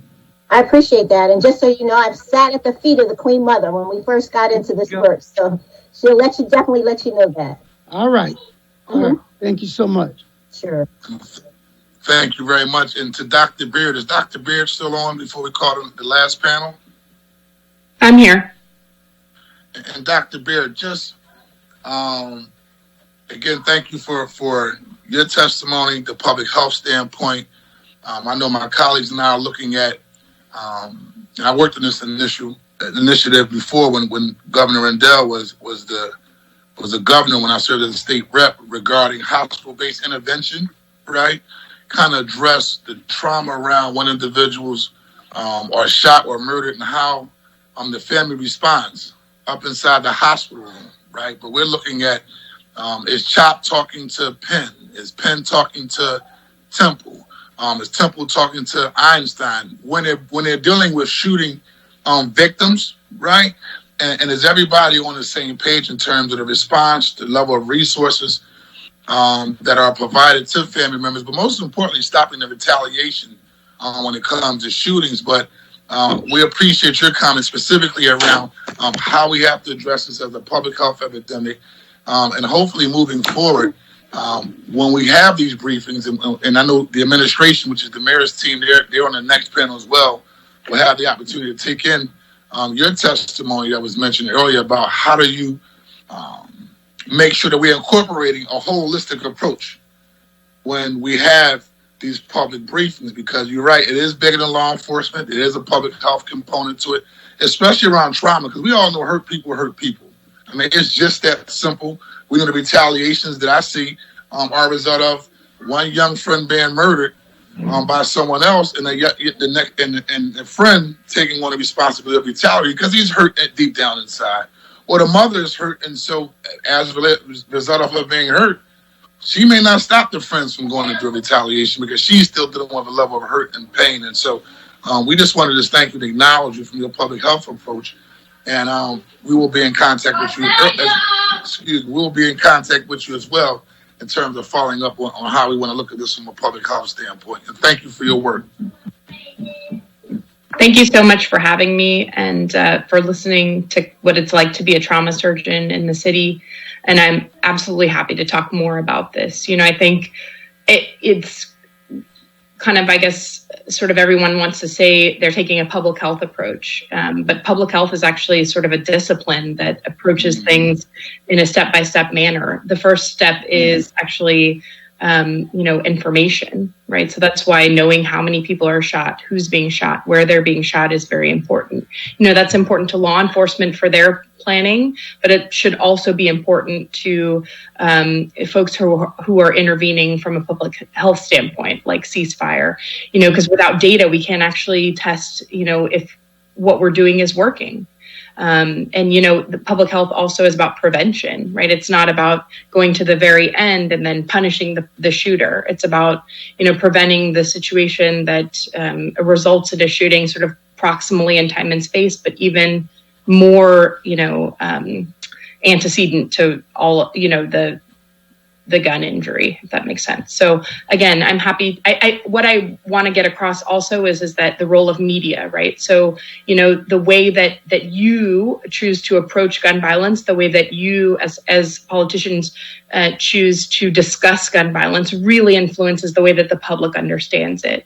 And so, if you're having a briefing and if you're, discussing gun violence just from the lens of law enforcement, or if, our local media really only has law enforcement as sources, then it's always going to be framed as a problem of criminal justice rather than a public health problem. So I think if we can really start to kind of use that language and then really start to have a broader set of interventions that are coordinated, I think that'll be effective. I hope so.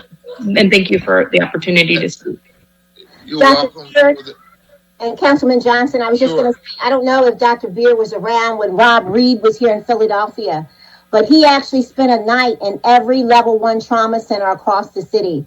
And if we ever get past COVID, maybe some of our council people would like to join you in the trauma bay and actually walk in your shoes one night in the spring or the summer. Mm-hmm. Absolutely. Yep, absolutely. Well, listen, I thank all of you for being on this call. I have reached out to Dr. Farley, Dr. Beard, just around the concept of gun violence, and have had meetings with him in the past around, again, a public health approach. And so, again, this is a right time to revisit it in terms of the discipline and also how we shape the conversation moving forward. And so, thank you very much. Can the clerk please call the last panel? We actually have 2 more panels, Mr. Chair. But the next one is Shondell Ravel, Erica Atwood, and George Mosey Jr.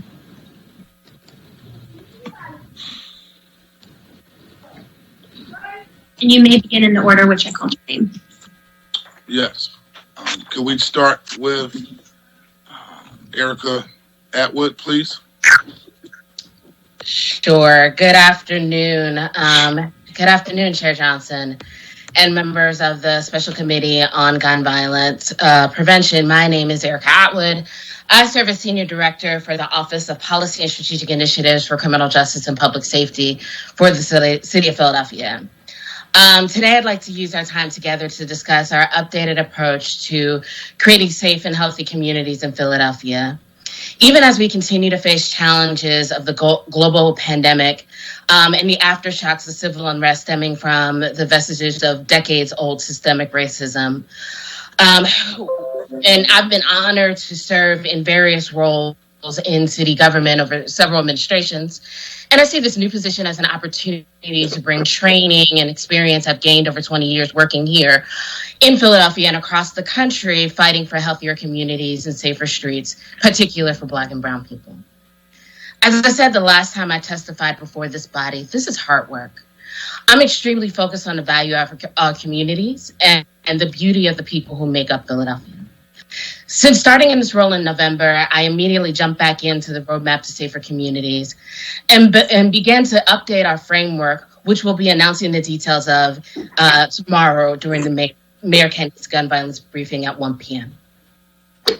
The original roadmap will continue to serve as the core comprehensive strategic action plan that guides this work for us. The revamped framework of the roadmap reflects the major historic challenges we faced over the past year. And today I'd like to highlight a few of those. With the new roadmap, we have an environmental as well as a public health approach. And additionally, we'll be prioritizing community engagement. With our weekly tactical meetings, we are bringing together key city agencies and stakeholders to address the quality of life issues in our most vulnerable neighborhood. Under the guidance of Dr. Ruth Abaya, the Health Department's Injury Prevention Manager, we've developed a public health framework rooted in the Haddon Matrix, a commonly used paradigm in the injury prevention field. As a part of our community engagement efforts, my team is developing a program of events and workshops and partnerships with young leaders, community organizations, and other city departments. Better communication, we know, is paramount to these efforts. And with that, we are launching a new website and social media platforms, beginning with a Facebook page and Instagram under the handle Philly Alive 215. While the Office of Violence Prevention has been the city's agency most associated with the roadmap's work in the press and in the public, we maintain that OVP is but one of the several agencies serving as a cornerstone to the new holistic approach. The other critical agencies are the Office of Criminal Justice, the Office of Reentry Partnerships, and Town Watch Integrated Services, all of which serve under my cluster. This multifaceted technique makes sure we democratize our resources so that we elevate all the key tenets of gun violence strategies on a national level: prevention, intervention, enforcement, and reentry. Our efforts cannot be beneficial without understanding how the city is reforming the criminal justice system, which has contributed to decades of inequity, injustice, and deep-seated mistrust in Black and Brown neighborhoods. Beyond reforming the system, we must support those who have been trapped in it for years, if not generations. It is why connecting returning citizens to opportunities and resources through our Office of Violence Prevention is so critical. These are only some of the ways that the 4 agencies under the new CJPS cluster is supporting the enhanced roadmap. Under our revised plan, we are tracking quality of life indicators where shootings took place and analyzing the areas experienced with violence. We are looking at who got shot, who did the shooting, and how they may be one and the same. We are also working with our criminal justice partners to deal with the proliferation of guns, including straw purchases, tracking the disturbing trends of shootings and homicides that take place in homes, where it's more difficult to intervene. Unfortunately, we are not alone in these struggles, as nearly every major city in the country has reported sharp increases in deadly gun violence. Knowing that we are deepening our engagement with national partners like Cities United, Faith in Action, and Everytown. Additionally, we are strengthening coordination of our work here at home. With the Group Violence Intervention Program launched last August, the Community Crisis Intervention Program, our Violence Prevention Partnership, and our Warren Initiative, and our Police Department's Operation Pinpoint Technique. Gun violence reduction and community health and safety cannot happen without investing back into the community. We are focused on finding a diverse array of employment opportunities for individuals, and it is why we have invested in our targeted community investment grants, with another cohort being announced tomorrow. CJPS has also administered micro grants supporting local organizations, helping those to advance the administrative goals to reform and support returning citizens. And those grants are being issued through our criminal justice, our Office of Criminal Justice, and our Office of Reentry Partnerships. We are applying nearly $3 million received from the MacArthur Foundation's Safety and Justice Challenge to reduce the racial disparities in our jails, to work towards a cure for our over-reliance on a punitive system, and to find alternatives for restitution for those who are not a danger to society. Gun violence is not a symptom. Gun violence is a symptom, not the root cause. And it is a symptom of generations of divestment in Black and Brown neighborhoods. While gun violence is a malignancy that must be immediately removed, and even when we get our numbers down, we must continue to work to heal our neighborhoods so that they can enjoy the freedom of remission from the cancer of oppression. Thank you, and I'm here to answer any questions you may have. Thank you very much. I'm going to ask for Mr. George Mosley, because I know a lot of your work, George, overlaps with the Office of Violence Prevention, and the purpose of asking you to come out just to give us an overview and an update on the intervention work that you are doing, because your team is on the ground. You're dealing with the shooters. You're dealing with their family members. Can you go ahead, sir? Well, you're referring, of course, to the Community Crisis Intervention Program, which is one of 3 programs at the Philadelphia Anti-Drug, Anti-Violence Network. We also have our Human Services Department, which includes case managers, human services coordinators, and an employment specialist. We also run one of DHS's intensive prevention services programs. And I mention those because they're part of the continuum of prevention that's necessary if we're going to make a dent in violence in Philadelphia. But as far as the Community Crisis Intervention Program is concerned, those are the boots on the ground, as you referenced. And we deliberately hire people who are from the community, people who have lived lives that are consistent with the lives of the people that they're trying to reach. And the hope is that by bringing people like that on board, they'll have a kind of built-in credibility with the folks that we're trying to reach. That credibility isn't designed to help us to investigate folks, to ensure that they're prosecuted, To the contrary, we're purely about prevention. And what we firmly believe is that even the folks who have the potential to shoot a gun, who have the potential to be, the worst people in our communities, are people who would take advantage of the opportunity to turn their lives around if that opportunity is presented to them. And so our community crisis intervention workers, who in some jurisdictions are referred to as violence interrupters, deliberately try to develop relationships with the would-be combatants. And once they've developed those relationships, they dig in to find out what's going on in the community, what the source of the beef is. And once we understand exactly what's going on, we try to mediate. We try to prevent retaliation. We try to ensure that nobody fires a gun. Now, to be frank with you, that means that some other stuff might get by us. We might let it slide because our primary purpose is to stop the shooting. One of the things that I just mentioned was mediation. And when you mediate, you usually have to have a carrot with a stick. We don't go in involvement, but we try to find out what it is that we might be able to contribute to the situation that would make the situation go away. Anecdotally, we've had cases where by repairing a car that was strewn with bullets or replacing windows that had been broken out by gunfire, we've been able to squash the beef. That means that we spend some money. That means that we put in some sweat equity. And it also means that we get the combatants to participate.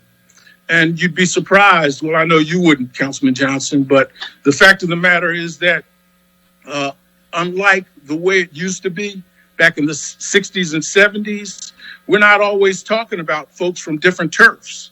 Sometimes we're talking about people on the same block.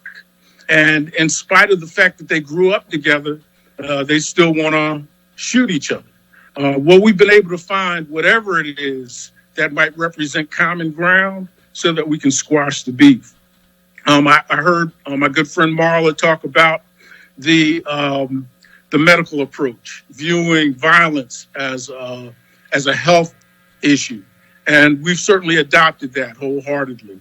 In fact, my entire community crisis intervention program advocates, all of them have been trained and will be trained with the Cure Violence model. We've recognized, as you indicated earlier, that it's important to have an evidence-based approach. There's no reason for us to reinvent the wheel. The Office of Violence Prevention has supported this wholeheartedly and financially, and it's given my people an opportunity to be trained by folks from Chicago who have already implemented and utilized a proven method for many, many years. And we're hopeful that those results will be realized here in Philadelphia. I have to tell you that 2020 was a difficult year, as it was for everybody. 2020 was a year when we had a strategy that we wanted to implement, but weren't able to do it fully because of the restrictions caused by the pandemic. You can imagine that when your primary objective is to develop relationships, well, when you have to stand 6 feet away from people wearing a mask, that certainly inhibits your ability to do that. Nevertheless, we were able to grow the program to what we currently have, which is 57 advocates, boots on the ground. We're still working to get to 64. And as I said, we're fully training all those people to work with the public that we serve. I can tell you this in closing, that the Philadelphia Anti-Drug, Anti-Violence Network has long recognized, and I always like to point out that the most important word in that very long title is the word network. So we're not in competition with anybody, and we'll work with anybody. And the fact of the matter is that that's our real strength, that we've developed relationships, that we're collaborating with the community. In addition to identifying the would-be shooters, we're identifying the viable leadership in communities. And we're working together, which is the only way that we'll be able to prevent violence in Philadelphia. Thank you. Thank you. Just a couple quick questions. You have 57 boots on the grounds. How do you prioritize what part of the city or police districts individuals are stationed in? We're in 13 police districts, and our deployment is always dictated by where the violence is. We rely on information that we receive from the city, including the Delaware Valley Intelligence Center. They provide us with the statistics, and based on their pinpoint areas, that's how we deploy our people. In fact, one of the things that we're doing through the Cure Violence approach is refining the geographical areas that we'll be servicing. And that'll accomplish two things. We won't be stretched so thin that we won't be effective, and it will also help us to better analyze the outcomes to determine whether it was, in fact, as a result of our presence and our activity. And I had another question around what kind of data in terms of measurables in terms of goals that show how you're meeting your objectives in terms of the work that PAN is doing? Like, how are you measuring how effective y'all are? And what kind of data could you provide this committee that shows that, since we've been in inception, here's how we're reaching our targeted goals around this issue of gun violence. Here's how many groups we've worked with. Here's how many young people we've come in contact with. Here's how many people we got resources and the types of resources, rather be employment, behavioral health services, child support services, or things of that like. Well, so I was listening to each variable as you stated them, and we cover all that. So we're looking at all of that empirical data. But what's really important is that we have to refine the geography, because at the end of the day, what we're really measuring is the reduction of violence. I can't take credit for the reduction of violence in the 7th police district because we're not there. I have to know. I'm with you there, but okay, let me ask you this then. Could you provide in the office, just say you should have a document of data, and even if it's specifically reducing gun violence, because that's what the young men that you hired, that's what they're hired to do in terms of organization, could you provide that data? That's all. Like, since the inception of PAN to date, these are the categories, and here's the impact that we're having in these particular categories as relates to the work that we're actually doing. And I know you're saying the number one thing is reducing the gun violence and stopping the shooting.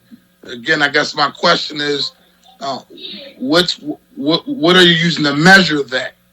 And then where's that data that shows that we're on target reducing violence, and here's how we have approached it? So the creation of the Community Crisis Intervention Program and the evolution of the development of that program has happened in stages. You may recall that we started out with 9 people, and those 9 people were in a number of districts, complete police districts.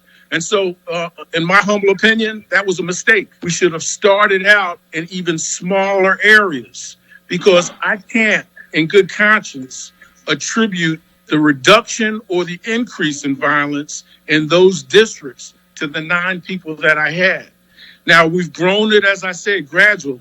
And it wasn't until the middle of 2020, after the pandemic was full speed ahead, that we actually reached the number 50. Imagine that in addition to the difficulty with developing relationships, it was difficult to hire the pandemic. But we were able to reach 57 currently. What I want to do now, and what we are doing, is refining those areas so that I can make the statement and answer the question that you're asking. However, we do have the number of homes, the number of incidents, and when I say incidents that we've responded to, the number of events, the number of times that we've been out there with you pounding the pavement. And we can give you all that information, but I can't do the correlation variables to tell you exactly what in terms of the outcome that we're looking for. Okay. All right. So, information just as a starting point, that just would be helpful Obviously, I support the work y'all have been doing. Y'all always come out, intervene when these conflicts happen, and I appreciate the work that y'all are doing. I would like for y'all to expand that model as y'all do the cure violence training as well. There was many boots on the ground and organizations that we're collaborating with, like you talked about networking, helps us get to the root of what is actually happening. Only question I have for Erica and Shondell, but my questions were for Erica and you, Mr. George.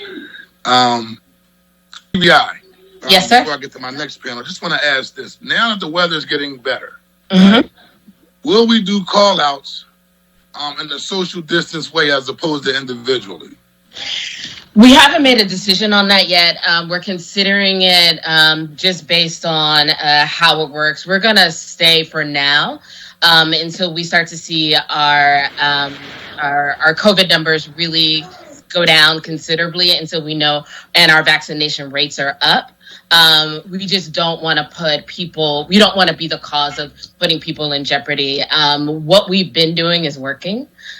We've been making the contacts, and I'm confident in the team that we can continue to kind of do the door knocking and meet folks where they are, which is a little different than calling them in right now.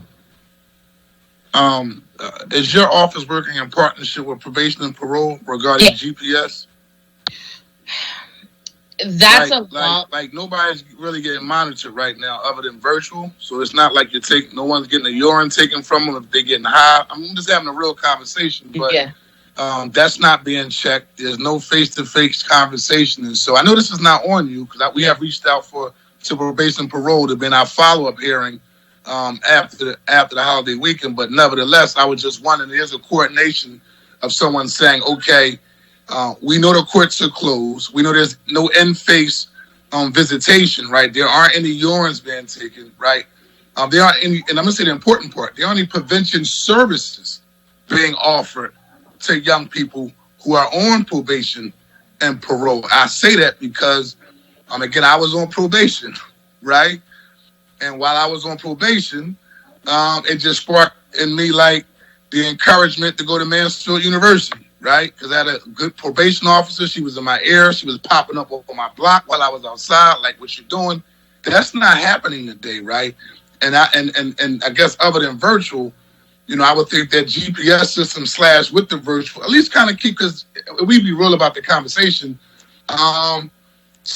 Probably some of the young men need that structure, and young ladies, right? And the extra support, right? Yeah. I'm an Ivy League grad. And I think I come from my family is good, did the best they could, right? But I still want to be in the streets if I be up front and transparent in this hearing. But when I was on probation, right, I had a good probation officer, right, and I received some additional support that was outside the household that kind of encouraged me to stay on the right path, and I had extra structure. Like the reporting kind of kept me a little focused, right?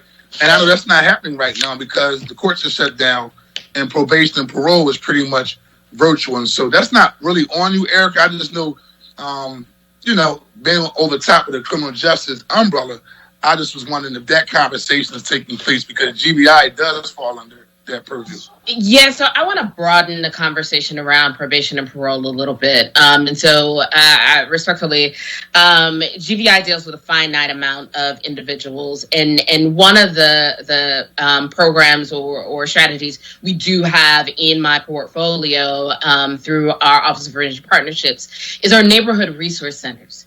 That would change the game around how we do probation and parole. So imagine when you were on supervision, if all you had to do was walk to the building that might have been 2 blocks away from you, you not only got to see your probation officer, if you needed to file for unemployment benefits or you needed a new ID, you needed a career wardrobe, your credible and capable mentor might have been there. And so this is something we have in our strategy that we've been trying to launch for some time, and it's something I worked on kind of prior to coming back to the city. So even bigger than us improving let's do something a little bit different than improve the system we know might not work. And so let us start to kind of do something, that radical shift, to change and expand what we can do to support individuals that are on supervision that might have gone a little astray, and get them back and get them support, not only for them, but imagine if you got support because you were on supervision, but your mom could go there, your dad could go there, your little brother could go to a mentoring program, all at the center. Good. Eric, I'm going to do this a little not non-conventional, but I have another panelist who wants to chime in and make a comment in this concept. This is a young man who's doing some good work that I wanted to be a part of this process, because I thought his voice is definitely needed. And if we don't have young people part of the conversation, it's all for naught. John Solomon. That's one of my boys. Thank you, Councilman Kenyatta Johnson. My name is John Solomon. I am the CEO, founder of Endangered Kind. Endangered Kind is a mobile advocacy organization in Philadelphia that is helping local communities shift the narrative and impact of gun violence by engaging high-risk youth and young adults. We effectively reach high-risk youth from the ages of 15 to 34, acting as trusted liaison, reaching an untapped demographic. But I wanted to interrupt because I just actually got some news, and I didn't want to sign off without kind of like letting the people that's on here know how real gun violence is. My brother just got shot. It's my blood brother. He's an individual that I talk to a lot. I spent time with him in prison. And just to get the news while we on this phone call, I didn't really want to interrupt, but I just wanted to let y'all know, this issue is real. We out here on a day-to-day basis trying to connect with these guys all across the city. Me and my partner, Rob Schuler, and we've been effectively connecting with these individuals because we understand that within the street culture, they can be a little against new people, and they tend to be untrustworthy when it comes to talking to individuals that they're not familiar with.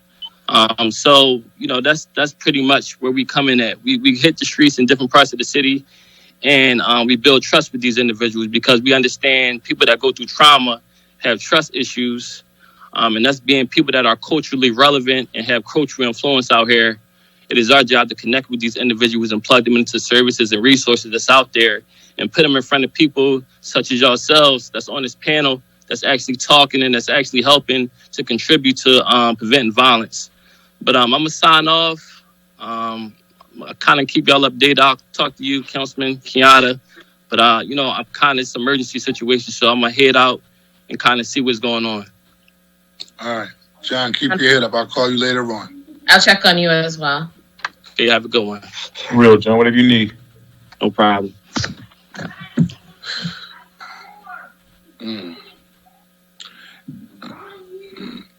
And so, Erica, that was wow. That was good feedback. I know we have a resource center that's going to be in Southwest Philadelphia. Mm-hmm. So this is why we do the work that we do, right? And this is why all our hearts is in the right place, because we're dealing with a real serious issue. That's an example. It's not political for me. If I wasn't elected, I would still be doing the same work because, it started from having somebody taken away from me in this process. So I get it. But good perspective, Erica. They do have a resource center that's going to be located in my councilmatic district on Southwest CDC. And so that's a good perspective. We talk about probation, we talk about parole, but overall preventative support for our young people. I don't have any key questions for Shondell, even though I asked him to be on the call. He has some other things to do, but I just know all three of you work together comprehensively. I know the work that OVP is doing, but to me it's the trifold OVP pan and your role, Erica, in terms of making sure everything under the umbrella is being comprehensively addressed. If any of my colleagues have any questions for the Office of Violence Prevention or Philadelphia Anti-Drug Anti-Violence Network or Ms. Erica Atwood, you can. If not, I will call on the next panel. Shondell, my staff is asking me, do you want to give an overview of your testimony for the record? Yes. Give us a brief update just for the record, since you were on the public agenda, and then Would you we'll like to read the whole go to the testimony? next thing. No, you can summarize it. Okay. Let me get to the key points then. The key points George already pointed out was the Community Crisis Intervention Program. Can you hear me? Yeah, I hear you. 1 second. Councilman Jamie, would you like to ask a question now? Sure. I mean, do you want to, does Shondell want to finish, or however you think? Shondell, do your summary, and then I'll let Councilman Jamie Gardier go, and then we'll call our last panel. For the interest of time, I'll just give the highlights because a lot has already been said. I wanted to just point out and just kind of support what George said about the Community Crisis Intervention Program. We do have extensive data. We've been working on that. For instance, since January through last Thursday, CCIP teams have made 576 home visits and responded to 227 incidents. They are out there. And as everyone knows, not just when an incident happens, but also trying to form those relationships. Another key part, as Erica pointed out, before I get to that, a big part of our collecting information for CCIP is we've selected a American Institute for Research, AIR, to evaluate CCIP for the period between April 1st to March 31st. So we do have someone to evaluate it. The cost is a little under $150,000. It will provide a systematic method for studying CCIP and practices so we can achieve those goals that everyone is talking about. Last but not least, I want to jump to our target investment grants. I do have to say that we are going to award 30 recipients for the amount of $500,000. Over the past several years, 2 years, we invested about $2 million into the communities. I think this is a perfect opportunity to look at how we can bolster that. I know we've talked several times about it, but the more boots we have on the ground, the more initiatives, the more feel-good programs we have in the community, it reinvests people's attitude on how they can save their own community and become more connected to the solution, not the problem. That's all I have. Thank you, Shondell. I have a quick question. Just in terms of, I know my office did some research on this. In terms of targeted investment grants, how much was allotted? And wait, let me change that. How many groups did y'all actually fund? Not this cycle, but the last cycle total. Because our focus is to expand that area, right? We think it should go from 5,000. I think the max is how much? 20,000, correct? 20,000. I know we talked about 50, right? Yeah, I believe it should at least be 50 for the organization that's really out there doing some hard work and really need support, and really expanding the footprint of organizations that are actually supported, that's actually doing aggressive work to help be preventative when it comes to addressing the issue of senseless gun violence. And so give me an idea of how many groups y'all have supported total versus how many obviously y'all would want to have supported, because I know there were some people that didn't get support. We had about 100 thus far.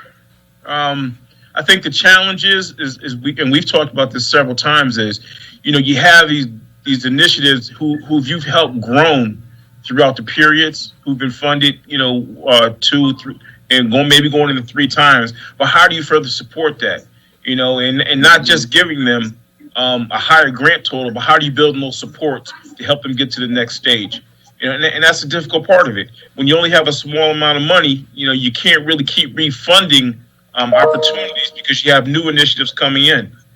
So we really got to look at, how do we build this out? How do we finally say we want to invest in this and build this out? Because not just making the grant total a higher amount is going to be sufficient. And if I may, council member, to add to what Shondell said, it's in addition to kind of spreading the wealth, so to speak, in having kind of a higher amount as well as kind of a broader amount. There's also an opportunity here to strengthen the organizations that we do fund so they can diversify their ability to do fundraising and resource development. What does it look like that not only are they able to get $50,000 from the Office of Violence Prevention, but they can also qualify for a William Penn Foundation grant, or they can qualify for a national foundation grant, or they can put in a contract with Department of Human Services. And so what does it look like to even strengthen these organizations and develop their capacity beyond just giving them money for the program that they have? Yeah. You and I know we work with a number of community organizations and community leaders that do good work, but couldn't build a budget if you paid them twice as much. So what does it look like to support that work? And that's something we're really focused on, that we're going to launch kind of once we get through our planning for spring and summer, is how do we build an academy, so to speak, for community leaders and community organizations. Let me just add this. I just want to throw some context on this, because I don't know if everyone on the call knows this. Just to see the level we're talking at. We've had over 700 individuals apply for our grants. We've only been able to give 100 grants out. There is a lot of opportunities that are slipping through the crack, I believe, and that's why building a system like Erica's talking about is crucial. When you say you were only able to give out 100, are you saying because they didn't qualify to accept the grant, or the lack of funding? Because Erica talking about building, and I'm understanding clear what she's talking about. She's talking about building a boot camp so they won't just be dependent upon government funding. So I'm clear on that. But when you say you only gave out 100 and 700 apply, why was the 600 denied? Is it funding or not qualified paperwork? It's multiple reasons. You know, we have a level system, so you might have people who scored high, but because of the lack of funding, if we couldn't include them in the grantee award, more money means more opportunities. You might have some organization that scored low that we might be able to invest in and build them up for the next round, they can, so it's a combination. Okay. Now, I just wanted to, it's good that you clarified that, because funding is one area, being qualified paperwork-wise, and just so you know, I'm also working with a team with PCCD, Pennsylvania Commission on Crime and Delinquency, right? Yeah. And you have grassroots groups that have been applying for funding from PCCD, right? But it's also a paperwork issue, right? So we're looking at, on a state level, doing a boot camp, right? So individuals can learn how to be qualified for the grant opportunities, right? But I also want to say this, though, right? There's organizations that can do outstanding paperwork that we have been funding forever, right? Yeah. And do not have a track record of being on the ground in the neighborhood, talking to the young people, talking to the parents who lost loved ones. But they can partner with an organization, right, that's on the ground and use those numbers, right, as a part of their numbers, right, and they'll get funding. And I can, and there's proof. It's just not me just saying that these things happen. So it's definitely a delicate balance, because if we talk about qualitative and quantitative analysis, right, it's easy to write off, right? A lot of organizations that are actually doing like that grassroots, up in your face work, and that was the whole purpose of why the grant program was created, because everyone's not going to be a united way, right? Everyone's not going to get the same type of funding as the variety of organizations that come through our budget year after year after year after year, right? That has no impact on what we're doing when it comes to grassroots community work. And so I definitely understand the balance and the approach in terms of making sure that those groups are supported, but also can help them go to the next level. So we're on the same page. I just want to add additional level of clarity around that issue. And so at this time, I'm going to ask for Councilwoman Jamie Gardier.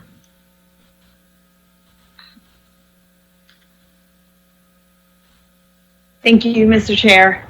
I had to step out for a little bit, so I apologize if this was already discussed. I wanted to get a sense of, how OVP is thinking of its needs as we move into budget time, to the extent that you're able to talk to us about that at this moment. And what do you think you need, particularly given the moment that we're in and the increase in homicides and shootings? Well, I think a perfect place to start is what we just got finished talking about. Let's invest in the community. Where are you going to get the best bang for your buck? Putting more money back into the community, taking ideals that people have, and turning them into programs that actually work. I don't believe we need to reinvent the wheel. I'm humble enough to know that when a program like a barbershop that has an after school program for kids is more impactful sometimes, than a big organization holding a health fair. I'm just sorry. That's just the reality of it. So supporting us in a way where we can build out some of the capacities in our grants program, I think is one of our first priorities. Looking at how we can further expand CCIP to different areas, including different community-based organizations. That's a hell of a model. My first thought when I developed the model was having different areas of the city, having community-based organizations who are indigenous to those areas, run that model in that part of the city.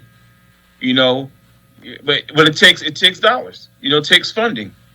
How do we build that out? And consciously, how do we further involve smaller community-based organizations? You might not have that big organization that has 500 people. They might only have 20. How do we get them and make them a part of the picture? How do we build their capacity and then give them support to do the work? Thank you. So definitely the targeted investment grants and CCIP, and certainly I think council has an interest in those efforts as well. What do you think outside of OVP? I know there are other agencies that work with you all and help you to achieve what it is you're trying to achieve on the roadmap. As we move into budget time, do you have thoughts there about ways that we can increase the efforts of other agencies in a way that can impact gun violence in our city? I'll let Erica address the roadmap. Yeah, so one of the things with the roadmap that we've really changed is we've elevated it. And so when it initially launched, it was primarily coming out of OVP. What we've done is democratize the effort. And we now have all of the units that are reporting up through me, contributing to how we create safer and healthy neighborhoods and reduce the impact of gun violence. And so we are in conversations with some of our federal partners, some of our philanthropic partners. We are also kind of waiting to really dive in with Budget Office to see how we can support the roadmap as it stands, and then expand what will be our sustainability plan. I mean, we've got 3 more years here. And so what does it look like that we invest in this work that builds a foundation for 30 years? And so that's kind of where we're focused now. And I'll have some specificity as we get closer to the budget. Thank you. I don't have any more questions.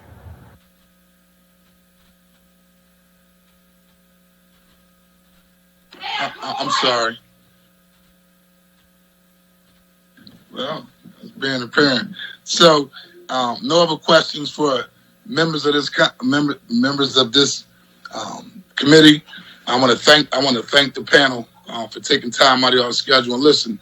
I talk frequently with all 3 of you just around this issue.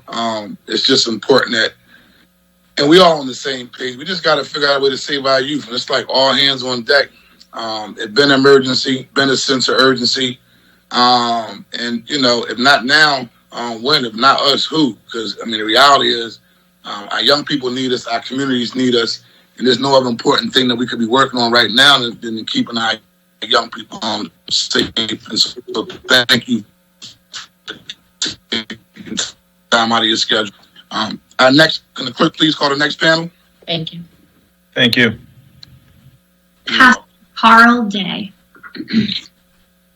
So I want to take a moment just to acknowledge Pastor Carl Day for your hard work, your dedication, bringing a fresh faith-based approach to the issue of gun violence and really intertwining the two. And just thank you for taking time out of your busy schedule and joining this really important discussion. This is only just to be a continuation of many discussions, but followed up by action around addressing this issue of senseless gun violence. And so I know it's been a very, very long day, but I didn't expect this to not be a long day because it's such a critically and important issue. So thank you, and we appreciate you. Just state your name for the record and your organization as well. Thank you, Councilman Johnson. Pastor Carl Day, Culture Changing Christians, based out of North Philadelphia. Heard a lot on this call, and I appreciate you for calling this hearing, and all City Council for partaking in it.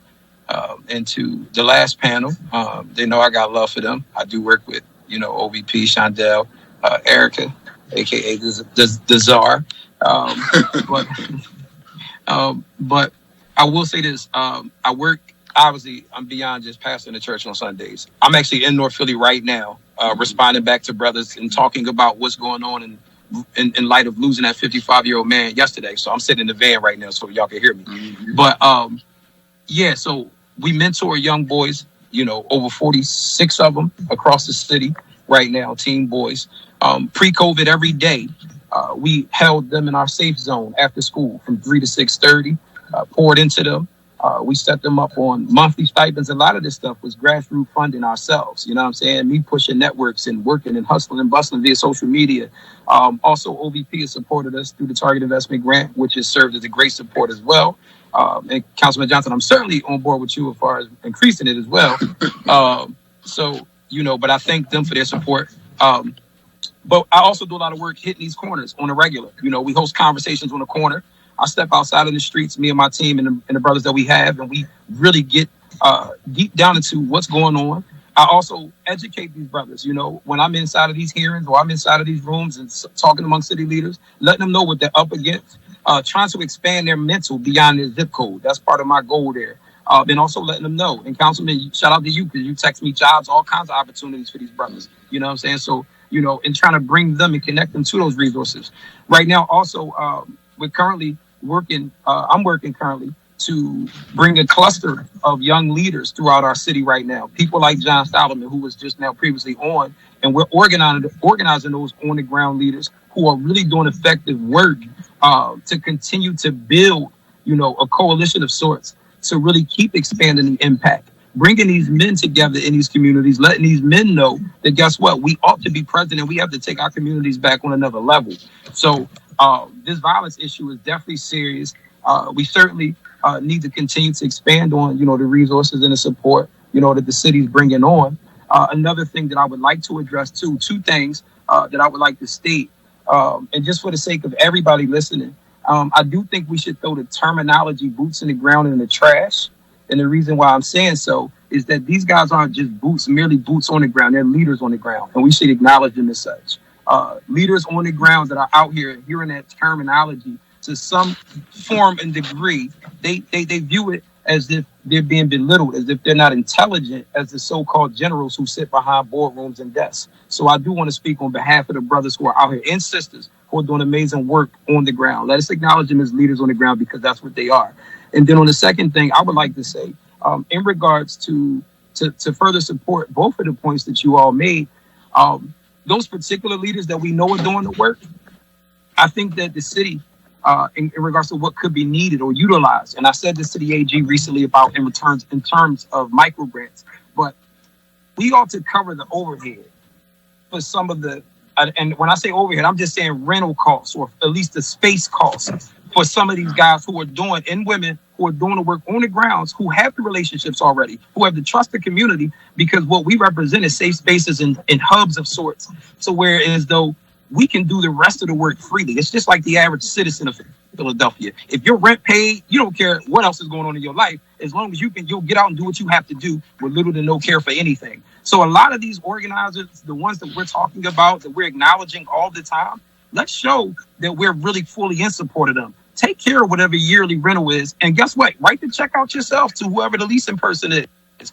But what that's going to do over a long period of time, just imagine 365 days out of the year, somebody can turn that key open and invite and have community, have those brothers in there for a safe space to people that they trust and get poured into without worrying about, I got to keep jumping on social media to ask people to donate to my organization. Because this is the hustle and bustle that many people have to do. So again, we're resourceful. We've been resourceful, but I definitely state that, like, I think that would do a tremendous amount of help to those who, Councilman Johnson, as you referred to, that really, really are doing the impactful, effective work. And I just think that, that's something that the city could do in efforts to really get behind those type of individuals we're talking about. Thank you, Pastor Carl. And for me, it's like and I'm quite sure Councilwoman Jamie Gardier, who's going to come up next, she feels the same way. Like, for me personally, especially when you know who's doing the work, that's the least that we can do, right? I mean, at the end of the day, and again, I've been doing this work for a little while, and I'm sure if all of us begin doing research, we can see groups that have been getting significant budgets over significant budgets over a significant period of time, right?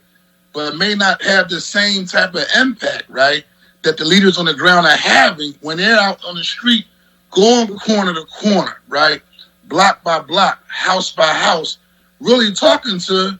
It's only a small population that become really shooters, right? It's not everybody, right?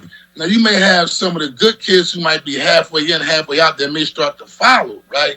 But we have to acknowledge and figure out a better way to support the organizations that are actually out there being effective, right?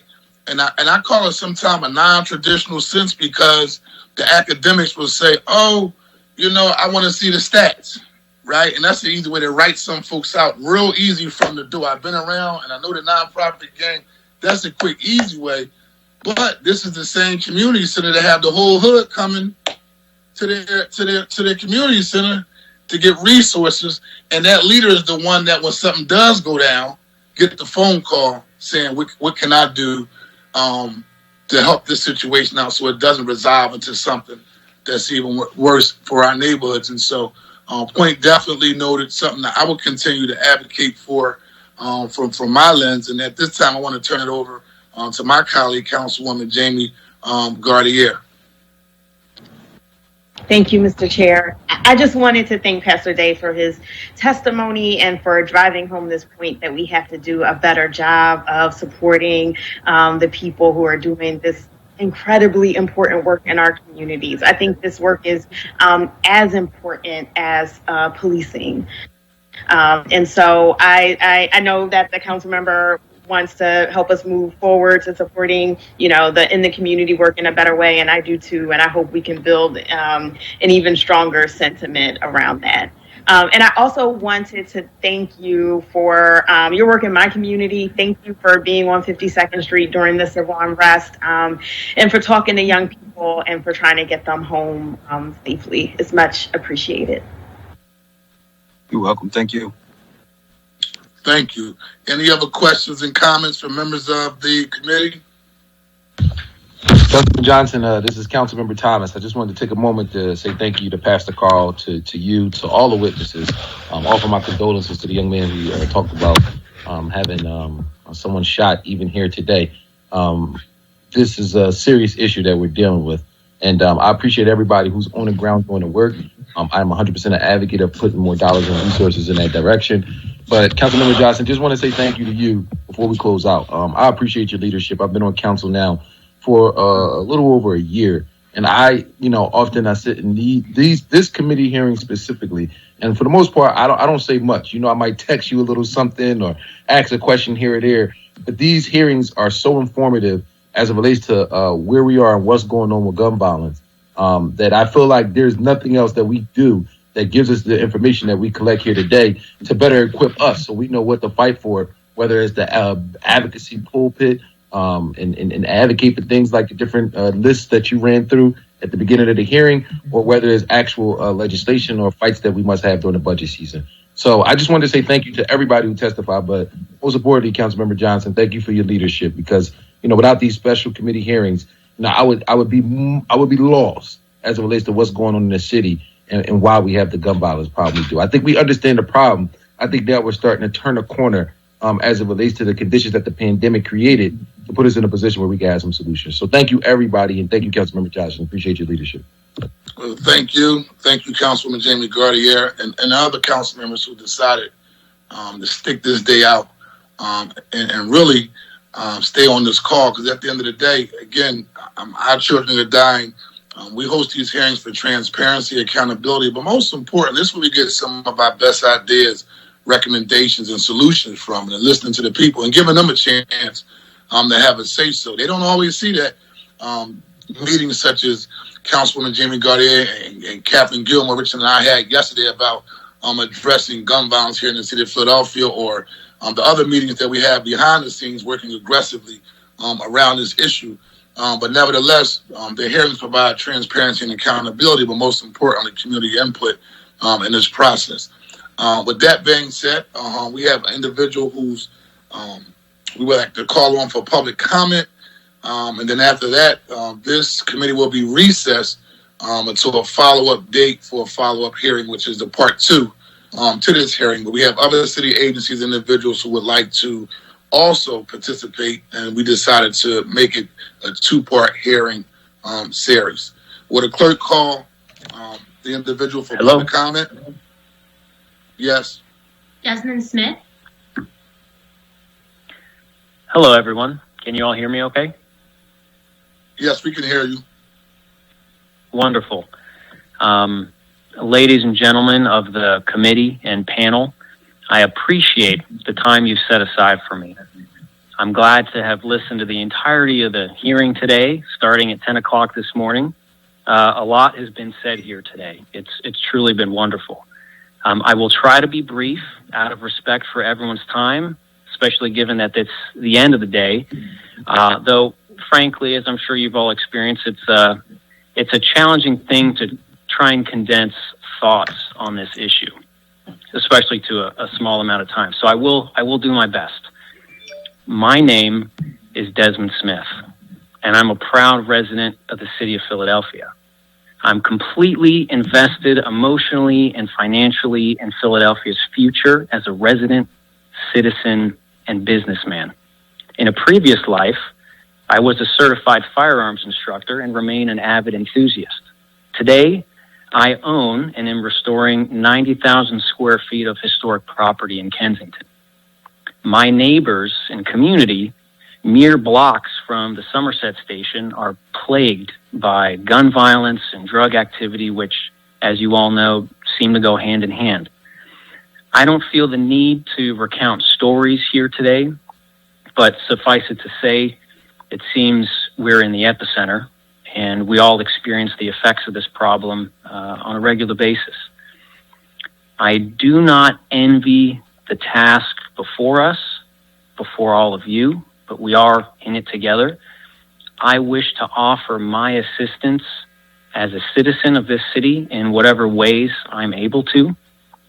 In short, it seems to me that a hole has formed in our society which has left the burden and responsibility for teaching morality, social skills, and accountability for one's emotions and actions in the hands of, it seems, the government and some areas of the private sector. In my view, this responsibility traditionally seemed and ideally seemed to rest with the family and perhaps with the church. But as we all know, we don't live in an ideal world. So we must adapt, we must overcome, and we must press forward as well as we're all able to. And I feel like what I've heard today is a lot of stories that represent exactly that: adaptation, overcoming, and pressing forward. We're here to discuss reasonable ideas for intervention, so I wish to direct focus solely on voluntary gun buybacks, something that I feel is only one tool in a portfolio of options at our disposal to address a truly multifaceted problem. Earlier, Miss Bellamy cited some interesting tools that sounded pretty remarkable, in my opinion.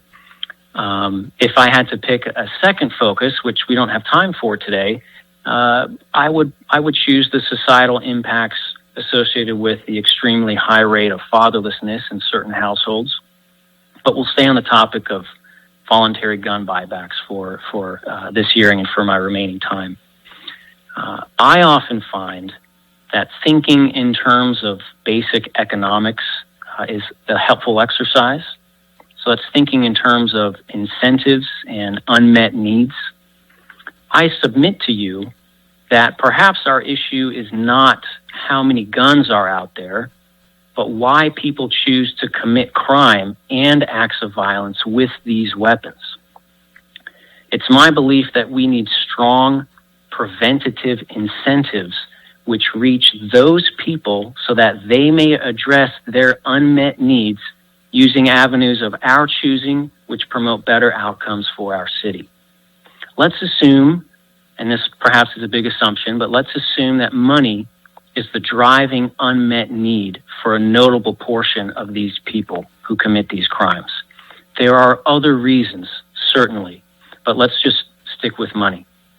It seems to me that the potential of voluntary gun buybacks to address this need is rarely fully realized. A 2019 meta-analysis from Current Trauma Reports claims that Black men are the most common victims of fatal firearms injury and are mostly perpetuated by members of that same community. Yet, as a group, they are some of the least likely to participate in gun buybacks. Why might this be? Philadelphia's most recent gun buyback program in January of 2021 allowed people to turn in a firearm in exchange for a $100 gift certificate. I feel that this incentive may miss our target audience entirely, so to speak.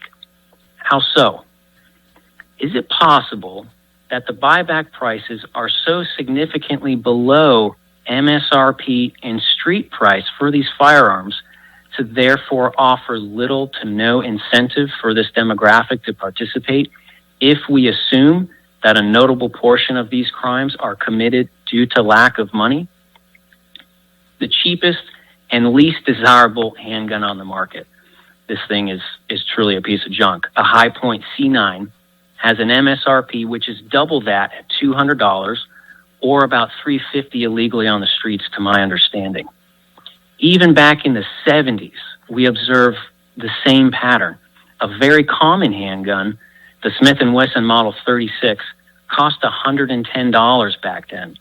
In 1974, one of Baltimore's most widely reported gun buyback programs offered $50 per firearm, also less than half the MSRP of a very common firearm at that time. For the record, a Model 36 today has an MSRP of $789. I couldn't tell you what the black market street price is for that one, or for a Glock 19 or a Remington 870, but I assure you it is significantly more than $100. Now, why is this information important? Imagine an at-risk individual in a desperate situation who may be considering a violent crime with a firearm for the purposes of obtaining more money. It seems reasonable to ask if turning in his illegal $350 High Point C9 for a $100 gift card provides the economic or social incentive to justify his turning away from criminal activity. Please recall that, in my opinion, these are the people we should be focused on. They are the ones we should strive to incentivize using preventative measures that address their unmet needs directly. Frankly, if this hypothetical individual can avoid getting caught, and it's a big if, I know, but if he can avoid getting caught, he may deduce that he's financially better off trying to rob a gas station at gunpoint or sell the gun illegally versus participating in a buyback program. I submit to you, at $100, the incentive is not there for this group. Again, I feel that creating that incentive is an extremely important item for us to focus on if we want our voluntary buyback programs to truly be successful. How do we do this? I believe I have a perspective which may help us consider that question, if I may ask for a little more time, if it's not too much trouble for everyone. It seems to me we must rethink Philadelphia's voluntary buyback program to possibly meet or exceed the street value of these weapons, and do so with a mobile unit on wheels, constantly stationing itself in the neighborhoods that need it most on a regular basis. To draw a crude comparison, and I'm sorry because it is crude, think of it like an ice cream truck, except instead of selling ice cream, it buys back guns. No questions asked. All right, Certainly, thank you. So you have to get ready to wrap it up if you don't mind. It's beyond the 5 minute mark. Sure. I appreciate the notice there. Let me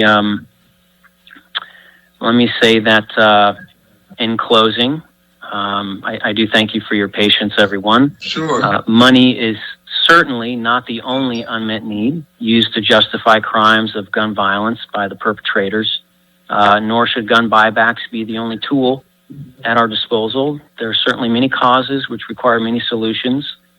What I hope to show in closing is how reframing issues in terms of foundational economic principles, incentives, and unmet needs may help us to ask different questions and approach complex issues from new perspectives that are fair, reasonable, and uphold our constitutional rights.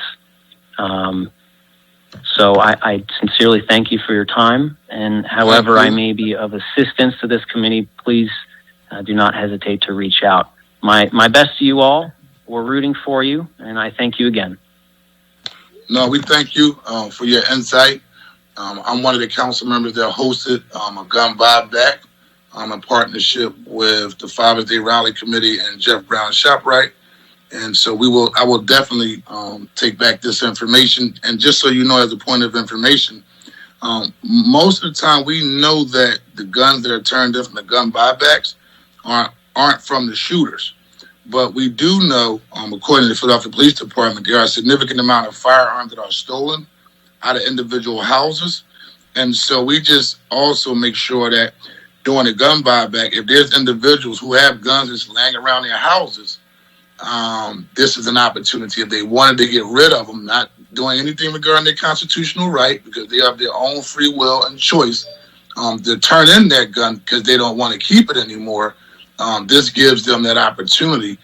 And also, just from my experience, a lot of the guns are revolvers, but a .357 can take your life just as well as a 9mm.